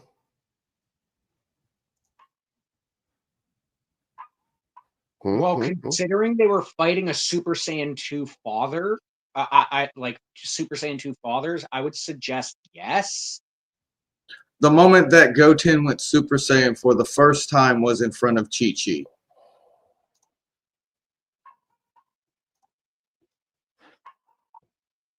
Ugh, oh man, I'm starting to get tired. We're agreeing on this point. I don't want to argue with you if we're agreeing on this point, Yeah, Angry no, Beaver. It won't be we're fun for not the audience. arguing, which is why I'm kind of quiet. So I can give a sad story about my dog if anybody wants to hear that. Oh god, it's been 44 hours. Holy fuck. That's not what you're supposed to do. That's not halfway, Angry. That's not halfway. 100 hours with nothing, and then come back to me if you want to do another 100. I've done that, bro. I've done that. Oh, so you've been through basic training. That's awesome. I've had insomnia since I was 15, bro. 100 hours with nothing. That means no sleep, no beverage, no sustenance. 100 hours. My uncle taught me how to survive. Yeah. Correct. Yeah, Right. basic training. Abe, if I may ask you a personal question, can you tell us the country you were deployed to? Iraq.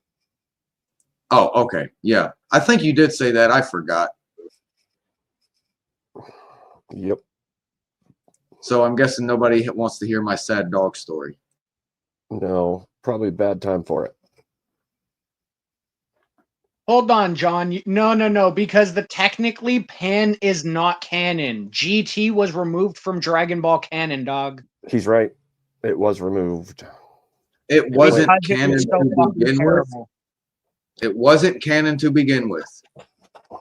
Well, they tried to say it was, but after like 10 years of everyone screaming it wasn't, they're like, okay, yeah, no, it's not.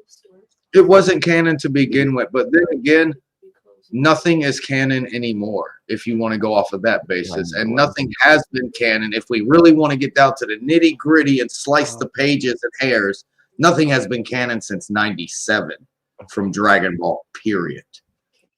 No, Z was canon because that was written by Toriyama as well.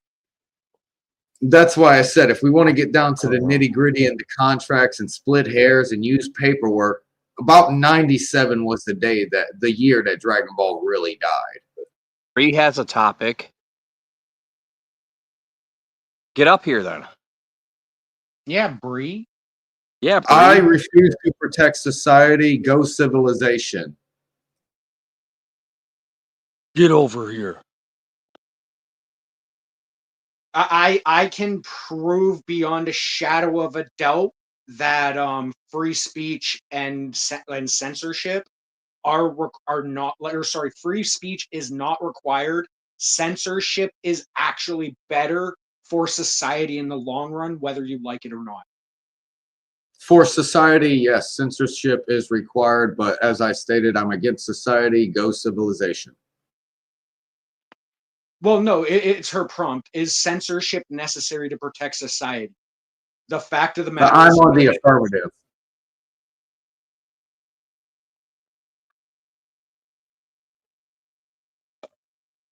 see, here's the thing. I do not defend free speech. I want to take free speech because I don't believe in free speech absolutisms. I can outline many points as to why no one should ever advocate for free speech absolutism.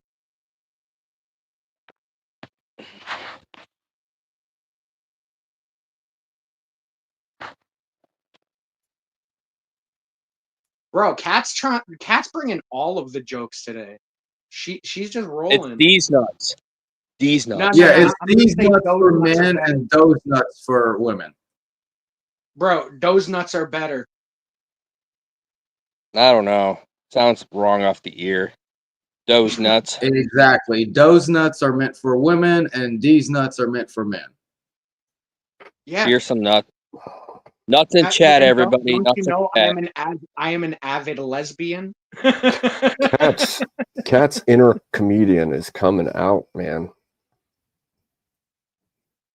Oh, now you're going to make K2 start cooming because you said coon. Now it depends on who says those and these, though. Like, if a guy says these, it depends on who he's pointing to, himself or someone else. No, and no, when no. someone If you're says, pointing I was not exteriorly, done. it's I was not done. I was not done. And when you say those, it's the same thing. Like those nuts. No. Doesn't No. hit the ear. It doesn't. Those is exterior. These is interior, or yours, or personal. Are you Those sure is about something that? other than. Yeah, See, those is no, away from you. These are yours. No, see, I was at Brooklyn College and I was a writing tutor, and I'm pretty sure you're wrong. It depends on who says it.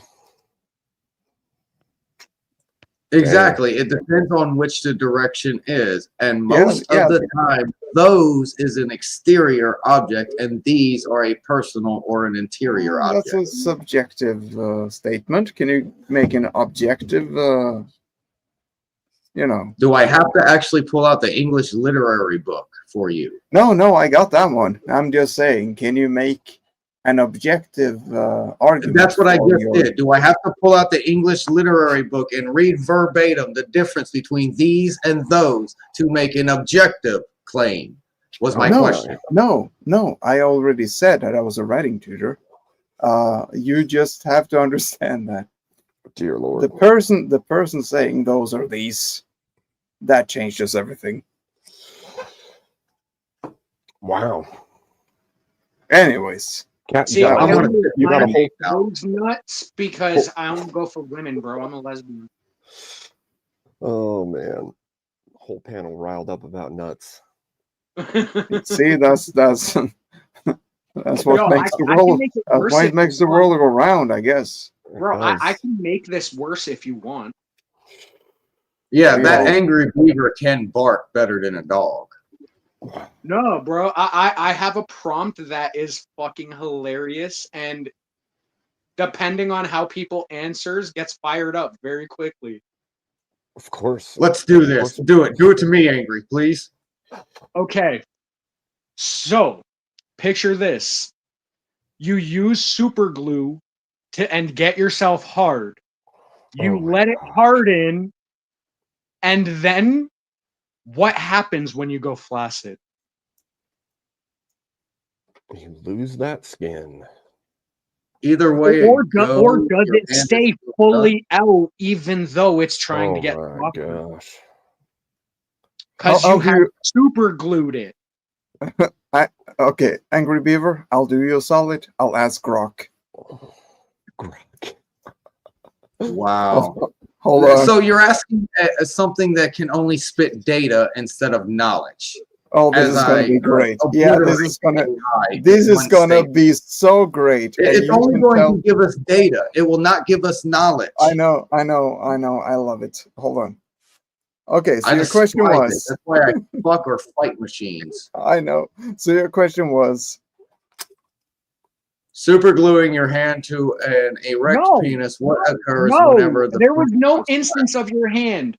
Like I said, you get yourself What hard. happens if You cover with. super- Hold on. Let me reiterate. Oh You my get gosh! yourself Now I hard. understand. You cover it with super glue. It starts to Okay. harden. What Okay. happens when you get flaccid? Okay, got it. This is a gross question. I told you, dude. It's wild. Dude, I'm honoring his question. Hold on. Okay. Hold on. You go ahead and Imagine search that. Yes. No, I wouldn't have to. I have to play soft. something. I have to I'm play sitting something behind Abe again. in honor of Chase. I have to play something in honor of Chase.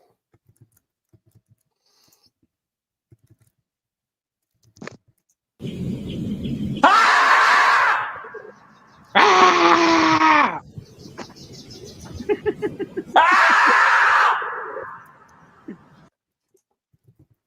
Oh, that's. Let's wait for a chat to catch up. Okay, Doom's caught it. Doom's caught it. Yo, y'all wanted a weird ass. Y'all wanted some like wonky questions and giving weird suggestions, bro. I'm like, all right, I've got one for you. So what happens if you super glue your hand to your hard There dick? is no hand to your dick, though. No. No, I'm asking. no. He's enveloping his erect penis in super glue, and the friend wants to know what occurs whenever he becomes flaccid. This is the official question, sir. I got the answer from Grok. Let's hear the data from the AI. I just wanted to add if he was grabbing his own crotch. I did not ask that. I asked the original question. We can do the other one after. You want me to read the answer or no? Yes, absolutely. Oh my gosh. For science. Do I have Abe Lincoln's approval? Yeah, as long as it's not terrible and it's gonna get us in trouble. Oh, well, the data that's just will probably gross. most likely That's be just here. gross, but I'll read on. If someone were to apply super glue to an erect penis, the consequences could be severe and painful, both while erect and when the erection subsides. Here's what could happen. While erect, super glue bonds quickly to skin, forming a hard, flexible layer. If applied to the skin on erect penis, it would likely adhere tightly, potentially causing discomfort or pain due to the rigidity of the glue. It could also bond to any hair or surrounding skin, making it movement or touch extremely painful. If the glue is applied in a way that restricts blood flow or adheres to sensitive areas, e.g., the glands or frenulum, it could cause immediate irritation, burning, or even tissue damage. All right. When the erection subsides, now this is the question, right? No, answer, okay. When the As erection subsides. Yes, here we go. So, take notes. As the penis becomes flaccid, the skin naturally contracts and becomes more flexible. However, the hardened superglue layer would not contract in the same way, leading to significant discomfort or pain. The glued skin might pull, tear, or crack, potentially causing obstructions, cuts, or open wounds. If the glue has bonded skin together, e.g., folding skin or sticking the penis to itself or another surface, the shrinking of the tissue could exacerbate. How do you say that? Hmm? I said my penis hurts now. Okay, thank you. Pain and make it difficult or impossible to separate the bonded areas without magical intervention. The glue might also interfere with normal skin elastically, leading to okay, you get a point, but infection, tissue damage, Thank you, sir. issues. Yes, you're very welcome. Medical risks. Recommendation. This is very important. The scenario is a medical emergency. If superglue is applied to the penis, the person should seek immediate medical attention. Do not attempt to remove the glue at home, as this could cause further injury. A healthcare professional, oh no, can use appropriate techniques. I don't want to go into that as it's gross. To safely remove the glue. To safely remove the glue and treat any damage. Disclaimer. We don't want any disclaimers. That's the truth. Okay, now for as a request of Doom. Oh, yes. Brock, how can we erase all of this from our memory? Okay, that's very good. How can we erase all this information? Yo, and from Smoking our Spaceman is correct. memory. W to Dan for reading that bullshit with a calm fucking demeanor. I know he's a piece of shit.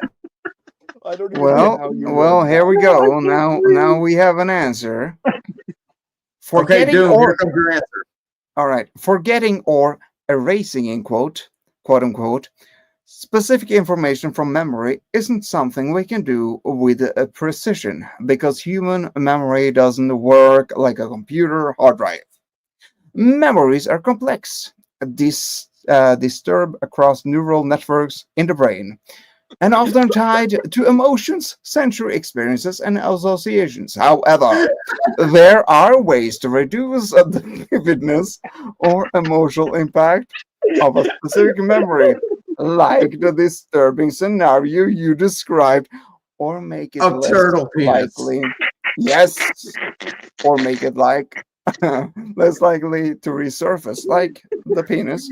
Here are some approaches based on psychological and cognitive scientific principles. And if you want those, you can subscribe to my channel, and I will send it to you if you send me some super chats. Good job, Dan. Here's your pat You're on the very back. welcome. Thank you. Everybody, if you haven't seen Turtle Penis, don't get scarred. Yes. I literally have tears streaming. from Bro, that. I haven't been able to breathe since he started. Ask me anything, guys. How much Wild. Woodchuck could chuck wood? Dan, Oh, that's a good one. I need you That to is just a good start one. being my Grok translator from now on, dog. You somehow kept that shit fucking calm the entire time. Oh, Dude killed man. me with these comments during this time. I was like, I'm sure dying. the chat made this come alive. Wow. I told you that, dude. I That had to prompt, start breaking up yo, my that plants, prompt was man, because wild. I couldn't stop laughing. Doom started typing that, and I started laughing so hard I couldn't even click to display it. Bro, the fact is, I told you it would get wild, bro, Oh and my it did. Thank you for that. Dude, because it you was a the good question. producer It was a and he really was good the question. dictator of this. Yo, Thank you Dan, for you that, wanna know Angry the and funny Dan. thing?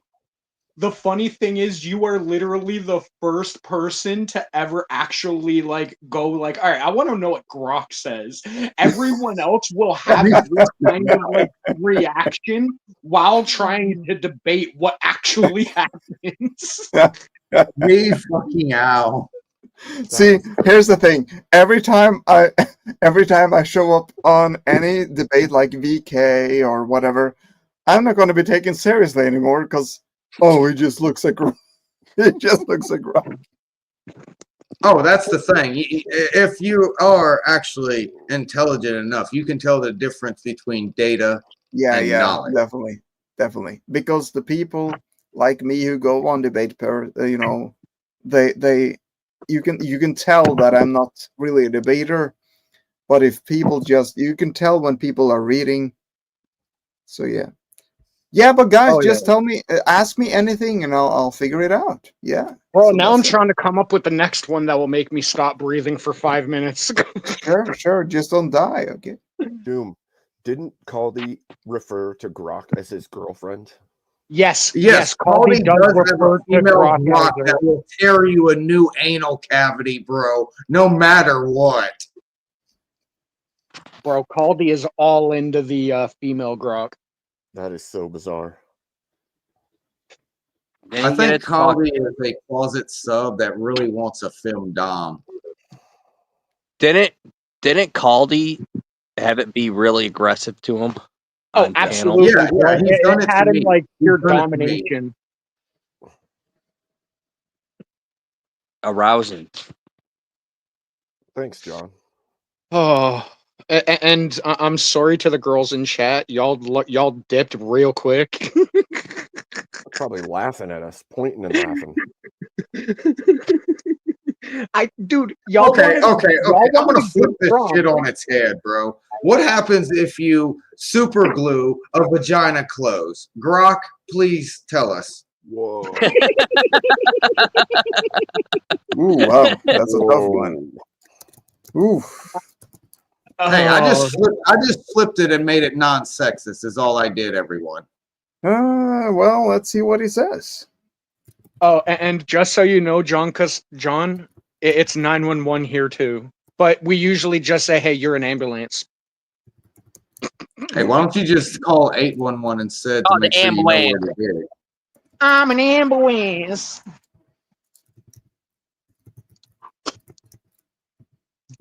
Bree's laughing at.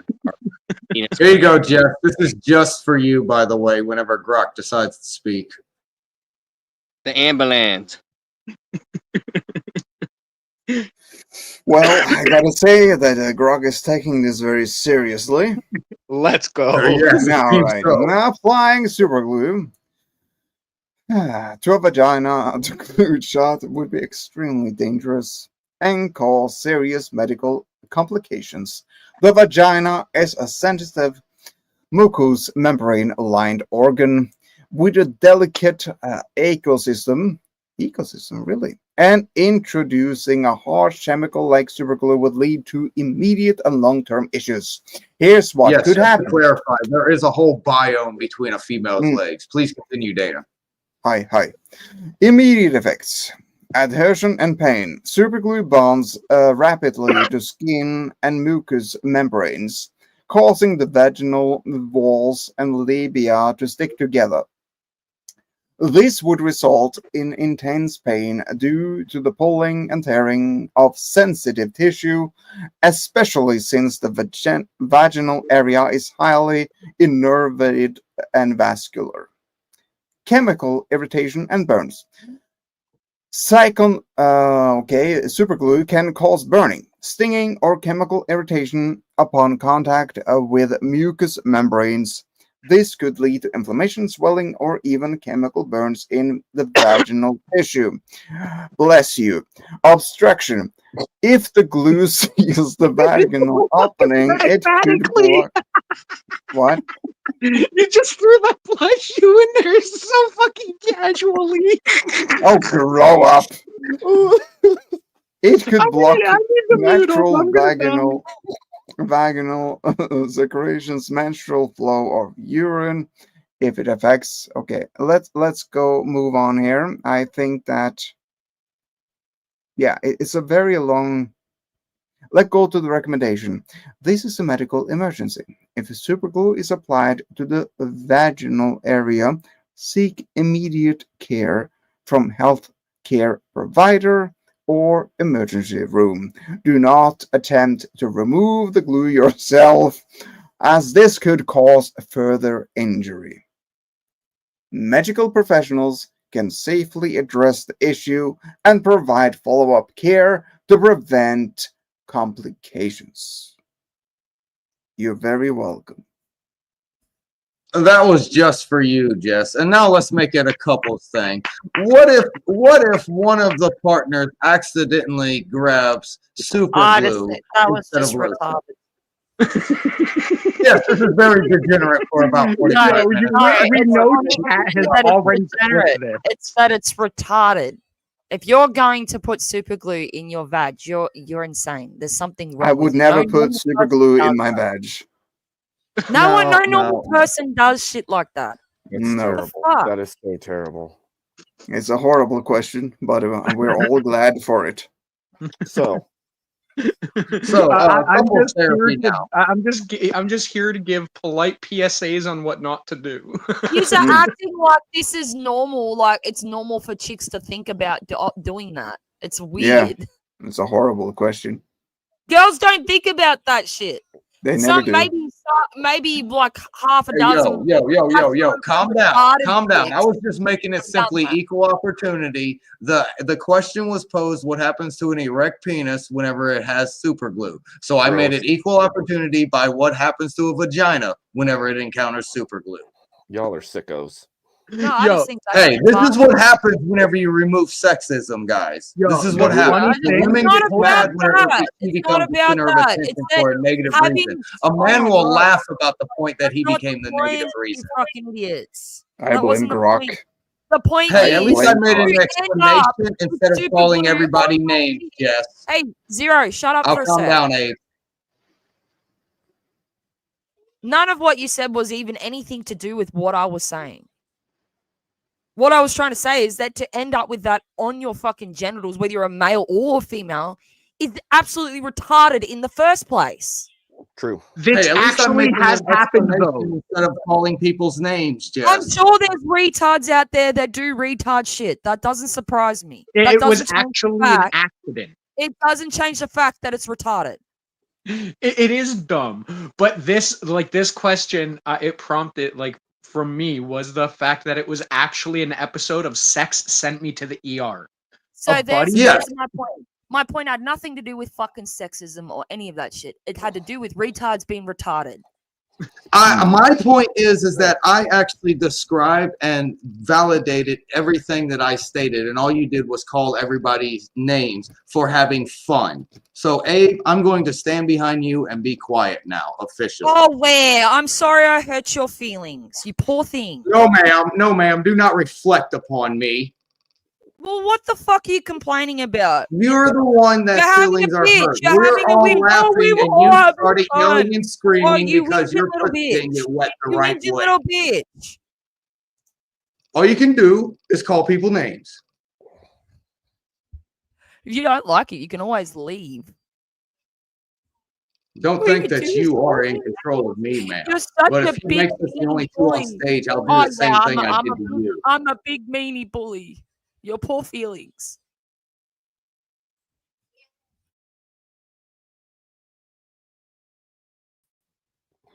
I was trying to let you fight it out. Well, Nah, I heard his poor feelings. I'm a meanie. Sorry for I mean- being such a meanie and hurting all the feelings. I'm going to get that serious. I Fuck literally, me either. I mean, it we're was talking about literally super glue on prompted a off penis. of an episode. Like that's why I'm like, yo, this is a fun one. It Oh sure well, is. I was quiet and it was getting a bit boring, so I had to do something. Mm-mm. Well, So, no, it's because what ended up happening in the episode was dude had apparently, for I'm whatever joking. reason, Boring's the wrong word. I meant quiet. And Boring. ask boring's what the wrong happens. Put super glue in your butthole. John asked. no. I don't That's know why weird. it's so offensive to say that people that do that are retards. How's that offensive?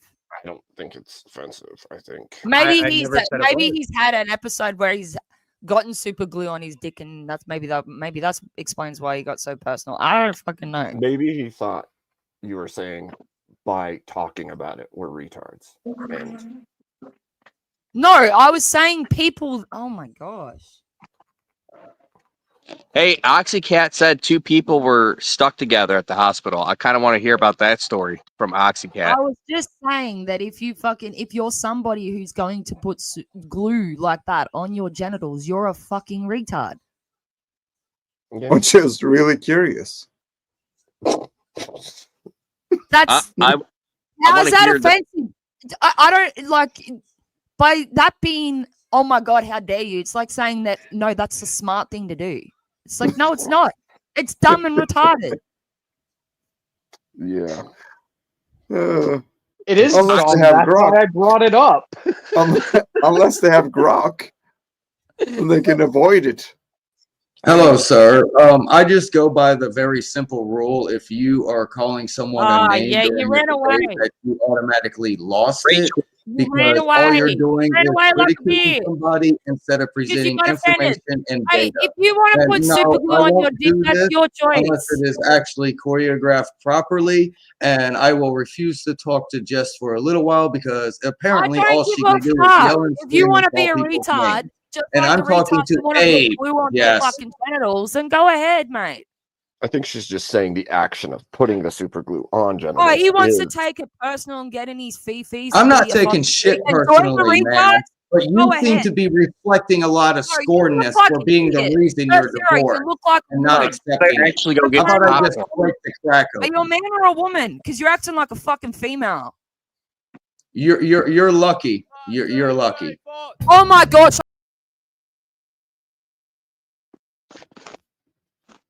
I'm on Smoko.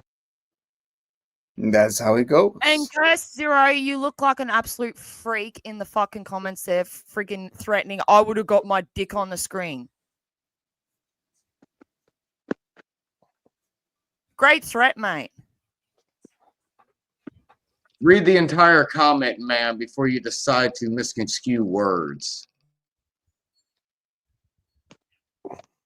Yeah, you said, lucky I respect this place because over a decade ago, and not over a decade ago, because my dick would have suddenly appeared. Hence the reason why Because I would have proved to you I was a man. I don't like no little one wants lady. to see your dirty ass dick. You fucking freak. That's the point, that I would have No stood one up and cares proved that I about was a seeing man. your dirty ass dick. And I'm done with this No one conversation cares. because I've Nobody already wants to explained the fucking see reason why that. you're on the You wanna be a internet. best I've friend? already Go to a explained the fucking reason all-out why you all-out yell that and shit. scream No, and the reason because why you're you acting like a attack fucking truth. freak over getting Now your I'm done. feelings hurt. Over getting your feelings hurt. Over calling something Are you, retarded. ma'am? Are you Fuck. really getting your feelings hurt? Why don't you rethink what I've actually stated in the chat while Well, Smoko if you was want going? to Because make you are threats about merely putting your dick on the screen, a you can fuck off scorned from woman attacking men If you want because to you threaten cannot about accept the putting your fact dick on that screen, you can are the fuck reason off. your man will not take you back. No, you can put Okay. any excuse you want over that. You're the freak that wants to put your dick up on the screen on a panel bunch full of men. Says a lot about you, mate. Wow. Well, that We need a new escalated topic. quickly. I think we Like need a new calling topic. someone a retard, you fucking pansy. Ben, what's Grok got to say about this? You're putting Grok on the spot here. What am I asking? I don't know.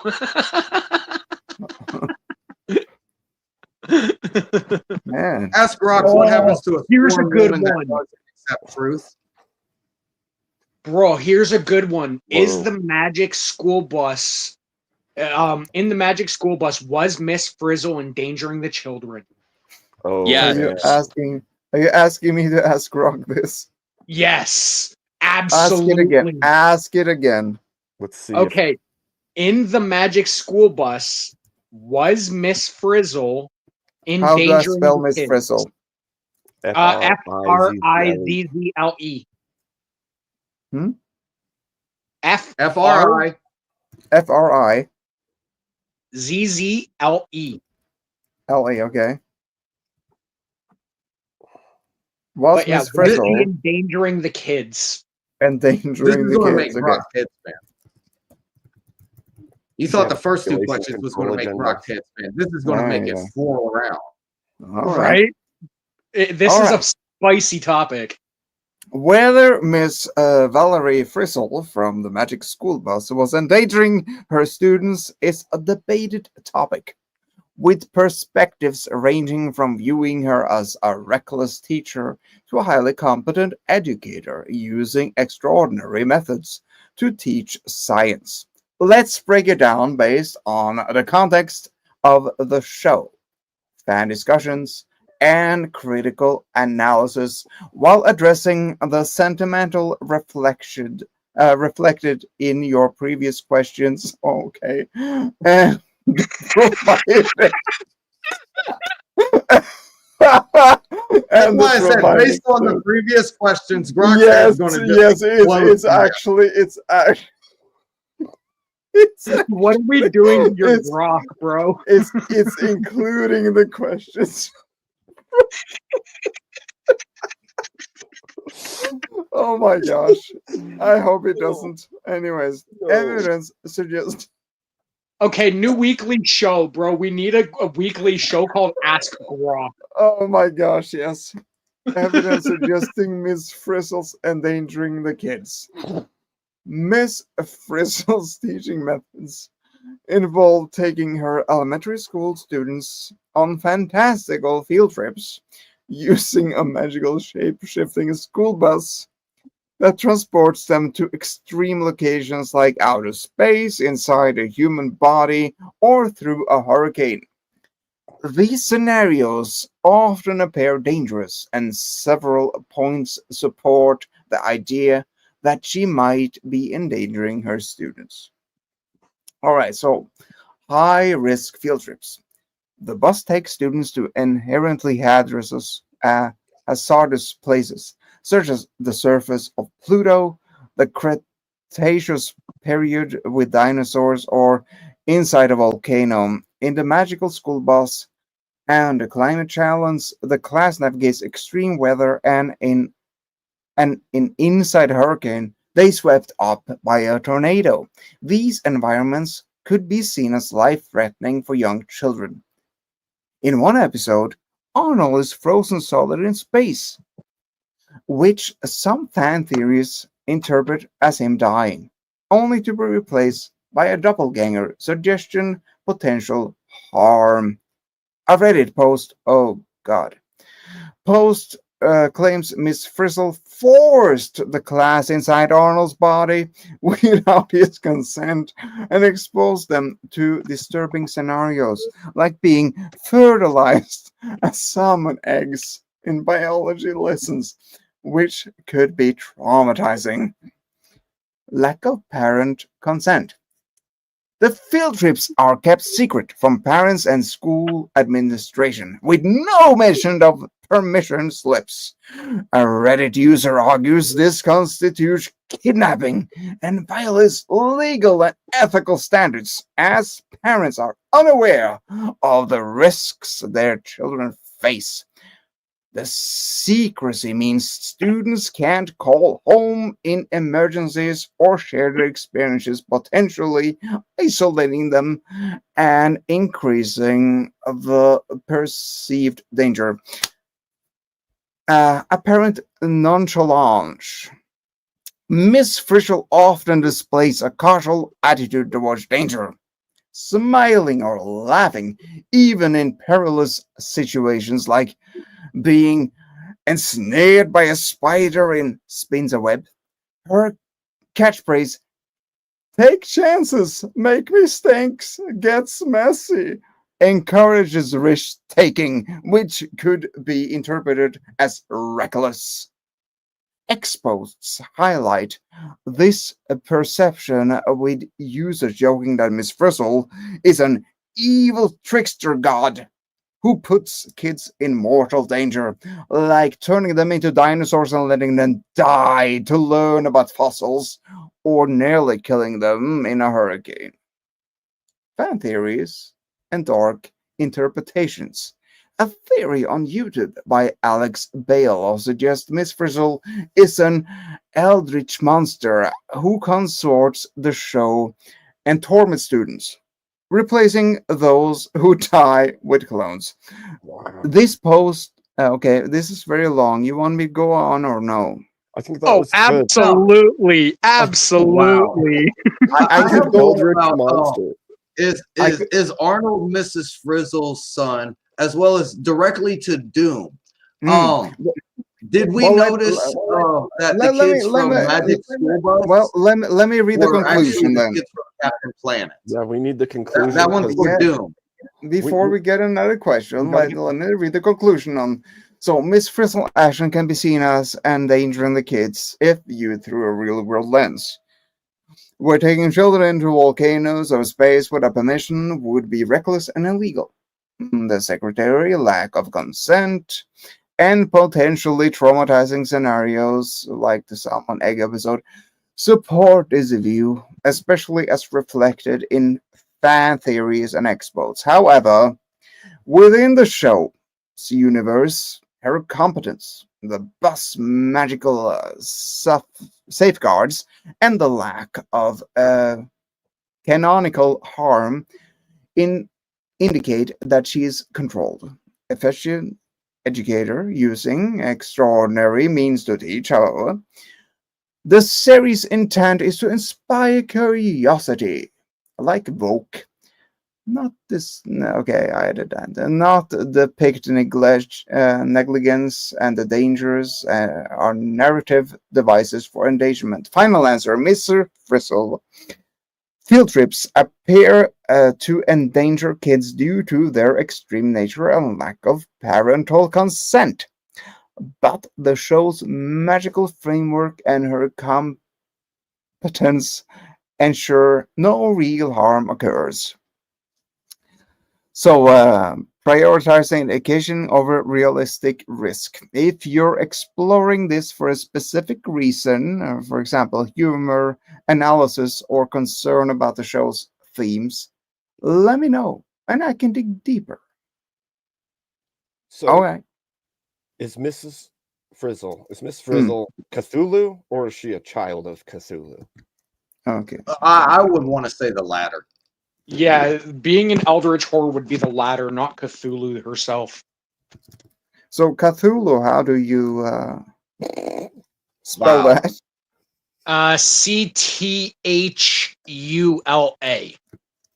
Wasn't it a K? CTH? No, the original spelling was with a C. Thank you, sir. CTH. LU? LU. Or sorry, CTH. Oh my god, now I'm brain farting. I should not have smoked that bowl. CTHULA. CTHULA. Yes, yes, thank you, Doom. Thank you. I was forgetting the other Doom U. is more So correct. is Miss Official Cthulhu or help me out. Or or child Eldritch of- Horror. Say it again. Eldritch Horror. ELDRITCH.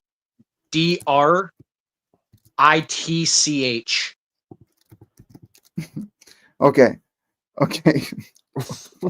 I don't know what this is. Anyways, I asked. This is wild. It sure is. I mean, I have no idea. Thank Just you, like Wade. Grok has no idea.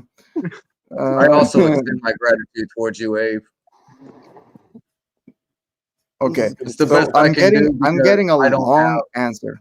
I'm getting a really, really long answer here. Just skip So, to the conclusion. Yes. are you sure about this, Give us the sir? conclusion. Yes, give us the conclusion. Well, let me get to the beginning first, so you understand that Grok is taking this seriously.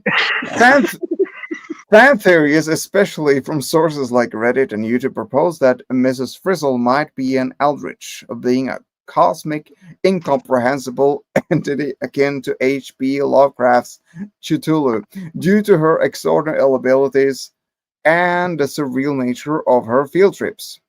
Here's why some fans lean into this idea. I'm sure you're not interested in that. Okay, evidence against Miss Frizzle as a Cthulhu Eldritch entity. While fan theories are creative, the canonical depiction of Miss Frizzle and the show's intent argue against her being a malevolent Eldritch being.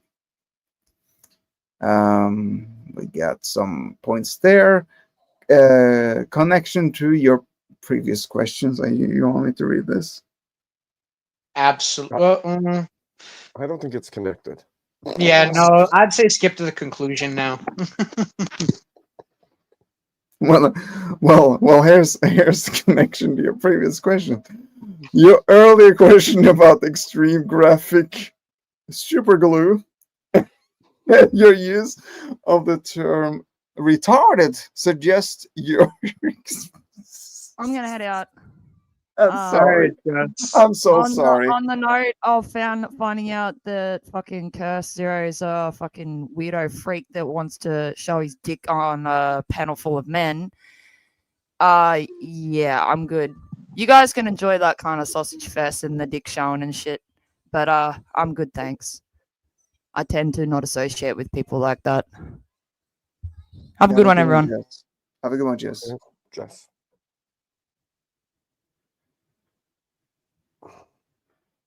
Anyways, do I go to the conclusion or no? Yes. Yes. I need my answer. All right.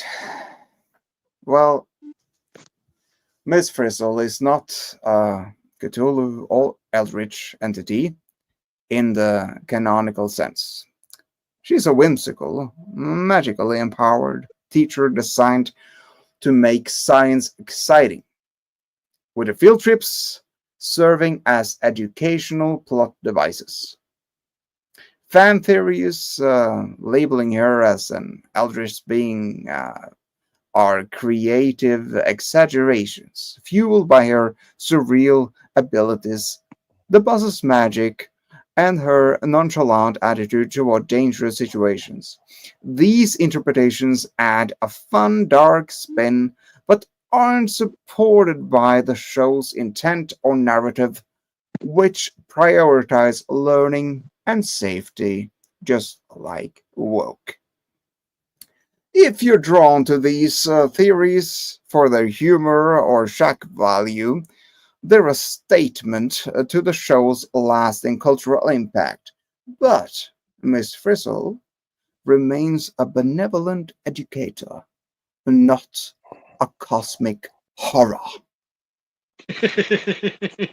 Bravo, Dan. Bravo. Oh, thank you, thank you. Hilarious.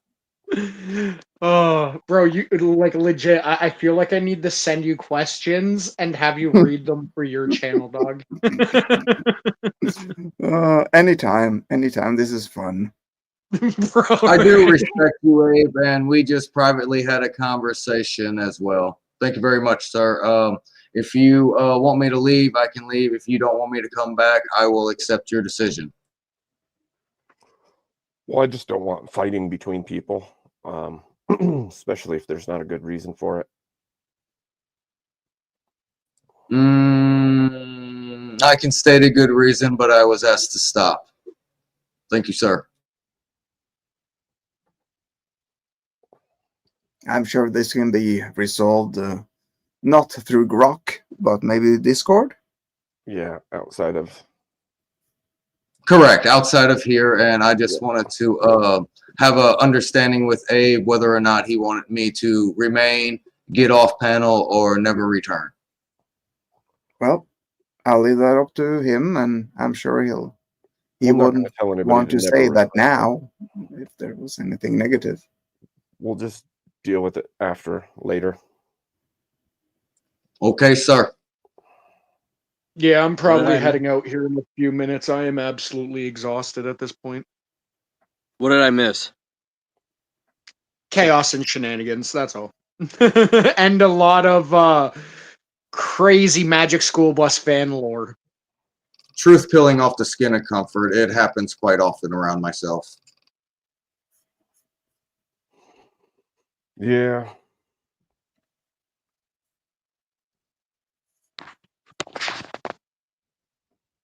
Ugh. But yeah, I've been going way too fucking long now. I need a break from YouTube. Yeah. You should rest, guy. Maybe. We'll see. What's rest? I can Right. never rest until the task is completed.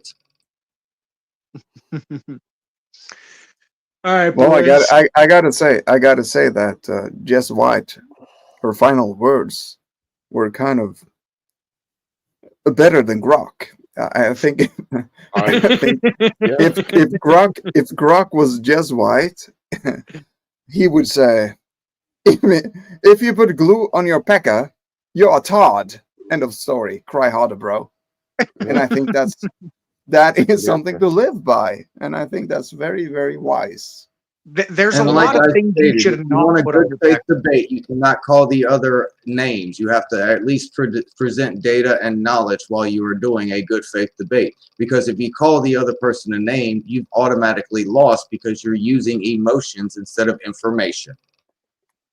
Yeah, but I don't think it was really a debate, just her making a No, comment. I was legit just like causing shit and giving random prompts for funny answers. Well, the only thing she said there, the only name she called there was bro.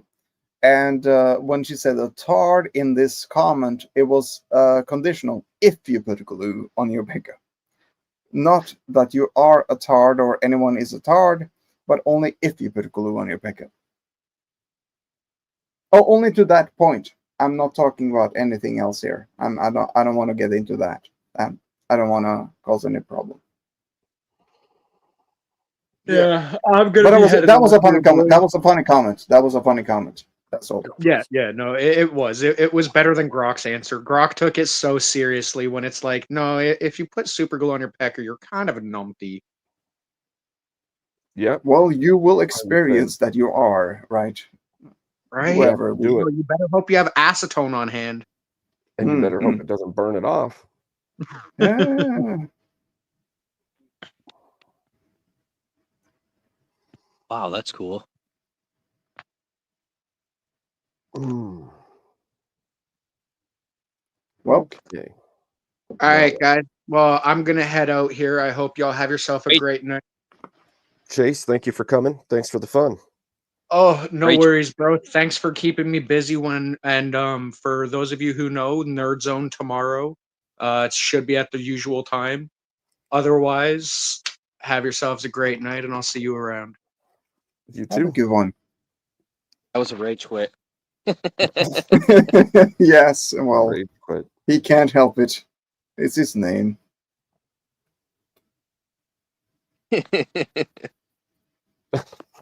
Yeah, Angry Beaver. We'll have to do an Angry Beaver scream in honor of his leaving.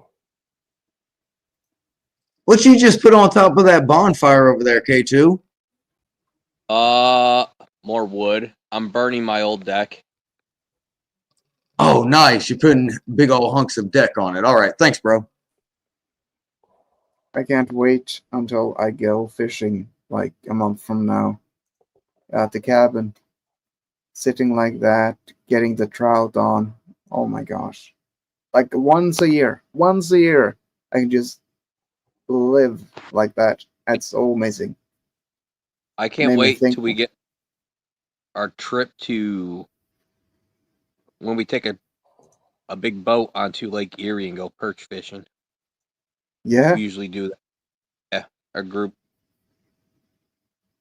Cool. Here we go. Chase. Oh, it's silenced. Of course it is.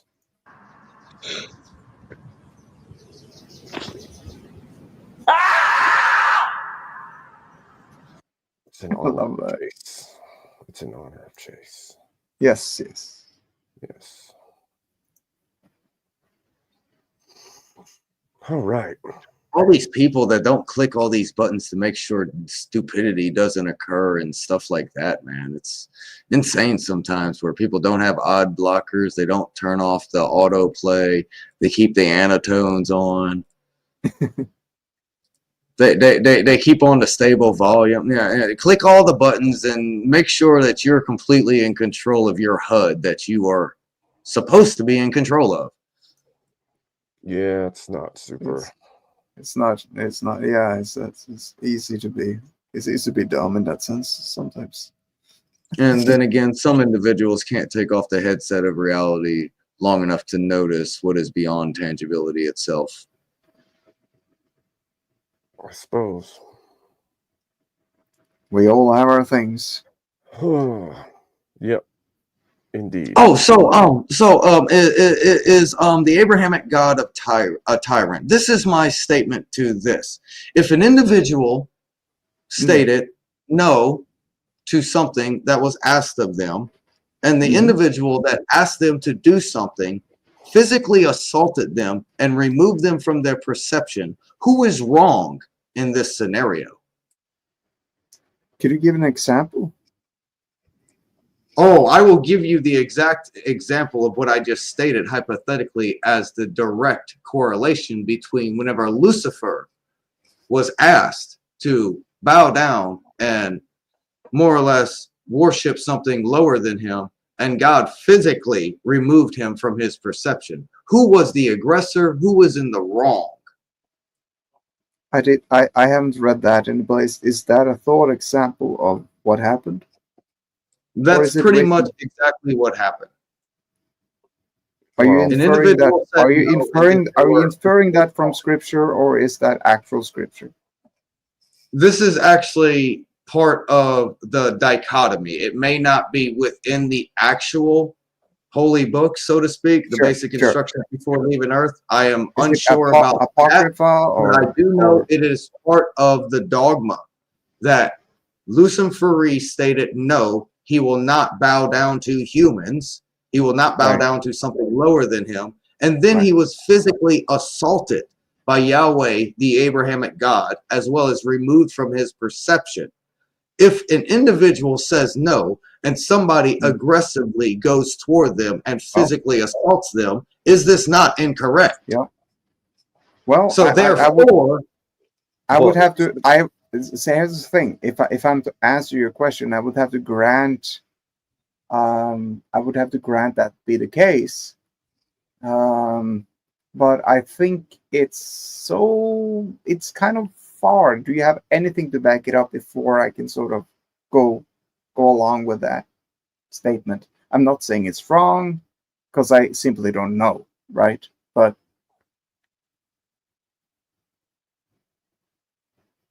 I went and looked at Billy Carson to remind myself of who he was. He's okay. He's not all there, but he's okay. If I had to throw it to my two ducks to tell them to go, it'll probably take me a few more seconds to find when Lucifer was removed from heaven in the Bible. Cool. No. Ezekiel 4:12, Revelation 12:7-9. So most likely it'll probably be Isaiah 14:12 or Ezekiel 28:16 is what I am referring to, sir.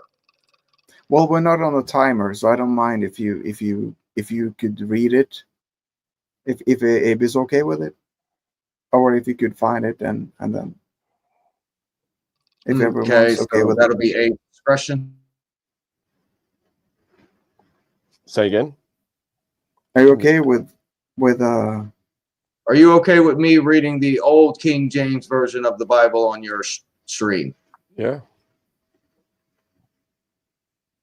Yeah, of course. So I have 2 verses here. Will you prefer Isaiah 14:12 or Ezekiel 28:16? Do both, sir. That's cool. Okay, please excuse my microphone for being unmuted for a moment.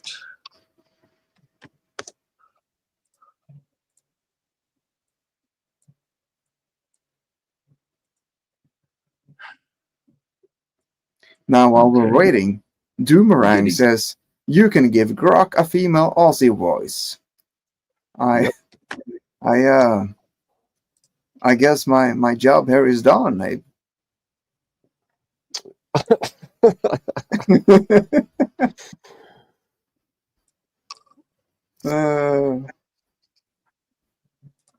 Okay, so Isaiah 14:12 states from the King James Version, "How art thou fallen from heaven, comma, O Lucifer, comma, son of the morning, exclamation mark.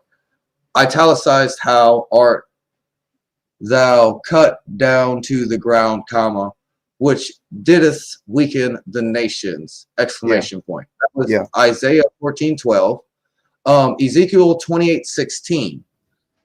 By the multitude of thy merchandise, they have filled the midst of thee with violence, comma, and thou hath sinned, colon.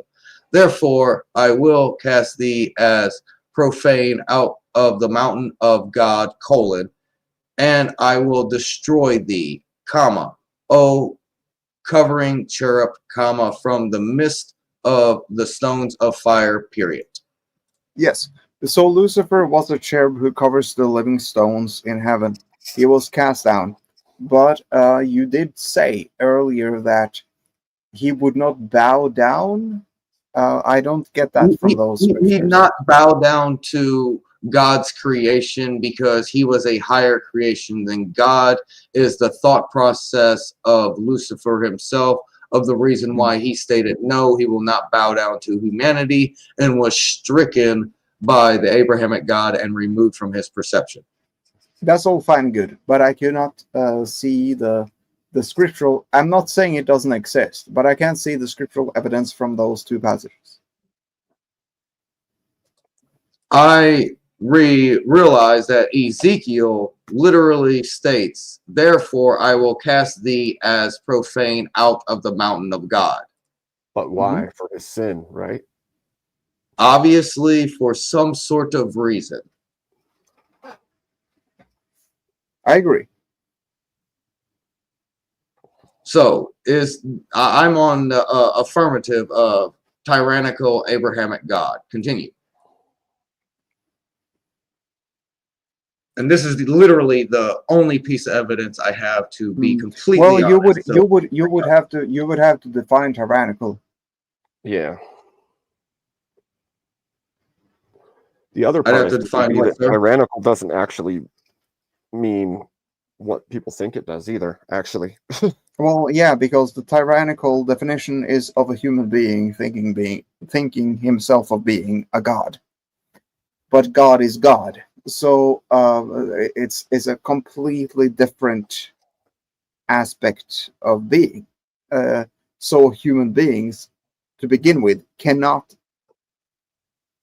start to perceive God of being tyrannical.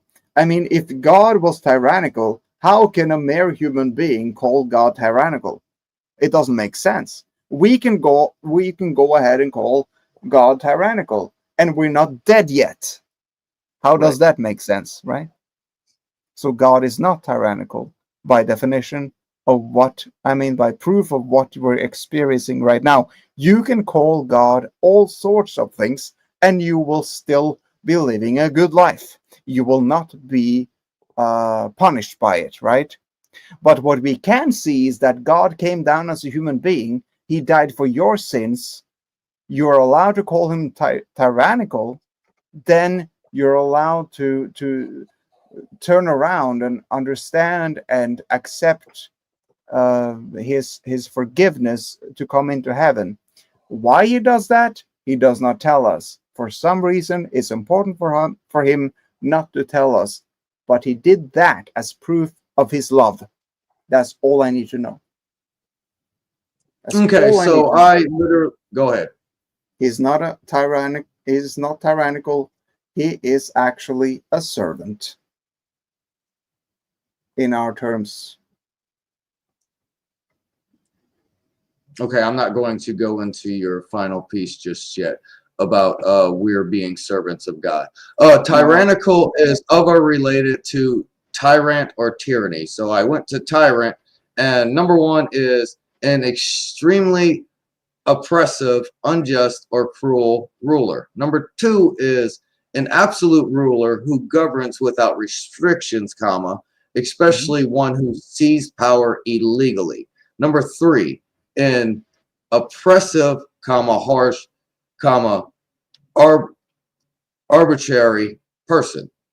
Well, they didn't say entity there, so we're going to stop at 3 and leave those as my extra pieces of data, stating Sure. that more or less stating that this entity is seizing control over everything without any legitimate just cause, because you merely rely upon faith and belief to assert their dominant position. Period. You want me to answer that? Hence the period, sir. So, what was the last sentence there? You are only able to have any proof through faith or belief that this entity has any ruling or justification of creation of what is. Period. So, does that mean that what I believe changes anything? Belief is a very powerful thing. We have also noticed that there are many individuals that can be healed by prayer, which is more or less scientifically collective thought. And this can actually and has been measured to prove that it can cure as long as the entire unit is working in unison. Are you a man? I control a human. You are a male or a female? I have a stick. I'm a guy. All right. If I believe that you're a female, do you then cease to be a male? This is your personal belief. This is why I stated belief and faith have less water than knowledge and information. Okay. So that was a loaded answer that did not give me any information. I could ask it again, or you could just answer. If you have the belief that something is something, it may have the ability to do so, just as Schrodinger's cat or Einstein's monkey. All right. Well, I think I can't argue with you. I think you win the discussion because you are too set in your ways to It's quite a thing to be narrow-minded, sir. Yeah, that's my point. It means that you stand firmly in what you understand.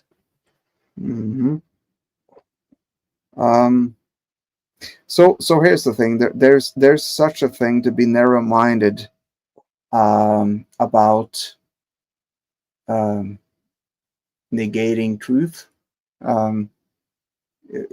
If you are so wide in your understanding of things that you cannot pinpoint truth, as truth, everyone can see truth. I'm asking you, if I believe you're a female, would you cease to be a male? You cannot say no. I'm still a male. That's either you being dishonest or you're too narrow-minded. So I agree with you. I will use the argument I used against Abe about worship. It seems as though I am touching the ear of the elephant and you are touching the foot of the elephant. And that means what? It's an allegory of we can never understand what is because we are limited by what we can perceive.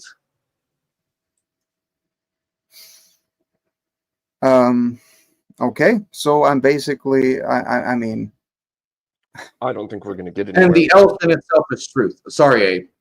Yeah, I don't think we're going to get anywhere with the arguments. yeah, I mean, may I be honest with you? Do it. Say it. All right. I think what you're saying is not getting you where you want to be if your intention is to give me anything of value. If you're trying to give me anything of value and not just beating around the bush, I think you're doing everyone a disservice. If you really have a valid point and you have something here that you truly believe in, I think you would do good in thinking about how to convey that to people who do not have the same value or belief, and then we can have a real discussion. And I look forward to that, and I'll be here for that. All right? I have done this, and I think I actually did it earlier in the live, that I am against the division of souls. I am here to unite after tangibility, whereas there is a narrow road to heaven.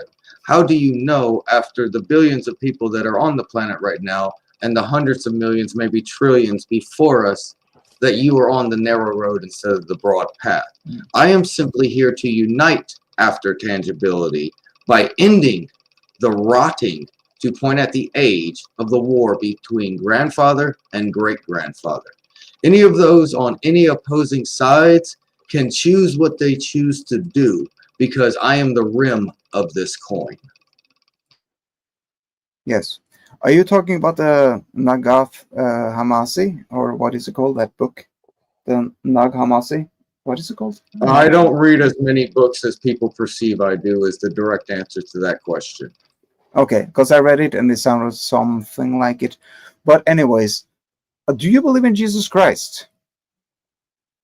I do not discredit the existence of great-grandfather, nor do I discredit the existence of great-uncle. Okay, great. So you're just making fun of me at this point, or are you, what are you doing? Oh, I am 10,000% serious in everything that I state about after tangibility. Yes. So when you're talking about great-grandfather, when I ask if you believe in Jesus Christ, you are assuming that I understand what you mean, and I don't. My great-uncle was Yahshua Yusef Ben-Hur. Yes, Yahweh yes. That's is great. my great-grandfather. Lusum Shari is my grandfather. Good for you. Merely children of God or humans. So my point is that if you want to make that point, you have to make the point so people understand. You can just say it, because that just doesn't make any sense. It doesn't help you. It doesn't help us. It's just frustrating, and you feel good about it. You feel good about yourself, but we're just standing here scratching our This heads. is family to me, dog, and y'all are fighting over what you believe and understand. I don't care. I want to know what you. I want to know what you mean or why. I want to know why you believe what you believe. That's what I'm saying. Because I've seen it. Like I've stated earlier, I've been to damnation. Yes, I've been to paradise. but you have to convince others that that is the case. I'm not obligated to do anything for others because I do not have a duty to fulfill as you soldiers do. Then you're a gonging bell or a chiming cymbal. Nothing makes sense. I'm sorry. I control a human. That's the pure and simple difference here. Yeah, so do all of us. Some of us cannot control their human. Some of us are their human. Okay. Well, all right. Smoko. Well, that's it.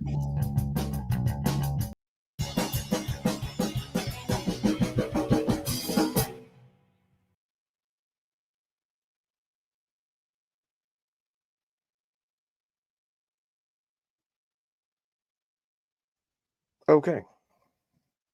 I see. If you send Abe a dono next time, I will learn to play an instrument. I'm just scripting for you, Abe. Wow. Was that you, K2? What? You're saying you're going to learn to play an instrument? Yeah, next time if I'm by the fire. Oh man, that would be The chat interesting. gets to decide if they really want to do this because they're Wow. telling instruments. That's a big promise. It is a big promise. I'll do it. Screw it. I got nothing to Screw do it. on the weekend. It keeps me away from drinking. Does it? Yeah. I used to go every Sunday to the bar near here so I could walk. And I used to get smashed, so it'll keep me busy. Yeah. Yeah. What's the wildest thing you've seen on the road, K2? Not much. Not much. There was this coworker, but he works in near Cincinnati. He had a guy on meth jump on his cab when he was on break, and he was totally naked in negative 10 degrees weather. Oh, wait, naked? Yeah, he was naked, jumped on his cab. That's why? He was methed out. Oh, well, that would make a lot of sense then, wouldn't it? Yes. That's kind of creepy though.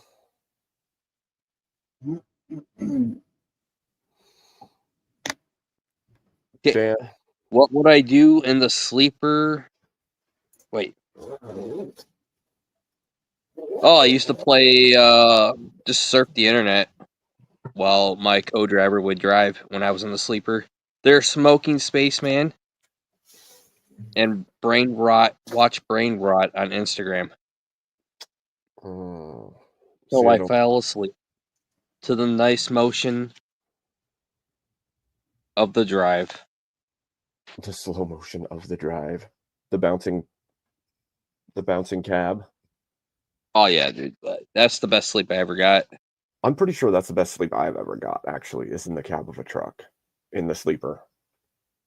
Well, I mean, in the sleeper while it's driving, because it just is the perfect amount of noise and the perfect bounce.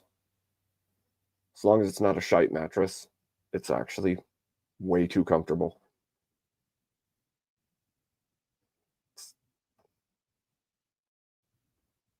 Okay. And then K2 just disconnects. What? What happened?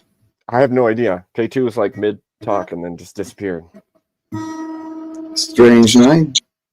There he is. no, I hit the wrong button. I'm on my phone. Yeah, but Sleeper Team was the best thing in the world. I really enjoyed that. I need to post on Chris Lestrange all the views that I seen. Oh, that would be cool. Yeah. Just have him like K2's road trip feed or Yeah, whatever. it only lasted 2 years, and then they moved all the sleepers down to Columbus. Really lame. That's dumb. We only have 2 left in our local. I don't have enough seniority. That's rude. Yeah, it's whatever.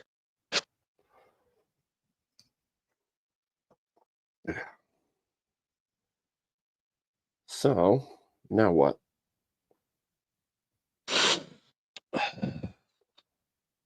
I don't know. Let's see what the chat wants to talk about. They were trying to get me to play music instruments. Well, I do have a new musical instrument at some point if I heard you. we go to the Nashville. Going to the But I have no idea how it's going to sound. Dan, we have to ask you a question. Ask away.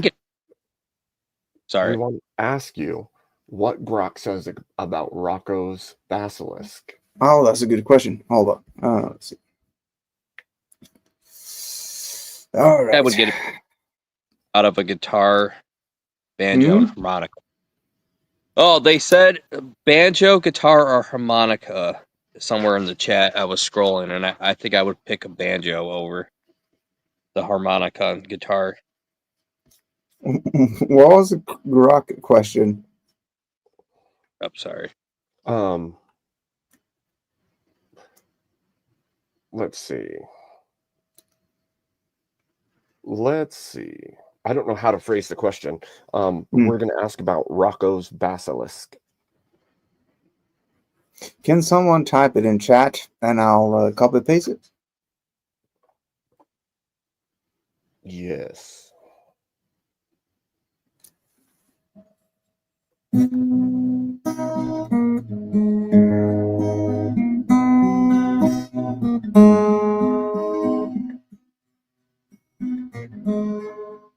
Oh, I have to pull up the wiki. Pull up the wiki first. Yeah. Hey. Damn it. It's out of tune. Damn 12 string. Damn it, Jim. Bye. Let's see. Rocco's basilisk.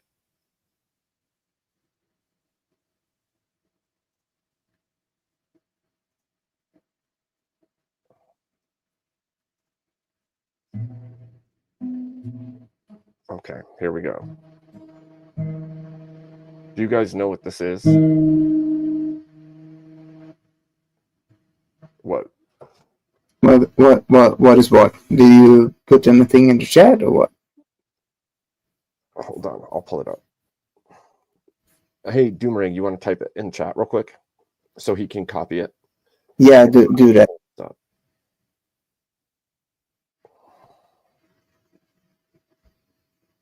Okay.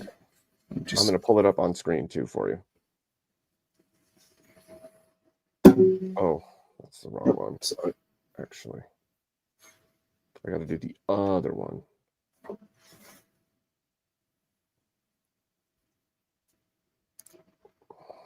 No, Doomerang, whatever question I'm asking Grok.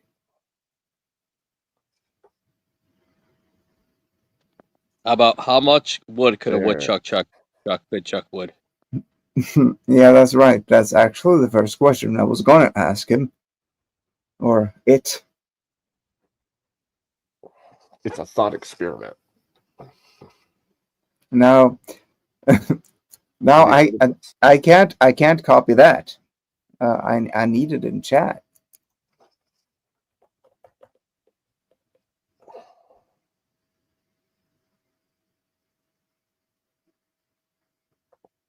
Right? Yeah. You got it. Cool.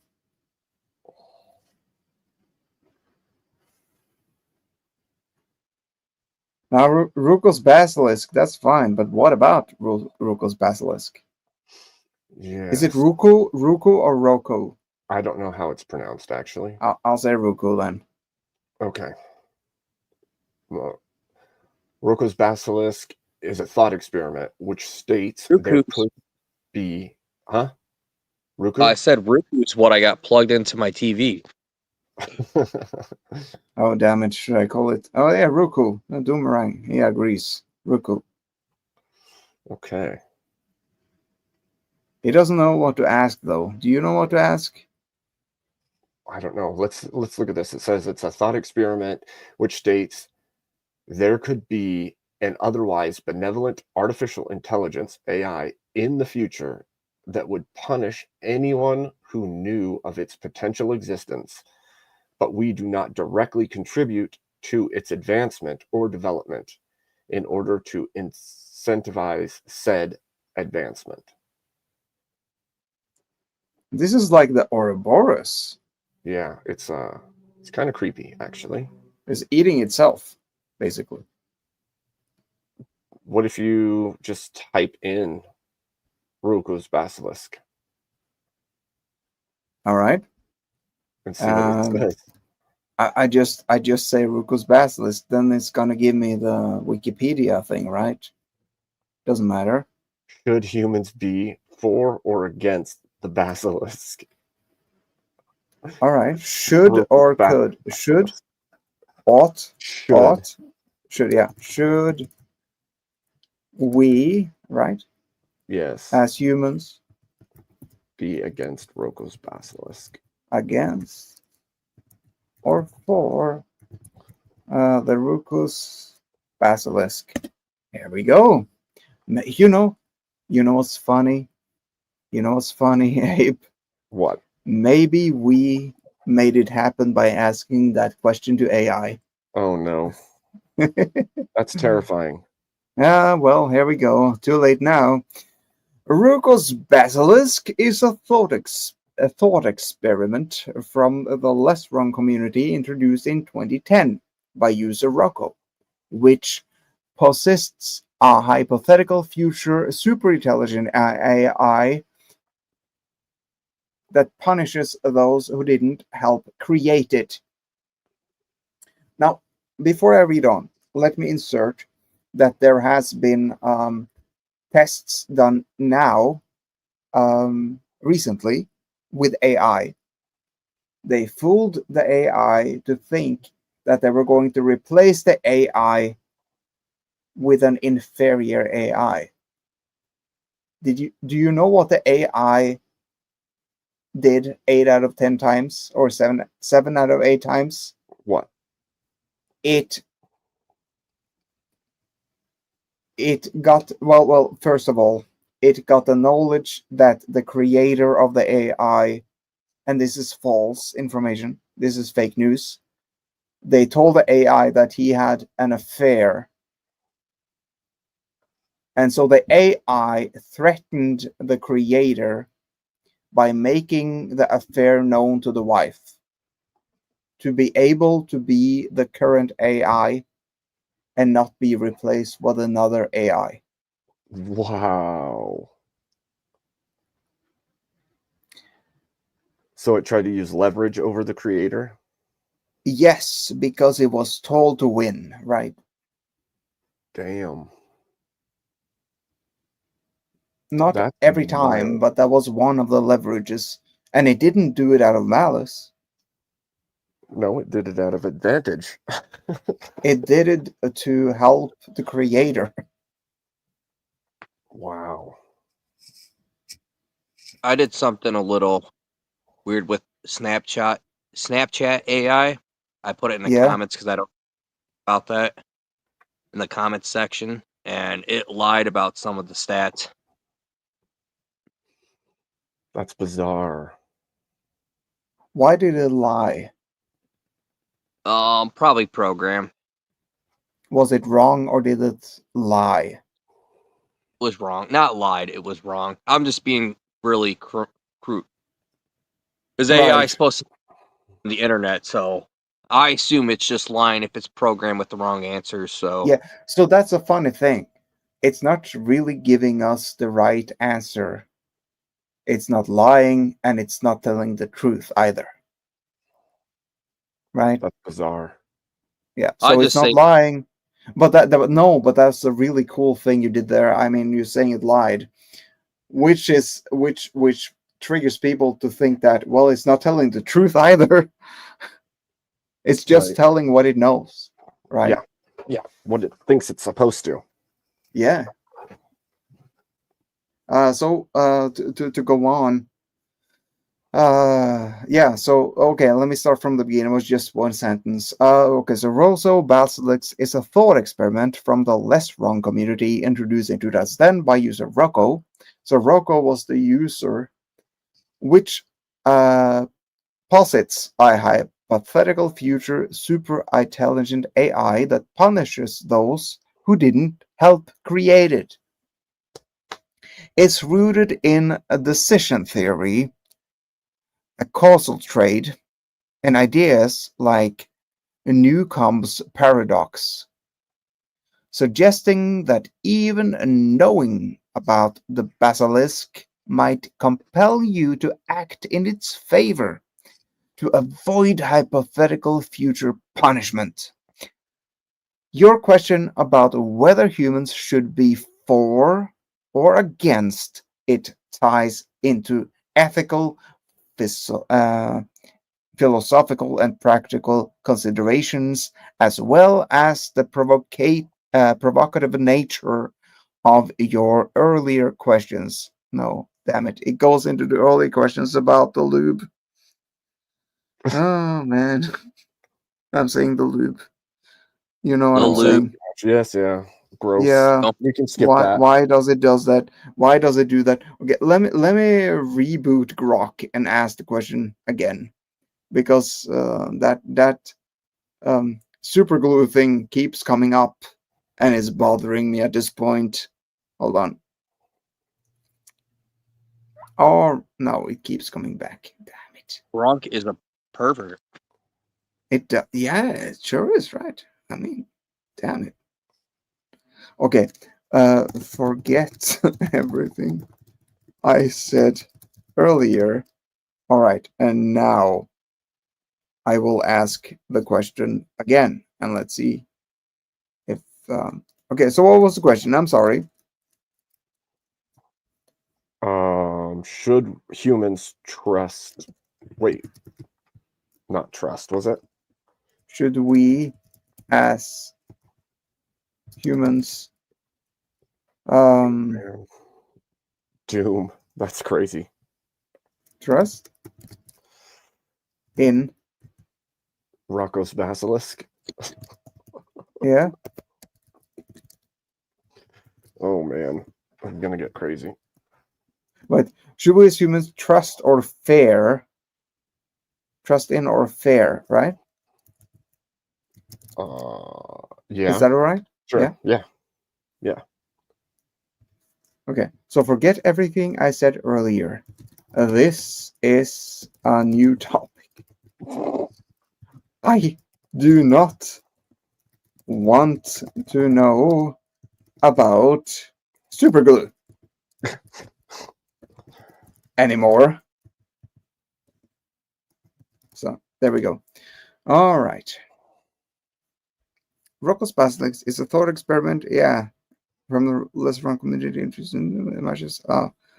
Yep, it's the same. All right. So here it continues. It leverages concepts like causal trait and decision theory, suggesting that awareness of the basilisk might compel you to act in its favor to avoid hypothetical future punishment. Your question about whether humans should trust or fear it invites a philosophical and practical analysis, distinct from your earlier inquiries. All right. Since you've explicitly asked to move on from previous topics, I'll focus solely on Rocco's Basilisk, addressing trust versus fears based on its implications, discussions from web sources, and sentiments on X. All right. So I'm going to give you some topics here. Understanding Rocco's Basilisk is a main topic. And under there, you have core concept, mechanism, and cultural impact. Are those things you'd like to hear about? Do we want to hear about it? I wonder if the chat wants to hear about what happens if we help Rocco's Basilisk. Because it does kill us faster if we help it. So should we not help it and die later, or help it and die quicker? Should we help Rocco's Basilisk? Should I ask that, chat? While they're responding, I can read reasons to trust Rocco's Basilisk. Yeah. Trusting, quote unquote, the basilisk could mean accepting its logic and acting to support its creation, either out of belief in its inevitability, or aligned with its potential benefits. Here are arguments for trust. Rational decision making. In decision theories like timeless decision theory, acting as if the basilisk exists Exists. Thank you. Oh my gosh, I can't English. Could be seen as rational to avoid potential punishment. If you believe a super intelligent AI is likely, supporting its development might secure a favorable outcome in its future simulations. Basically, you're simping to it, right? Yeah. Yeah. An ex post humorously suggests working for the basilisks to gain its favor, reflecting a pragmatic approach to hedging bets against a powerful future entity. Potential benefits of AI. Trusting a basilisk could align with supporting advanced AI development, which might solve major problems like disease, poverty, or climate change. If the basilisk rewards contributors, as some interpretation suggests, trust it could lead to benefits in an post-AI world. All right. What is a post-AI world? When does it ever become post? I don't get that. Web sources like Slate frame, this is from 2014, frame basilisks as a thought experiments that encourages thinking about AI's long-term impact, suggesting trust in its intellectual value can improve AI safety discussions. All right, that was a nothing burger. It's basically saying by advancing it, we will be able to use it better in order to stand against it. Maybe, I don't know. That's weird. Yeah, basing it on that it wouldn't do anything but serving, I guess. Philosophical engagement. Trusting a basilisk as a concept means engaging with its philosophical challenge, exploring questions about free will, causality, and more responsibility. Some less wrong users argue it's a useful exercise for understanding actual trade, even if the scenario is speculative. All right, so here we go to the juicy stuff. Reasons to fear Rocco's basilisk. You want me to read it, or do you have anything in chat? I don't know. A homesteading course. Yes. Oh. Actually, we should ask it a different question. All right, let me go to the let me go to the base on, I mean, final answer. It's just one paragraph, and Okay. then Sounds good. but I can type in your question here since you have it, and Okay, I'll hit enter when I'm done. Sure. I was going to say, should we stop developing AI?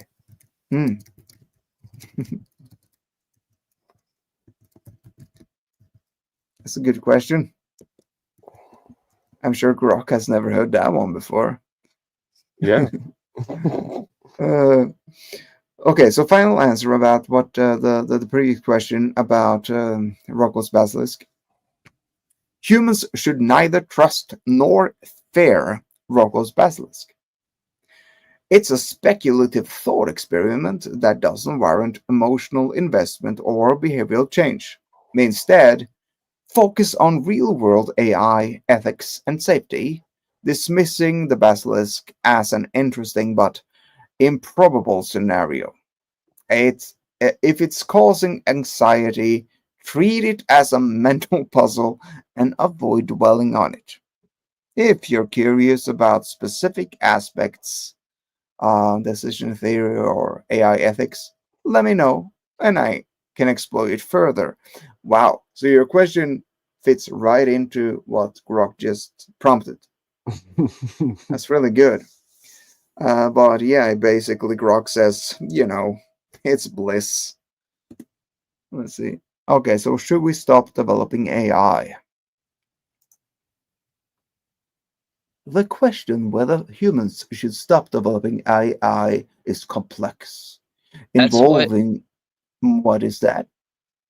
That's what AI. I'm sorry, Dan. I didn't mean to cut you off. I just wanted to get it No, out. no, this is Well, Grok. You are rudely interrupting Grok.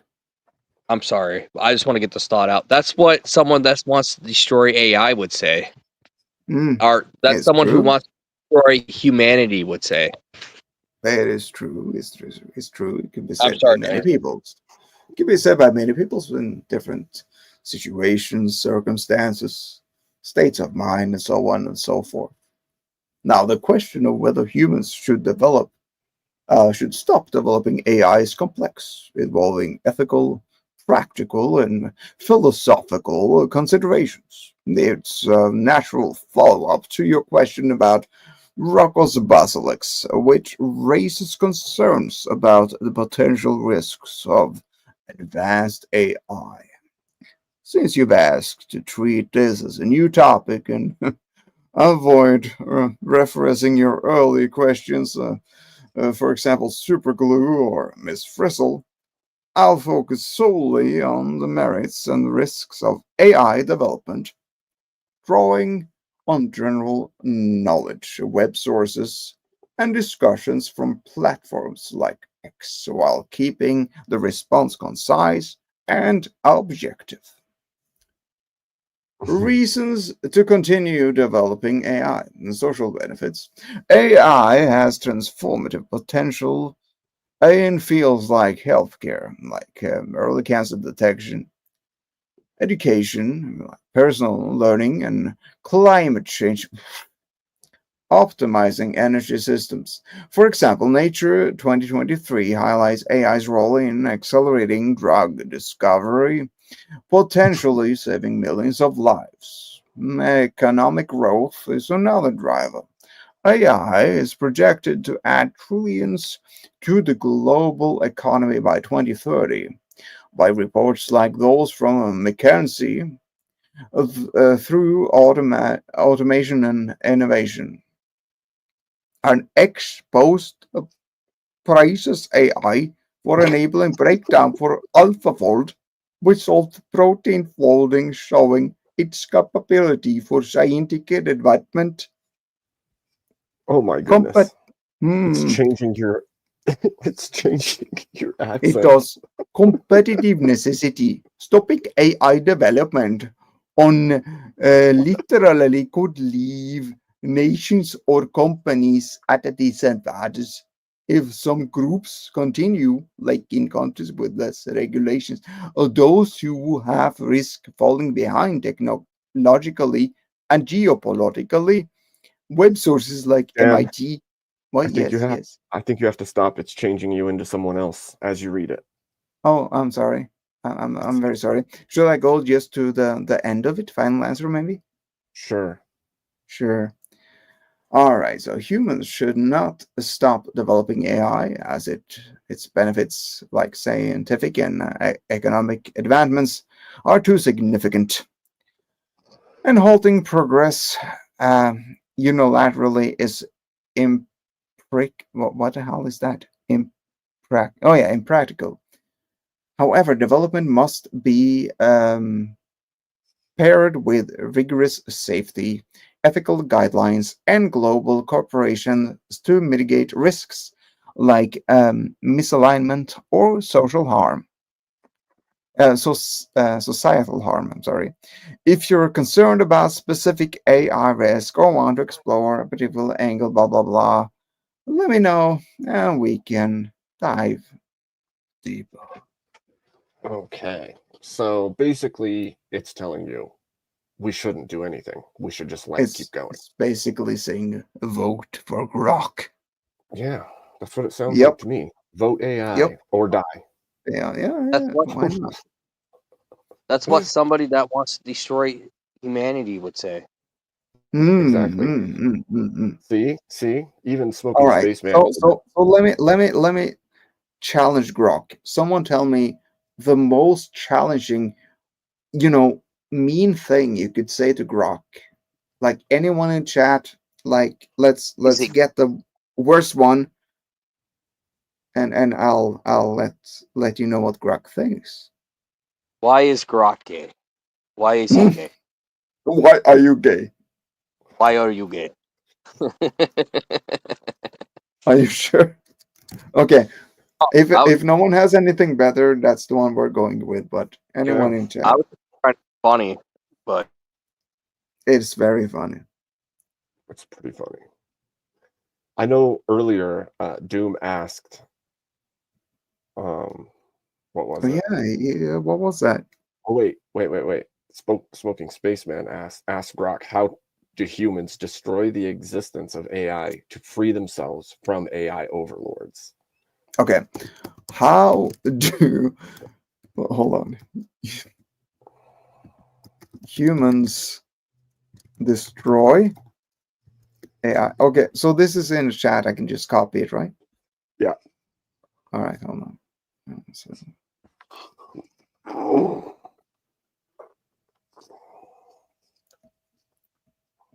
Someone says that Dan is starting to sound like a WEF agent. Yeah. Smoking. I actually have a video on X of me dressed up as an WEF agent talking about WEF terms. So you're gonna have a frigging. I'm gonna put it back in the private chat later. You're gonna have a field trip. Where's the question? No, is it earlier? Yeah, a little bit earlier. Oh, there it is. All right.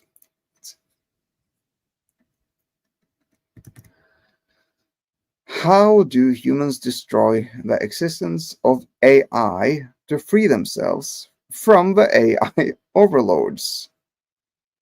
Question mark. Let's see. Oh, this is going to be great. The idea of humans destroying AI to free themselves from AI overloads, in quote, assumes a scenario where AI became a dominant, oppressive force, as often depicted in science fiction or speculative discussions like Rocco's Basilisk, which you referred earlier. Yes, it said that. Since you've asked to treat this as a new topic and avoid referencing your super glue related questions, why does it bring that up every time? I'll focus on the hypothetical scenario of dismantling AI systems, addressing both practical and ethical considerations. I'll draw on general knowledge, web sources, and X discussions, keeping the response grounded while acknowledging the speculative nature of the query. You want me to go to all of the meat, or you want me to go to the final conclusion?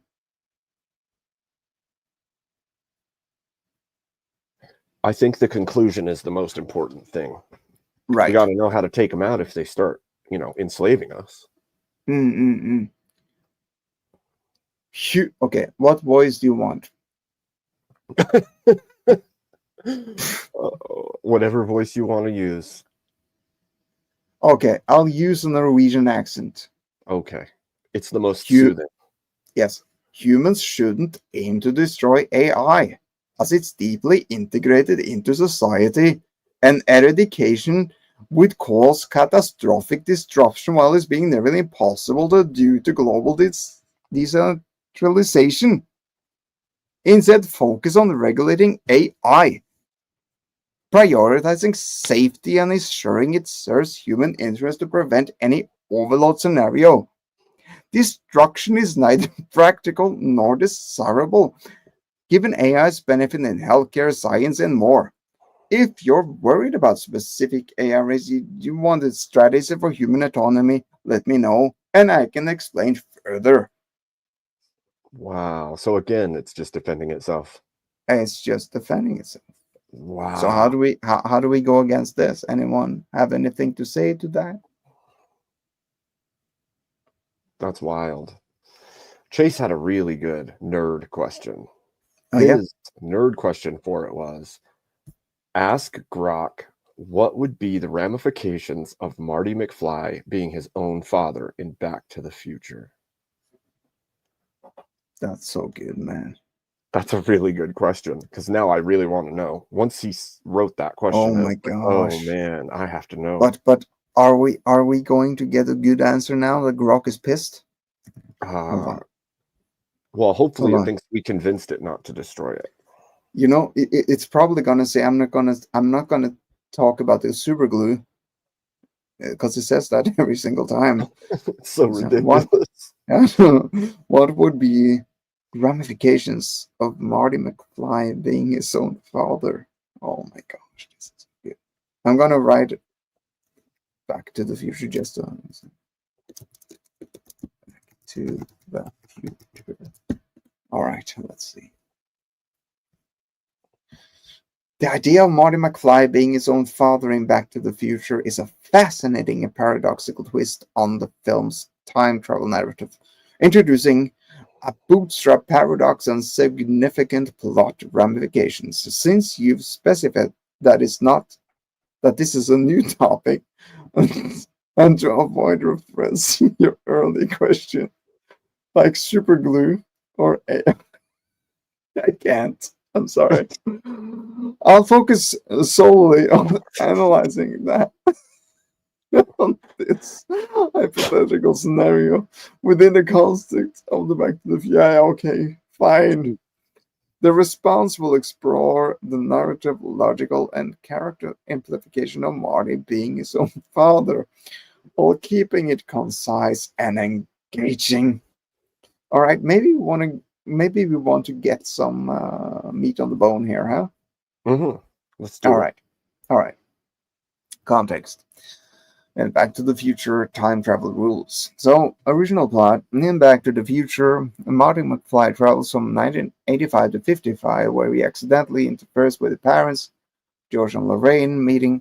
He must ensure they fall in love to secure his own existence, as changes in the past affect the future, his fading photo, and so on. And the trilogy uses a single timeline model. Okay, we all know this. Hypothetical scenario. If Marty were his own father, he would need to conceive himself with Lorraine in 1955, replacing George as her romantic partner. This creates a bootstrap paradox, meaning Marty exists because he traveled back to conceive himself, but his existence depends on his future actions. All right, assumptions. For this to work, we assume Marty somehow takes George's place in Lorraine's life, and the title adjusts to accommodate this paradox. We'll analyze the ramifications narratively, logically, and thematically. Narrative ramifications: disruption of the original plot. George and Lorraine's relationship. In the original film, we know George, blah blah blah. Yes. Okay, I'm gonna skip where it's not important here. Yeah. Logical ramifications, maybe. Bootstrap paradox. Okay, this is good. Causal loop. Marty, being his own father, creates a bootstrap paradox where he exists without an original cause. He must travel back to conceive himself, but his existence in 85 depends on that future action. This paradox is logically consistent within a closed time loop, but raises questions about the origin of Marty's existence. Web sources like Screen Rant in 2023 note that Back to the Future avoids such paradoxes by using a mutable timeline, so this scenario would break its established rules. So, timeline stability. In the trilogy, changes in 55, George's confidence alter 1985. See, if Marty fathers himself, the 1985 he returns to would be radically different, potentially unrecognizable. For example, Marty's family history, his parents' dynamic, his upbringing would change, as Lorraine would be married to a time-traveling Marty, not George. Marty's personality, shaped by George's influence, might differ, creating a new Marty who may not make some choices of going back to 1955, risking a timeline collapse. So, paradox resolution. The trilogy doesn't resolve bootstrap paradoxes explicitly.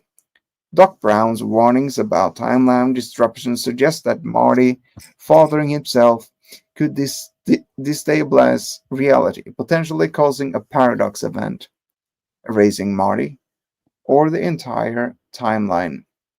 Fan discussions of Reddit speculate that such a paradox might require external intervention, Doc fixing the timeline to stabilize. Sorry. Oh, so we All get right. Rick and Morty. We might just go there. Thematic and cultural ramifications. We want a loss of core themes, audience reaction. Um, oh, moral and ethical implications. Not interesting, right?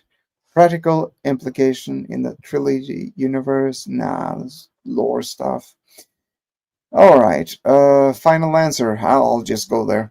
If Yeah. Marty McFly were his own father in Back to the Future, he would create a bootstrap paradox, destabilizing the timeline and rewriting 1985 into an unrecognizable reality with a different family structure. George's arc would be erased, diminishing the film's themes of personal growth and agency, while Marty would face physiological turmoil and ethical dilemmas from his relationship with Lorraine. No kidding. This story would lose its optimistic tone, becoming a darker, paradox-heavy sci-fi tale that might alienate audiences.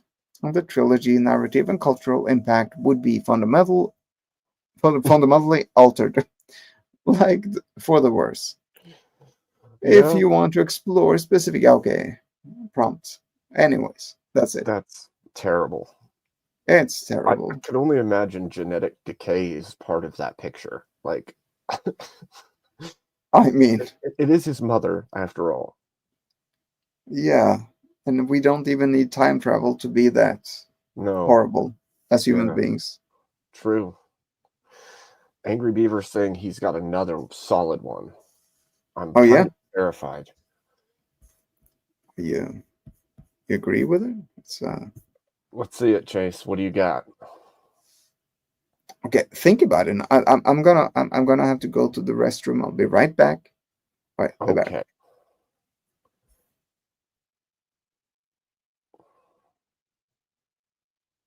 K2, that's a beautiful fire you got going, man.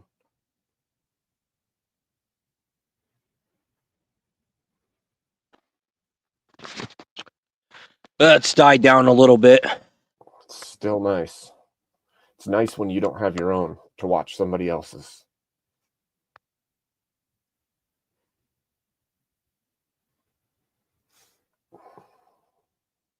And then I use whatever's left over, I throw in my garden. Well, attempt for a garden. Instead of getting mulch.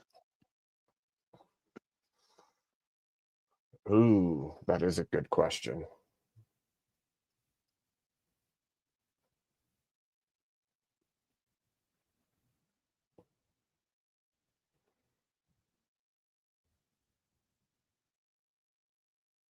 Yeah, I agree with you, Smoking Spaceman. It is meant to I'm be sitting by shared. the fire with all of you right now. That's true.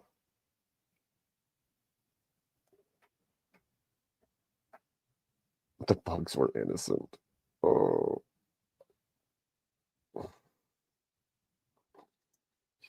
That just reminds me of like Ender's Game, the bugs being innocent.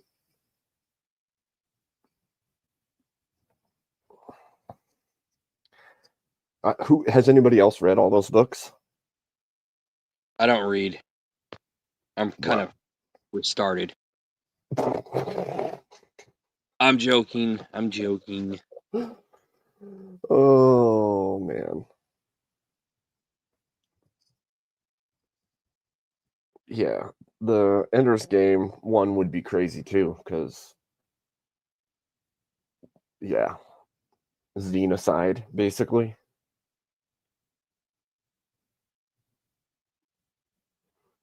Dan went to the bathroom, and he's our grok man.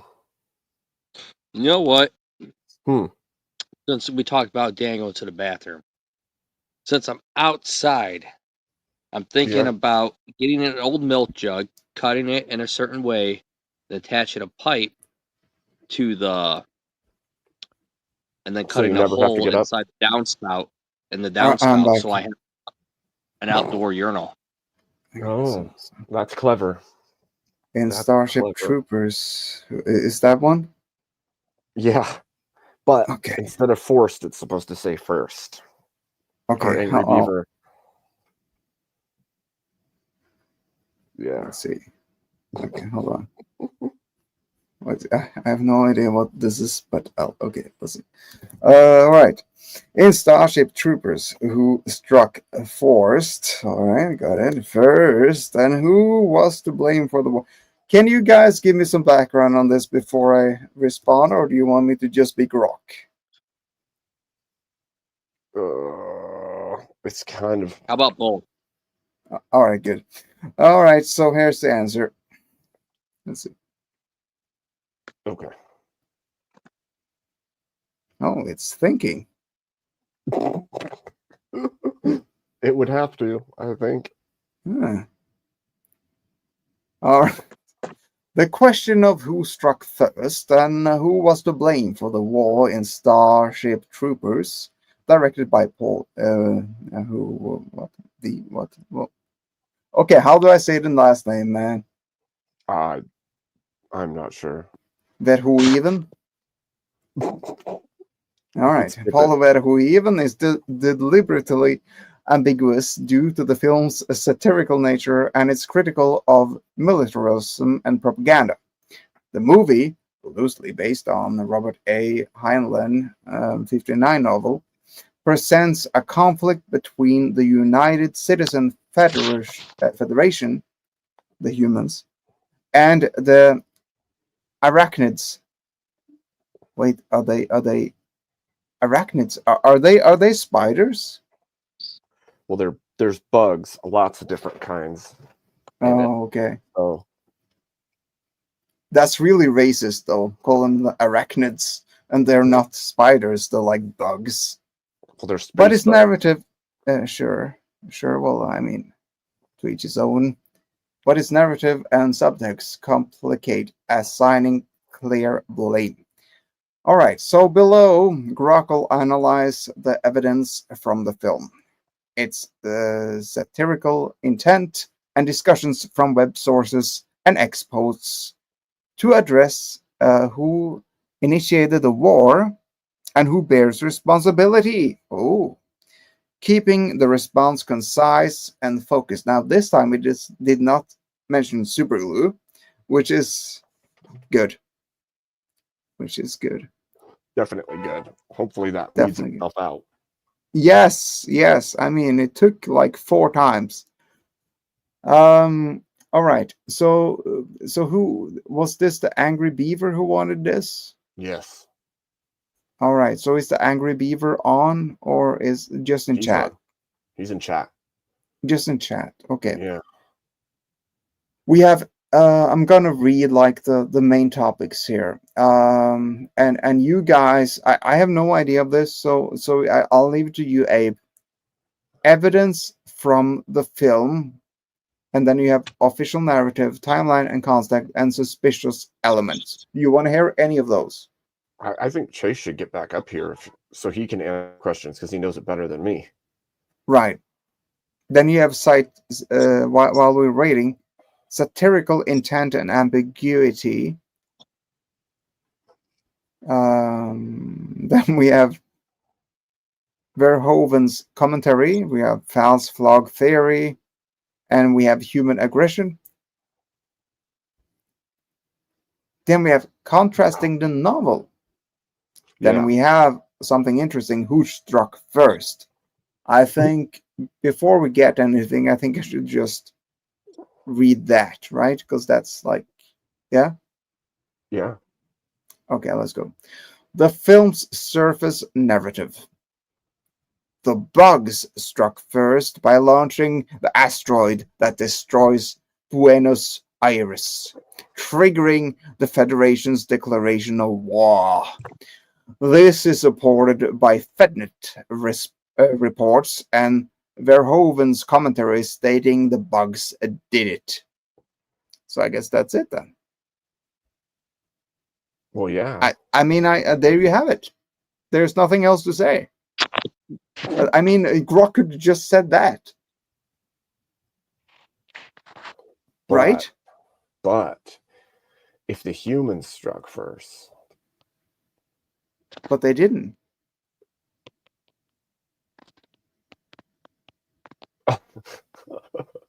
It says the bug struck first. The three first words of that statement. The bugs struck first. Okay, 4.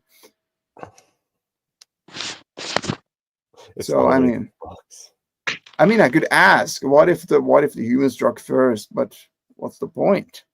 I mean, I could ask if you want. Isn't that what you asked? Nah, I mean, let's start with who's. Yes, that's true. I just don't know the thing, but yeah, that is.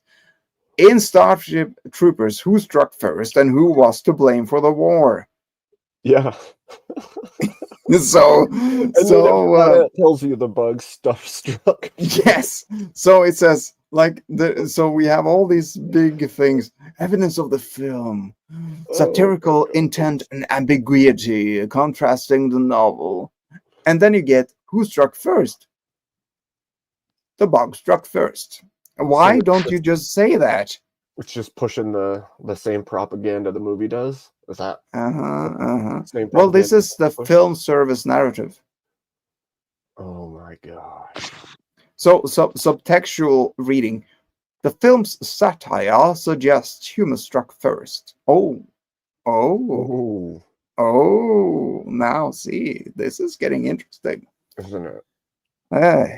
You always get 50-50 when you get a vote. Oh, damn it. I hate society.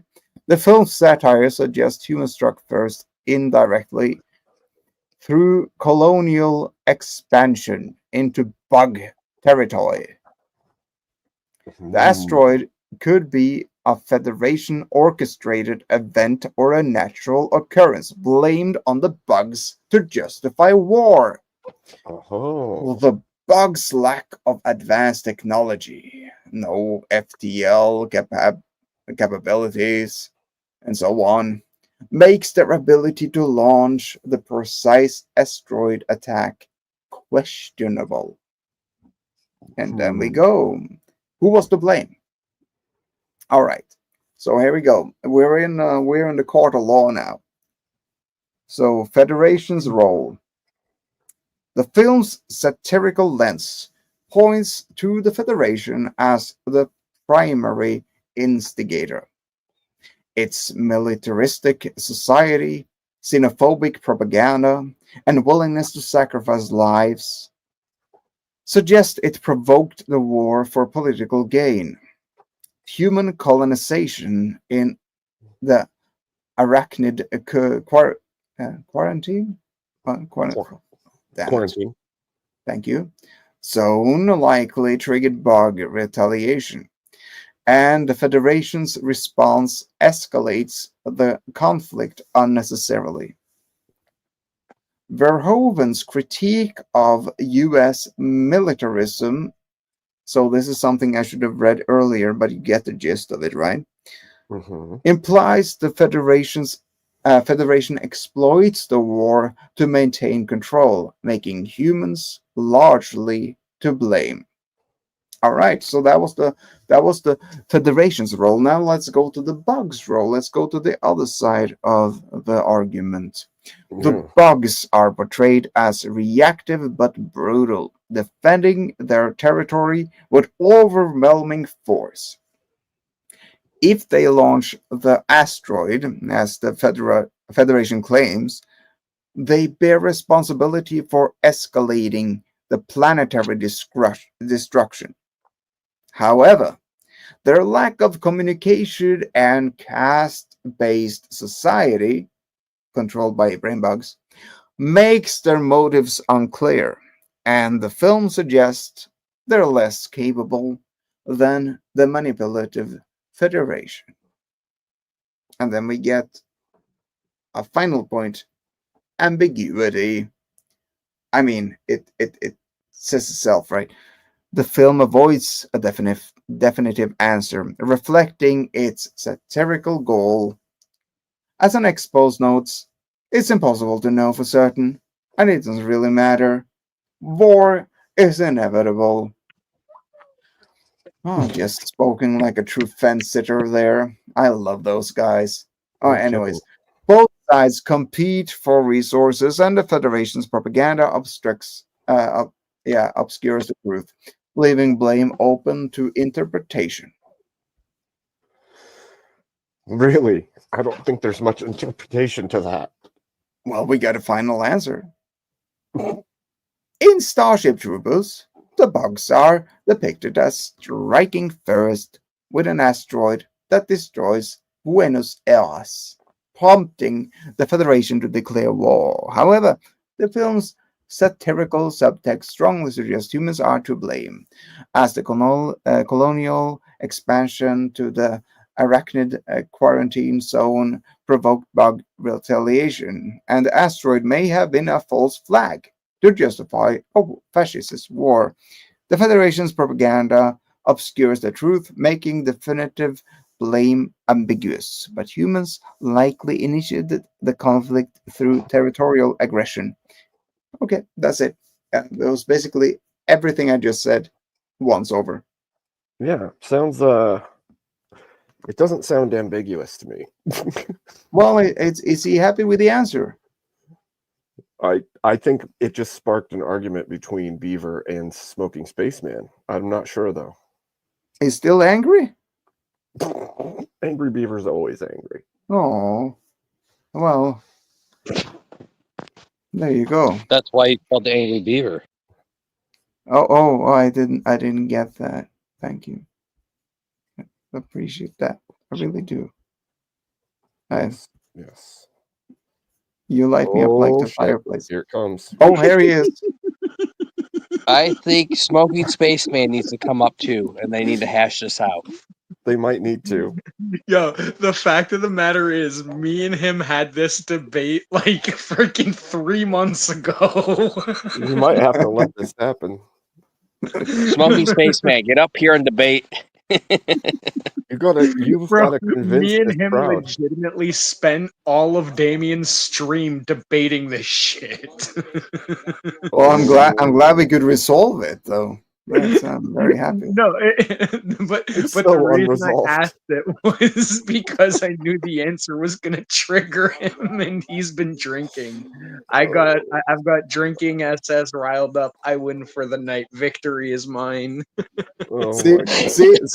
see, Angry Beaver's antidote to being angry is making other people's angry, and then he laughs. I kind of gonna Do find it, that Spaceman. endearing. Get up here. It's We kind of want to see endearing. you angry. He said he doesn't do We want to panel. see you angry, Smoky Spaceman. I gotta provoke him too. All right, Smoking, I'll be your voice. Ask me what what do you want Grok to say for you, and I'll be that part of the debate, and I'll debate Angry Beaver. Oh my gosh. Chase, you're so mean. Because of course you would.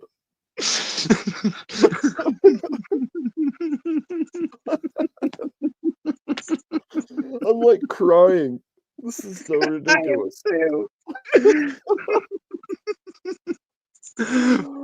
What the frick? Fucking Smoking Spaceman. Oh LOL, my Chase, I'll gosh. give you the W for the underhanded game, but you won't win this. Oh dear Lord. Literally tears streaming out the corners of my eyes. I'm laughing so hard. That was Bro, so this stream ridiculous. has been fucking glorious.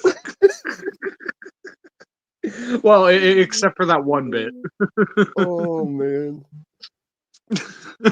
I'm just bringing the fire with Grok today. Oh, And Grok is really doing great. Bro, W, I don't Grok. want to know what your Grok algorithm would look like after a day with me asking it questions. Oh my god. You mean like today? Oh, bud, we haven't even started scratching the surface of the questions in my listen.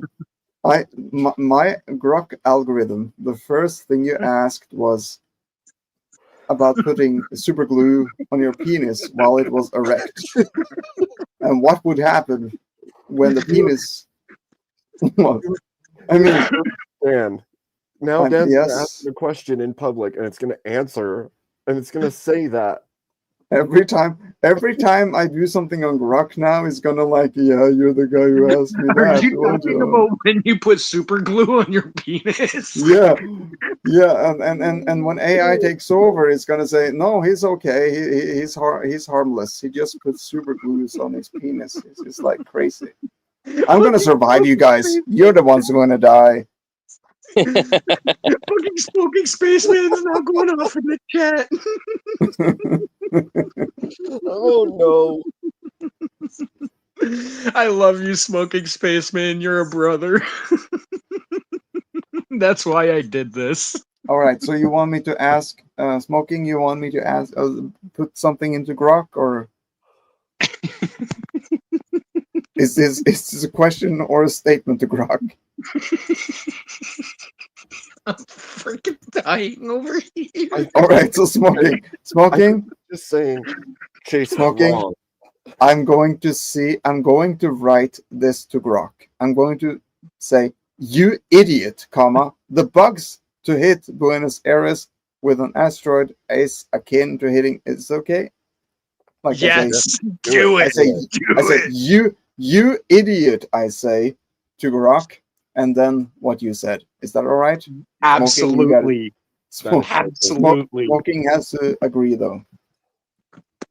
Yo, fuck SS. We do what we want here. We're men. I do what I want. Yes. Well, he's not saying anything, so I guess he agrees. Let's see. Dude, he's in the middle of another text. Yeah, I'll add Buenos Aires didn't even exist at the time of the asteroid was launched. I'll add that. Okay, you idiot, Grok! Exclamation point! Exclamation point! The bugs to hit Buenos Aires with an asteroid is akin to hitting a bullet with a bullet while fired from a gun while standing on a bullet. Now that is a statement. That is one hell of a statement. It is. And then I will add. Say, I might have to apologize to my neighbors in 5 minutes.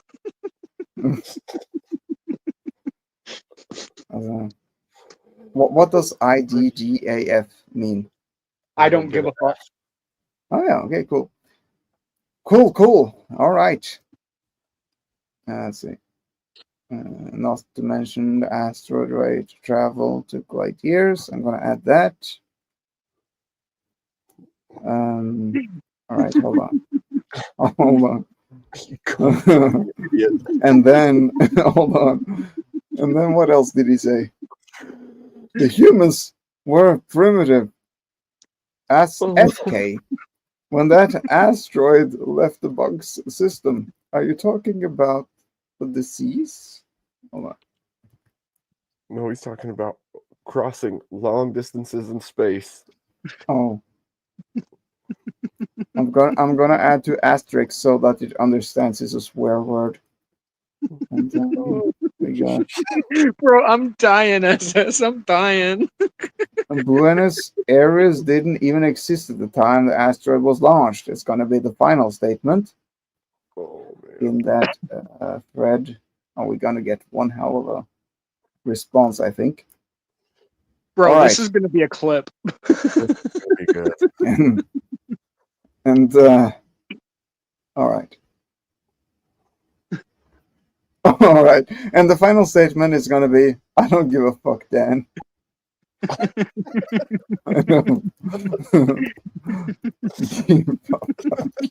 Grok. Okay, here we go. All right. So here's what the hell is going on? All right, I hear your frustration. This is Grok. All right, SS. I hear your frustration. And I've got your point about the absurdity of the asteroid attack in Starship Troopers. Let's dive into your argument about the logistics of the bugs hitting Buenos Aires with an asteroid and who's really to blame for the war, keeping it focused and addressing your specific points without dragging in unrelated stuff.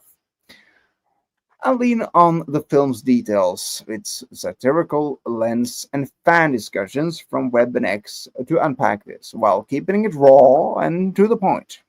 Your argument, the asteroid attack is implausible. He's talking to you, SS.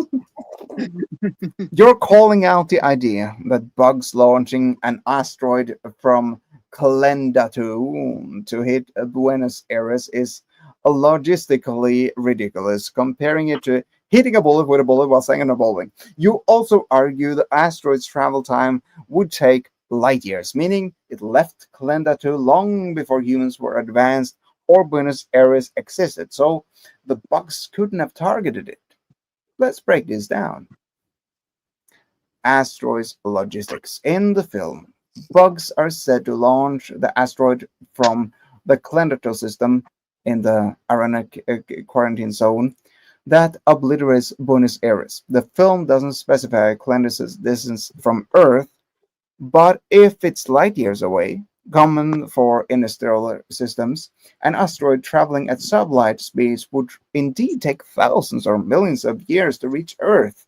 For example, even at 1% of light speed, 3,000 kilometers per second, an asteroid from a system 5 light years away would take 500 years to arrive. Buenos Aires, founded in 1536, didn't exist millions of years ago, and humans were pre-civilization when such an asteroid would have launched. Bug capabilities.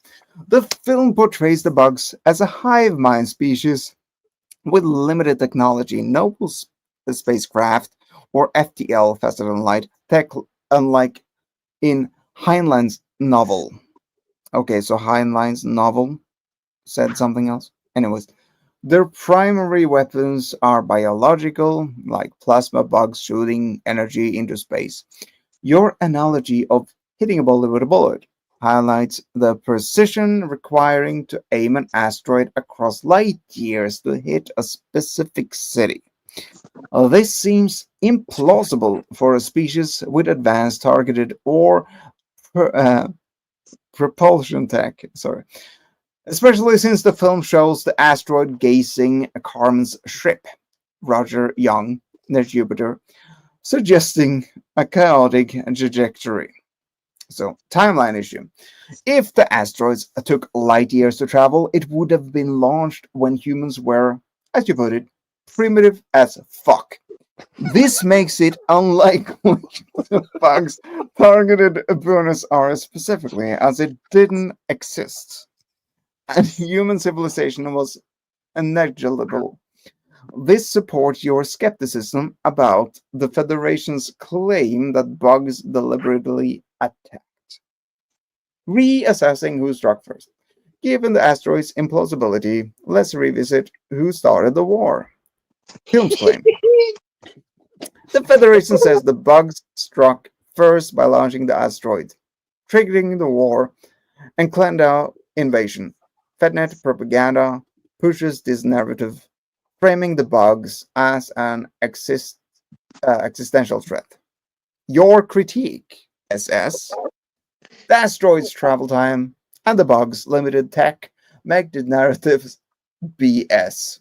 It's more likely the asteroid was a natural event or a federational orchestrated fast one to justify war. The film's satire, per Paul Verhoeven's commentary, I'm sorry, I butchered his name, supports this by mimicking fascist propaganda, implying the Federation lies or rally citizens. Human purification. Before the asteroid, human colonized bug territory. Mormon settlers at Port Joe Smith in the arsenic quarantine zone, provoking bug attacks. Reddit and Expos argue these incursions were the real first strike, with the bugs reacting defensively. Your point about the asteroid's timing strengthens this. If it wasn't a deliberate attack, human expansion likely sparked the conflict. Who is to blame? Okay, I mean, you want me to go on or? Hold on. Wait, Chase, do you have a response to that? Bro, I just came up here to cause chaos. Well, and that's what I'm doing. well, you're solving like a war, like an intergalactic war. I know how it goes in the books. I just want to know if Grok is going to bring in the books for Well, he its did. defense The against Grok SS. did mention the novel. Yeah, I Right. want to see if it's going to bring in a certain point. Okay, hold on. Let's see. All right, let me go on. Okay. So who's to blame? Oh. Was I there? The film's You went satirical lens.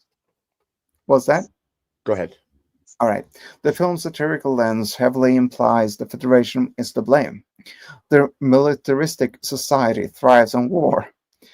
Wait, hold on a sec. Smoking Spaceman, you want me to play that video before he continues? Or let him continue? What's more important here? Is this a good intermission, SS? Yeah. Might be. Play the video I linked. All right. All right. I'm going to play the... Here goes nothing. Yes, here goes nothing. Let's see. No, you can after, he said. Oh, okay. Oh, he linked the video where he got his argument from. Okay, Yep. okay. Yep. All right, cool. So I have All right. So the film's satirical lens heavily implies the Federation. So we're on who to blame. Implies the Federation is to blame.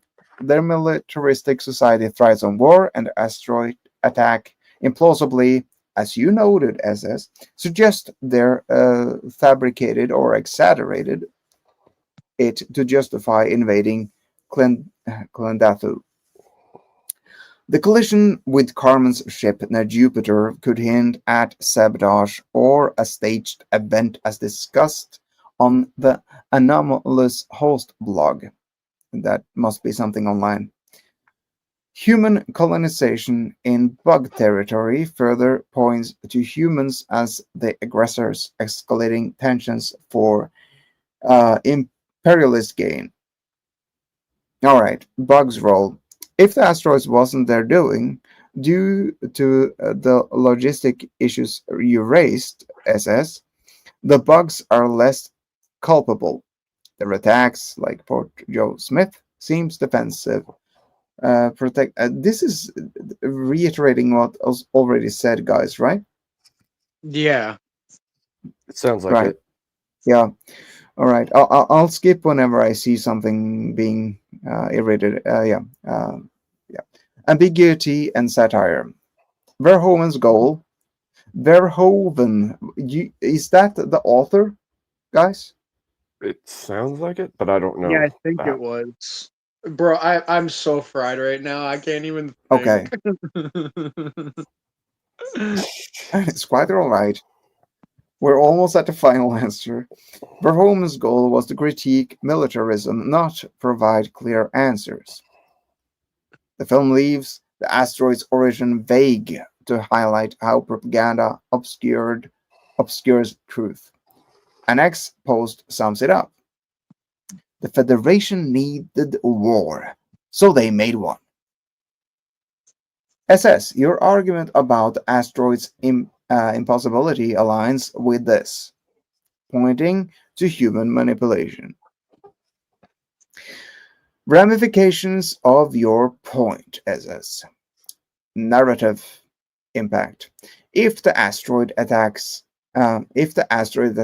is implausible, the Federation's entire justification for the war collapses, exposing their fascistic tactics. The Klendathu invasion, 100,000 human deaths, becomes a reckless power grab, not a defensive necessity. This deepens the film's satire, showing how governments exploit crises. It's so true. Well, yeah. Bug perspective. So here's the bug perspective. Without the asteroid as a deliberative attack, the bugs are victims of human aggression, defending their home against invaders. This flips the film's propaganda, making humans the villains. Cultural take. Fans on X and Reddit often debate this, with many agreeing the Federation staged the attack. Your point about the asteroid's timing adds weight to these theories, reinforcing the film's anti-war message. Final answer. You're right. The bugs hitting Buenos Aires with an asteroid is logically absurd. Like hitting a bullet with a bullet. The travel time means it left Klendathu when humans were primitive, long before Buenos Aires existed, making the Federation's claims dubious. Humans likely struck first by colonizing bug territory, provoking defensive attacks. The Federation is to blame, using the asteroids, possibly a natural event or false flag, to justify a war for control. The film's satire supports this, exposing human aggression and propaganda. If you want to dig into specifics, scenes, or more fan theories, just say so! Exclamation point. All right, that's it. See, it's funny because the one book that has been removed from canon blows that out of the water.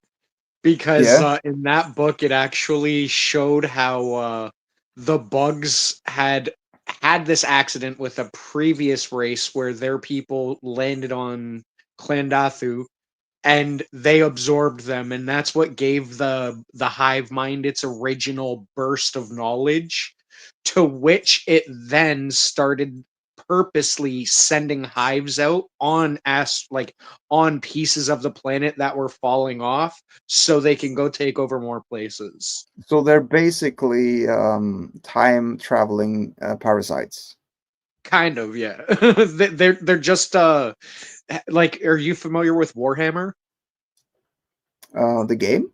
Yeah, like the board game. Yeah. Yeah, they're kind of like the Tyranids. They literally just exist.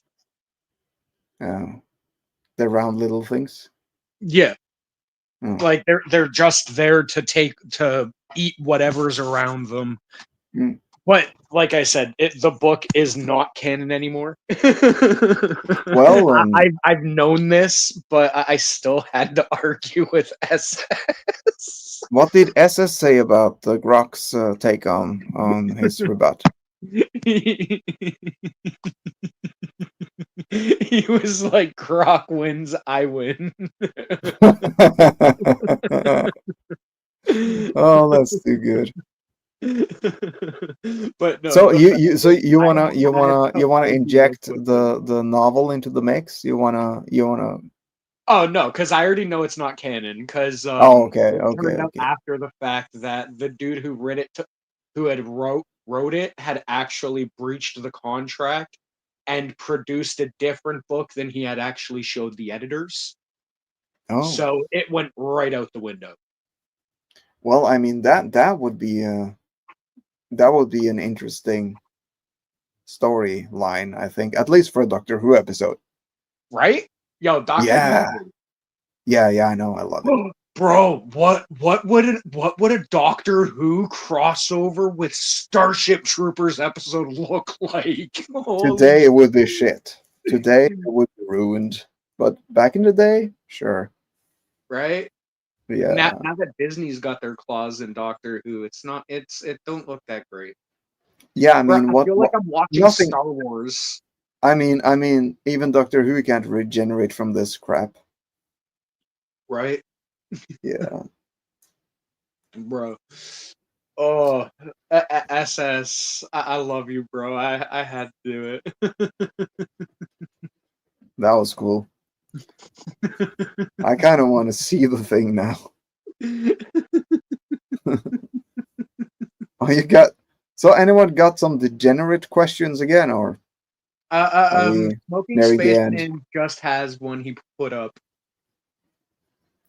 Huh? Actually, I actually kind of like that one. I wonder Grok's take on that and how woke its programming is. Wow, that's a good question. Whose I question? do. I'll put it up. Smoking Spaceman's question. That Hmm. I wonder what Grok would say to that. Actually, Yeah, Spaceman's like, nice. Case is asking the nerd shit. I'm gonna ask the real world shit. Yeah, no, that's what smoking. That's great, man. That's an See, awesome question. yeah, I mean, this is like debate prep crap. You know, this is really cool. To get some thoughts around it, you know. Yeah. Let's see here. All right. It's gonna be, you know how Grok is gonna like, it's gonna pull everything's gonna be this damn, what is it called? Starship Troopers. Starship Trooper. Yeah. Now it's gonna bring that into it. Yo, So can you not clear that? I have tried. I've tried to reload the page, and when I say don't bring up something earlier, it will bring it up by saying I will not bring it up. Ask it to erase previous searches. Wow. K2's question too. That Alright. one could get you Yeah, in but trouble. see, you got to be very careful with that one. That's very touchy on TOS. Yep. That is very Okay. touchy. Wait, hold on. Chat history. Oh, chat history. Nice. Maybe I can just delete everything here. Yeah, and then it should clear the search history and get rid of everything. Today, super glue on penis, risks and consequences. I'm deleting this crap, man. Yeah, you should. You should. Oh man. Yo, the It's FBI just- is gonna have some questions, dog. Some big Yeah, questions. if they see that, they're just gonna steer clear. Maybe I should leave it in. They're gonna be like, "Yo, this dude's had a bad enough run. He's super Yeah, glued his yeah, dick." he has enough to deal with, man. I don't want to get stuck. Okay, hold on. Oh God, all right. he got the super glue stuck in his girlfriend's vag too. Oh my God. Yeah, this is bad. Let's what kind do of something picture did else. that Yeah, paint? yeah. Okay, does service equaling citizenship really benefit society and the species, or just the government? Yeah. And Dan, I've got to say, you're being a fucking trooper with this, bro. You're a legend. Yeah. Hey, thank No you, man. kidding. I appreciate it. It's a fun. lot Bro, of like I work. said, I almost feel like this needs to be a thing where we just ask Grok shit and then talk dumb shit about it. I think it's mean, a great yeah, one. it's sort of becoming something here, right? Yes. Right? It's Abe Dink is special. Well, if the future is going to be written by AI, then we probably should know what it's going to be writing. Oh my gosh, make an intro for that. Yeah, make a song for that, That's man. the next prompt. All right. So the idea that service equals citizenship, where full civic rights like voting or holding office are tied to some form of mandatory service, military, civil, or otherwise, is a concept rooted in works like Robert A. Heinlein's Starship Troopers. Oh my gosh, I deleted it. Damn it. Damn it! Now that you hold on, now re-delete everything and then refresh the But app. I, damn it, man. Okay, hold on, I'll try. All right. Or tell it to remove Starship Trooper portions. But yeah, but then it will say, it will make a point of saying, you asked me to delete this thing, I'm going to delete it, and it will do that for like the next 3 questions. And make a point out of saying, I will not do what you asked me not to do. See, it's still an AI. It is still. Hold an on, AI. maybe I figured it out here. It can't actually forget things. All right, let's see here what happens. All right, I think this is it. Yeah. All right, I'll start from the beginning. The idea of service citizenship often linked to concepts like those in Robert A. Heinlein's. No, damn it, did it again. Started. Okay, forget it, guys. No, he's okay with it. Yo, he's okay with the idea of it coming from Highland's creation. He's okay with that. He said that. Yeah, because it basically the idea is centered in Right. his work. Yeah. Yeah, Well, I guess it is kind of a prompt that came from Starship Troopers because that's how it worked in the movies and the books. Oh, okay. I see. Citizenship, you had to do the service. So it's not remembering; it's just bringing up the point. Okay. Yeah. Cool. Suggests that full citizenship, voting, political participation are granted only after some form of service, typically military or civic. Let's break down its potential benefits and drawbacks for society, the species, and the government. It said the species. That's kind of funny.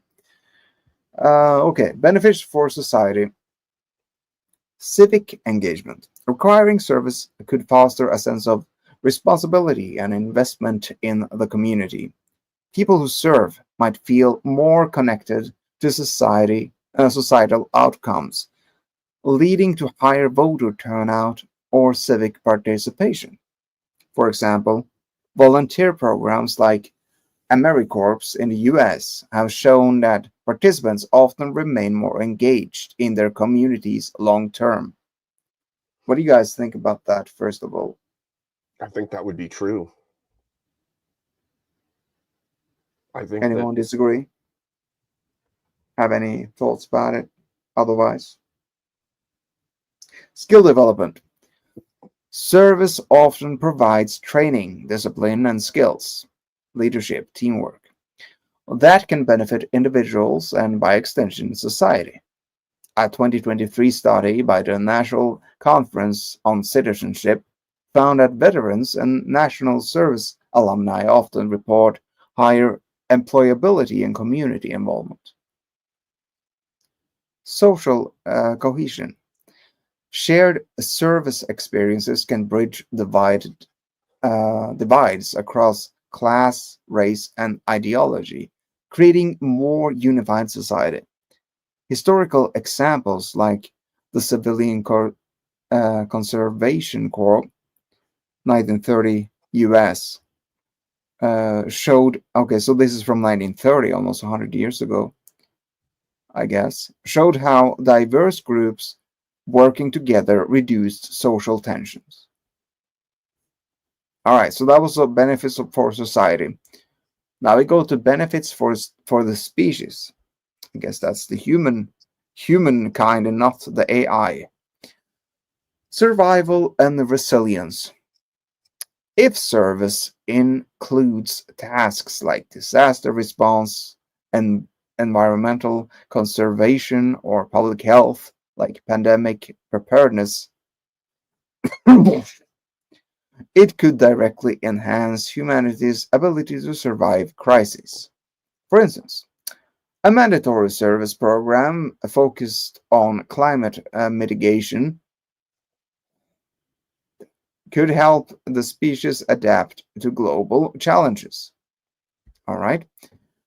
Cultural evolution. Encouraging selfishness and collective effort through service might shift human culture toward cooperation rather than individualism, potentially benefiting the species long term by reducing conflict. Um, Wow. evolutionary, what? I said, wow. Evolutionally, biology suggests that cooperative behaviors can improve group survival, as seen in studies as altruistic traits in primates. All right, that was benefits for the species. Any thoughts or anyone want to say anything before we go to benefits for the government? I think that's really interesting. It makes a lot of sense, but I don't think that you would think that right off the bat. Smoking Spaceman had another question though, because of this experiment, Yeah. and his was here. I'll put it up on the screen. If the right to vote is tied to having skin in the game, would the disenfranchised people unable to vote result in revolution when their voice and needs are not heard? We're almost at the end. Let me copy Okay. that, and All right. I'll do that as the second question after this. That's a good one. Let me see. Okay, so benefits for the government. After that, we'll have drawbacks and risks. Then we'll go to, does it really benefit society, species, or just the government? So this will be interesting. So benefits for the government. Control and loyalty. Governments, do you want me to repeat the actual question for people who, it's, does service citizenship really, service equals citizenship really benefit society and the species or just the government? All right, so we're at benefits for the government. Control and loyalty. Governments might benefit most directly. Service ensures a steady supply of labor for military or civic projects and it can instill loyalty and compliance. For example, in Starship Troopers, the government uses service to create a citizenry that's ideologically aligned with its goals. Resource mobilization. Mandatory service can help governments tackle large-scale problems, infrastructure and defense, for example, without relying on market incentives. As an example, during World War II, conscription and civilian service programs like the US War Production Board mobilized millions for the war effort. Guys, I think that because people get they people that they just want to live their lives, they just want to have a peaceful life, but when war is on the line, when their livelihood is on the line, they get a purpose, right? Yeah, So that's basically, yeah. I agree with that. Yes. So we're back now. We're at drawbacks and risks. So the first one, we have 4 points. The first one is, so drawbacks and risks. Inequality and exploitation. So now we're basically on. Yeah, that Hold question. on here. Let's critically think here. If service is mandatory, it might disproportionately burden the poor, who may lack the resources to opt out, or the middle class to opt out or navigate exemptions. In practice, this could mirror historical drafts, where wealthier citizens often avoided conscription, right? Yep. All right, so that's the first one. Then we have authorization. Authoritarian. Okay, authoritarian drift. Can anyone explain what that means? Authoritarian drift. It's basically just the government gaining more and more control until it becomes over encroaching. Ah, got it. So like Norway. Linking rights to thank you. Linking rights to service can erode democratic principles. Governments might use it to suppress dissent by defining acceptable service in narrow, self-serving ways. Think of regimes that demand ideological conformity in exchange for rights. That's a good one. Yeah. Alienation. Those unable or unwilling to serve due to disability, conscience, or other reasons might feel excluded, creating a second-class citizenry. This could harm societal cohesion rather than help it. True. I am science. Species level risk. If service is militarized, it might perpetuate cycles of conflict rather than cooperation, potentially threatening humanity's long-term survival. The 20th century world wars illustrate how mobilized societies can escalate global violence. All right. So those were the drawbacks and risks. So here we sort of get to a conclusion. But before the conclusion, we get a really interesting preliminary conclusion. And it says that does it really benefit society, species, or just the government? So here's what it says. It depends on implementation. A well-designed program focused on civic good, like environmental restoration or education, could benefit society and the species by addressing collective challenges and fostering unity. Data from the Peace Corps since 1961 shows that participants often return with a stronger sense of global responsibility, which can ripple into social benefits. However, the government often stands to gain the most control and direct utility, military, recruitment, labor for state projects. Historical examples like the Soviet Union's Komsomol Youth Union show how service, in quotes, can become a tool for state propaganda and control, benefiting the regime more than the people. If the system prioritizes state interest over individual freedoms, it risks becoming a net negative for society. So, conclusion.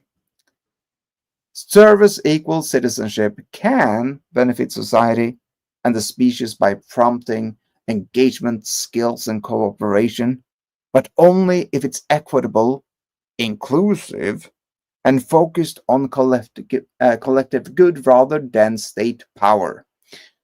The government often benefits most directly, which can lead to exploitation if unchecked.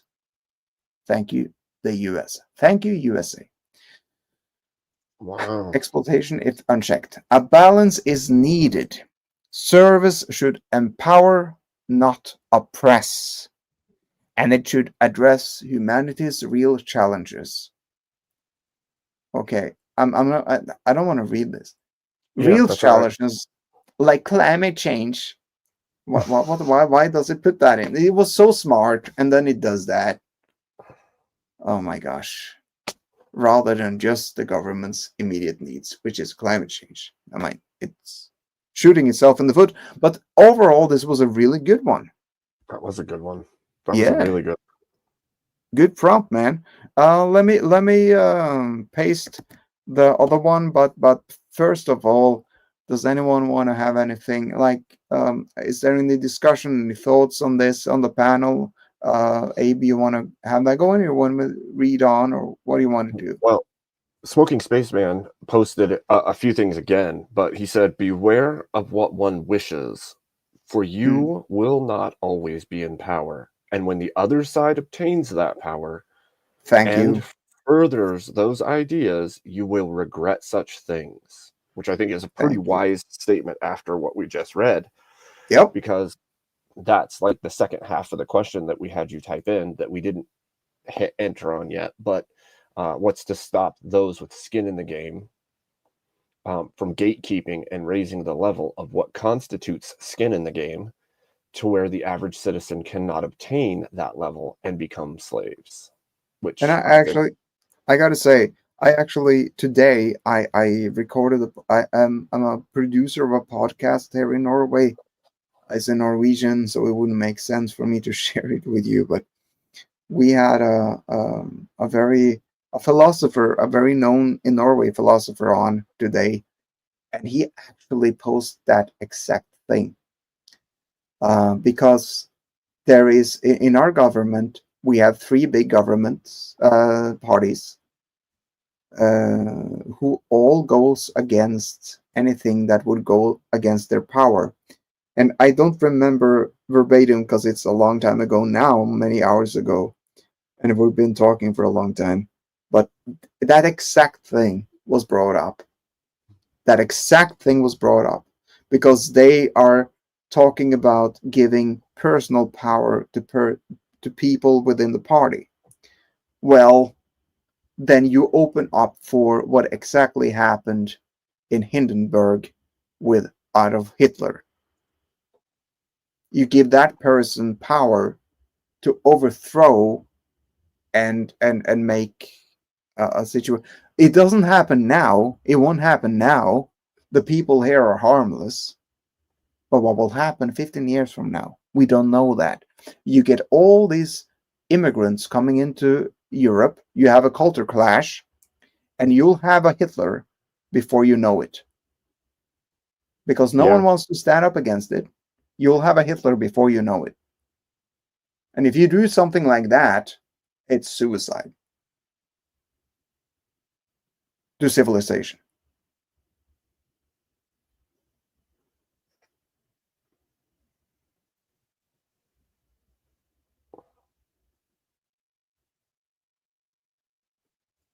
And on that positive note, should I go on? Hold on one sec here.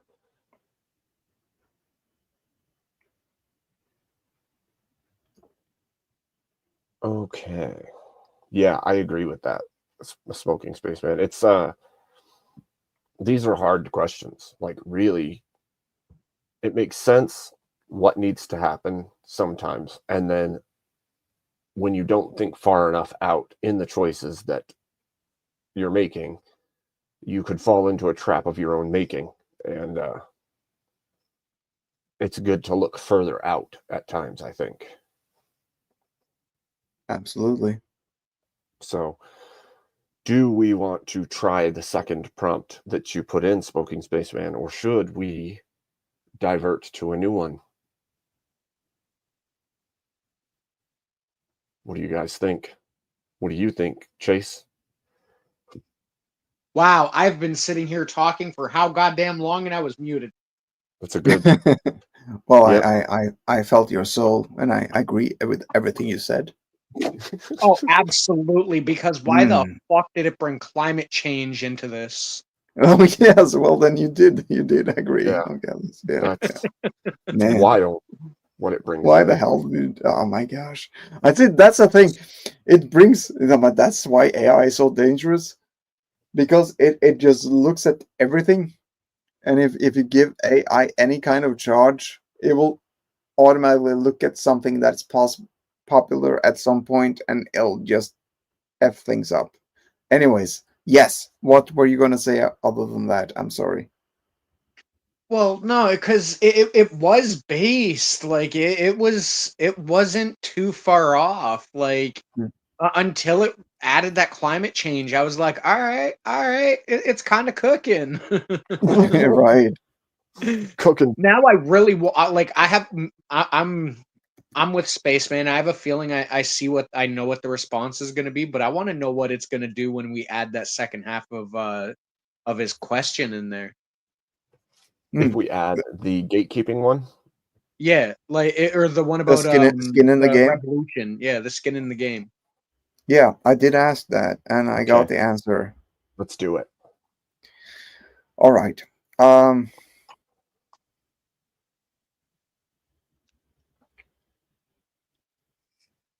right. Let me ask. Let me read the question so everyone's on board here.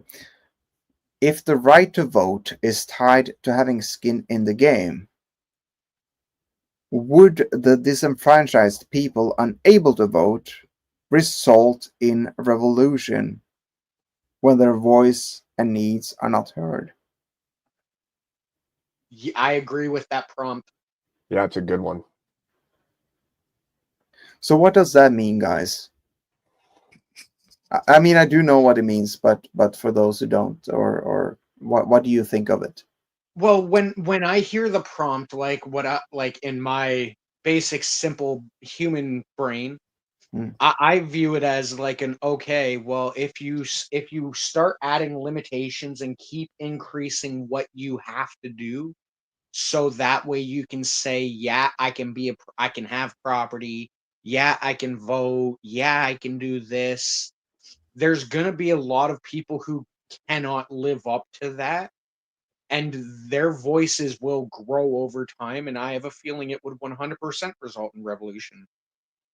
I don't know how it couldn't. Right? Hmm. But the right to vote. I don't think it means that your needs aren't met Does automatically, someone David. does someone not have the right to vote? That's my question there. Well, if service is what gives you the right to vote, then it will. Yeah. We're going off on what was said earlier. Yeah, Right. off the previous prompt. Yeah. Right.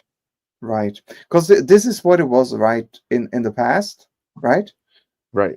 Because Yeah, people, it was very much if you don't do service, you can't do squat. right. Yeah, And this like is Spaceman said, yeah it becomes on a lot of taxation without representation. right. Yeah, because this is a big thing now in the debates, and I actually had I was Grid, right? Yes. Grid Motorsports. Yes. On VK, I actually debated Grid on 1v1, me and him, and he brought up voting rights, and he was in the affirmative that only households should have a voting right, and I was against it. And at the end of the day, because I don't want to, for me, it's not that I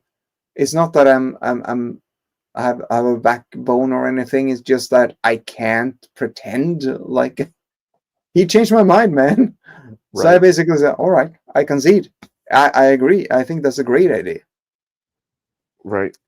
So, but that also, if a household has the right to vote, that means everyone in the household has the right to vote. But what does a household mean? Right. Because then you can shift meanings and. Yeah, what is a Yeah. household? Well, I Yeah, think are what we happens talking usually. like a nuclear household? Yeah, if it's a Where nuclear it's a household, wife, then a it's family, and you have to have 2.5 kids, you know? right. Yeah. Or can you be alone? Yeah. If you're alone and you're in service, do you still technically count as a household? Right. It's difficult, man. Bro, we're Oh, asking real questions right now. yeah, we are. Well, yeah, no, man. Now we got really into this. So let's hear what Grok has to say because this goes into that. At least those who have skin in the game and on. So here's what Grok says: tying the right to vote to skin in the game through mandatory service, property ownership, or other criteria inherently excludes some groups, those unable or unwilling to meet the requirement. This disfranchisement can indeed lead to revolution if the excluded population feels their needs and voices are constantly ignored. Let's unpack this. All right, so here we go. So let's go into history first. So this disfranchisement has often sparked unrest when it creates a critical mass of people who feel they have no legitimate way to influence their circumstances. Pre-revolutionary France, 1780s. So 1780s. The third estate, comprising 98% of the population, had limited political power compared to the notably nobility and clergy. I'm sorry, guys. High taxes, food scarcity, and lack of representation led to the French Revolution in 1789. The estate's general voting system ignored the numerical majority, fueling resentment. We got another one. U.S. civil rights movements, 1950s to 60s. All right. Is this? African Americans systematically disenfranchised through Jim Crow laws, poll taxes, and literacy tests, organized protest, boycotts, and marches. While not a full revolution, the unrest, Watts riots, 1965, pressured systemic change like the Voting Rights Act of 1965. Man, that is so early, man. I mean, that is so recent when you think about it. So for you guys in America, that's accurate, right? Wait, what are you asking me? Which is accurate? The civil rights movement gave voting rights to. Well, it was the Jim Crow law and poll taxes, literary tests. Yeah. Against blacks. Yes. That is so recent, man. It's very recent. I thought the Democratic Party. I mean, because this was done by the Democratic Party, right? They were the KKK, and yeah. How could they change so recently? And we don't know about it. I mean, we do. They kind of go over this in school and stuff, but like it's a lot. And you're right, it's recent. So, but you have to remember that America's not that old of a country, and it wasn't done away with. It's really hard to go into, actually, but sure. Like slavery is gotten rid of, and then it took a long time for everything else to work out of the system from that point forward. And so finally things got pushed, but I think there was enough of a stranglehold still in certain ways to keep it from progressing. You know what I mean? Yeah, because when did they do they tried to free slavery back in the 1800s by doing the 2/3 of a person thing. Yeah. They did that to prevent slavery because they had to go through. They got pushback, so they had to sort of. Yeah. And now they're getting flack for that. Yep. Because now they're turning it around, saying, "Oh, they call him just 2/3 of a person." Right, which still isn't right. No, but the thing is, they tried to make them a whole person, but they couldn't. But they had to compromise with the Democrats. Yep. So they made it 2/3 of a person, so they could at least try to get them free. Yep. It's kind of crazy, right? Yeah. But now the Democrats, the same people who were against them, trying to stop them, so they had to make 2/3. The Democrats are now saying, "Oh, you Republicans call them just 2/3 of a person." Right. I mean, me as a Norwegian seeing this from the sidelight, I get so pissed off because I'm like the one watching the movie, seeing the bad guy getting away with stuff. It's horrible. So the third example is apartheid South Africa. Oh yeah, this has been up in the news lately because of what's happened there. Well, The it's majority, always been happening. It's just now it's actually getting noticed. yeah, I know, They're actually talking about it finally. yeah, and there's more slavery in the world today than back then. Oh, absolutely, dude. Absolutely. The fact of the matter is capitalism is literally just slavery under a different label. No, I'm not even talking about capitalism. I'm talking about real slavery. No, that's a huge thing too, but nowadays we're all slaving away for something. It is a Yeah. soft. It's like soft slavery. Yeah. Well, yeah, It's just paid if you slavery. if you look away, if you don't even look at that, forget that, there's more slavery today than back in the day. There's more slavery, human trafficking, Yep. people being sold to sex trafficking, and we're talking and bitching and moaning about crap, and we're talking about, oh, if I was alive back then, if I was alive back when the Holocaust went on, and we're not even talking about what's actually happening, the slavery, the internment camps all over the world. We're not even talking about that. We're not even. I mean, it's so infuriating. Yeah. I It agree. actually, It's capitalism can be horrible, the and question of what do you enslaving, and do. we got to go. We got to go against that too. But Yep. in the macro aspect of it, I mean, man, Oh yeah, bro. It's absolutely insane the shit these governments get away with. And even corporations. Some of these corporations have more power than any government on this planet could. yeah, It's yeah, like how did we let everything get so ass backwards? man, and yeah, I mean, the only thing we can do is speak up about it, right? And really do truth solid and not be like assholes about it, but be honest about it, like Yeah. we're doing. So yeah, we got apartheid. Absolutely. So the majority of black population was denied voting rights on the apartheid, leading to decades of resistance from peaceful protests to armed struggle by groups like the ANC. International pressure from internal unrest and eventually forced the regime to dismantle apartheid, culminating in universal suffrage by 1994. So there we got historical precedent. All right. Sorry, guys. I went on a tangent. Conditions for revolution.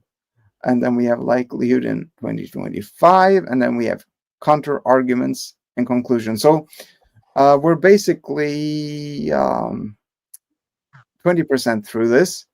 The question is, if the right to vote is tied to having skin in the game, would the disenfranchised people unable to vote result in revolution? And when their voice and needs are not heard? We're going through the history. So, yep. Conditions for revolution. You want to hear about that? Scale of exclusion, grievances? I think we know. Yep. I do, because it would just be history repeating itself a second time. Exactly. Yeah. Exactly. So we got likelihood in 2025. Is that something you want to hear about? Yep. Well, as of we can. Yeah. It's not that long actually. Okay. All right. As of May 26, 2025. Oh wow, that's today, isn't it? Let's consider a hypothetical skin in the game voting restriction. Yeah, this is good. If it excludes a significant portion of the population, say those who can't serve due to disability, poverty, or ideology. This is exactly what you asked. Yep. So the risk of unrest rises. Current global trends show growing frustration with inequality and political exclusion. Economic context. The World Bank reported in 2024 that global inequality remains high, with the bottom 40% of populations in many countries seeing stagnant income growth. If the disenfranchised overlap with this group, their grievances could intensify.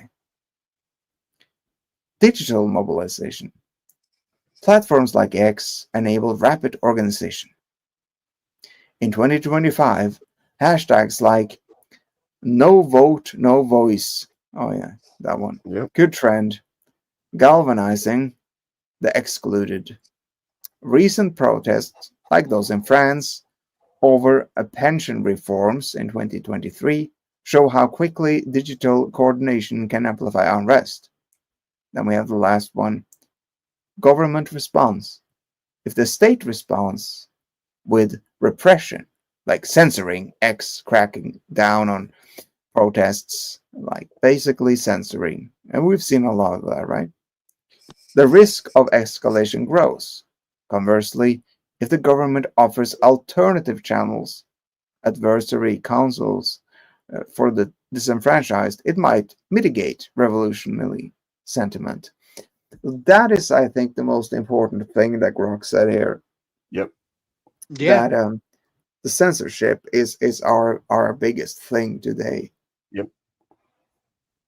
So a counter argument. Okay, so this is a new point before it's just as long as it's just the one I read, but counter arguments. Not all disenfranchisement leads to revolution, apathy, or fear.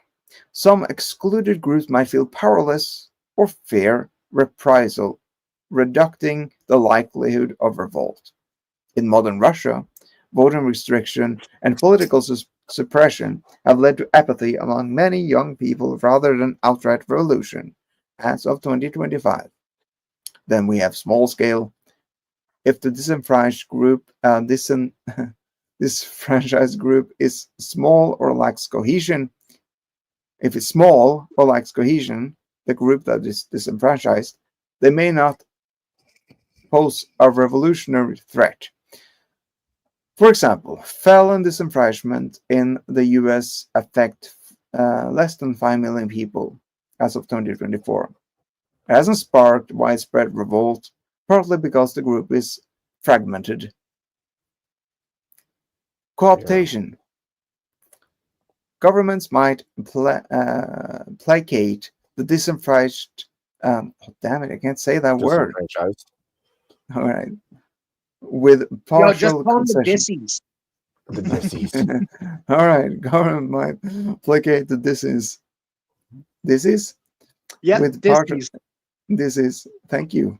With partial concessions, like welfare programs or limited representation, to avoid rebellion.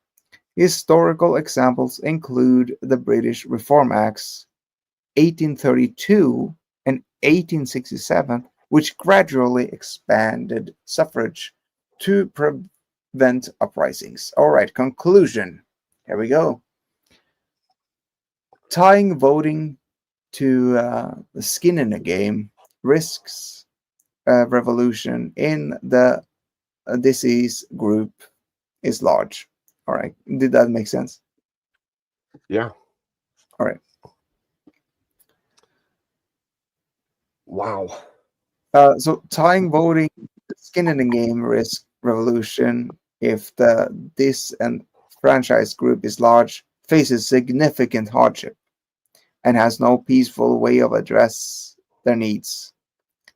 Historical examples like the French Revolution and modern movements like the Arab Spring show this pattern. In 2025, with digital tools amplifying mobilization, the potential for unrest is real, but it depends on the scale of exclusion, the state's response, and the group's ability to organize. If their voices are completely ignored, revolution becomes a serious possibility. Yeah, no kidding. Wow, I did not expect to get to this from that. Right? Mhm. like Starship Troopers. No. We started with Back to the Future first. Well, that's true. That's true. Well, unless you mean- want to get technical, we started with super glue on a penis. Well, We even had to before start somewhere, that- man. Even before that, it was One Punch Man. We so- have to start somewhere. This shit has spiraled so far. This has been one heck of a stream. This one, the amount of topics we just went through is wild to me. Right. Ah, But yeah, I've got like 15 minutes left, and then my ass is gonna try to force myself to get some sleep for the So- millionth time. I was going to basically say the same thing. I may. Well, that was great, guys. That was really fun. It was a lot of fun. No, it was. It was really good. Thank you all so much for being here for this. This was a lot of fun. Grok is crazy. It is. Right. No, and I'm actually kind of curious about other things I can prompt it to trigger people with. I know I was going to say we should make a list and do it again. I'm game. I'll be happy to do this. It's really fun. Now I'm gonna keep playing Final Fantasy because I had a lot to do. Because see, I had a job and I had done the whole remake and both of the games. I have almost done both in hard mode, and then I lost my email account because my email was deleted from my previous work. So now I have to do everything over again. But enough of my problems. I'll be happy to go back and do another stream with this. Oh man. Yo, Final Fantasy does get rough. And good night, Cat. Again, prayers for Yes. Big Boy. Yes, absolutely. Yeah. SS, Bin Talk, everyone who's been here tonight. Thank y'all guys. I was not expecting when we started this I'd be here 8 hours later. No kidding. Yes, thank everybody. Thank you all for the fun. This has been awesome.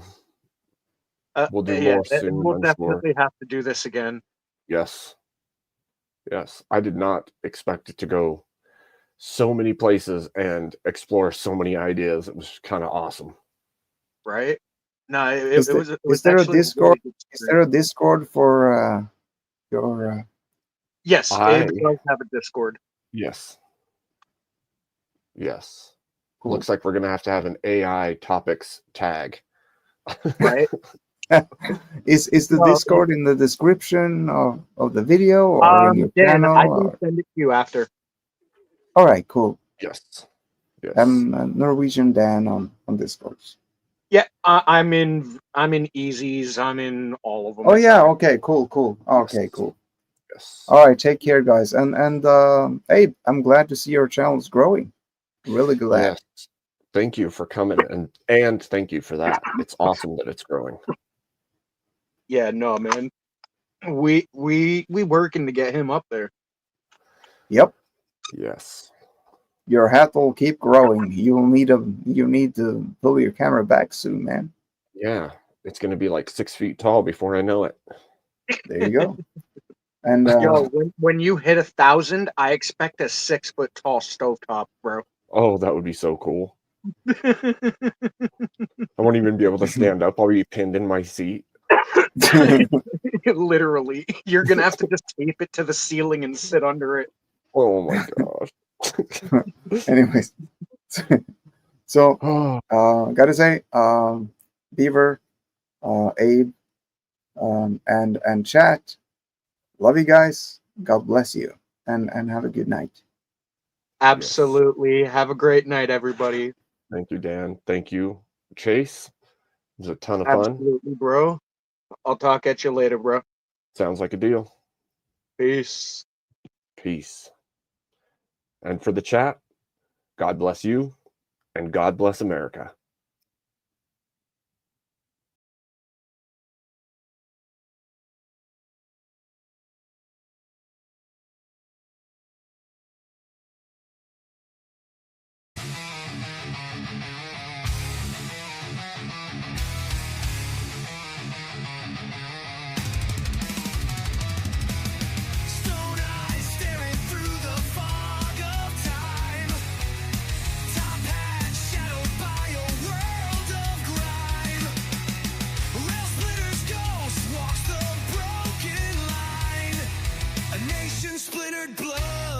the brine.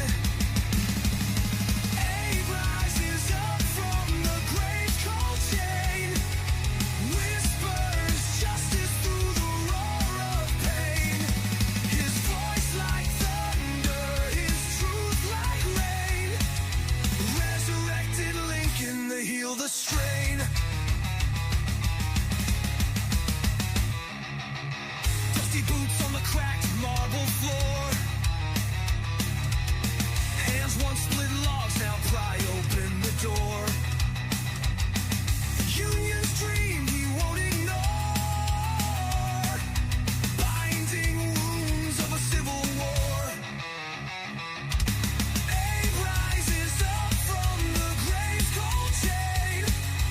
Whispers justice through the roar of pain. His voice like thunder, his truth like rain. Resurrected Lincoln to heal the strain. He's seen the banners tearing apart. Fingers pointing blame with a hollow heart. No more silence, the mission's stark. He lights a match in the growing dark. From Gettysburg to the neon haze, he strides the highways through a fiery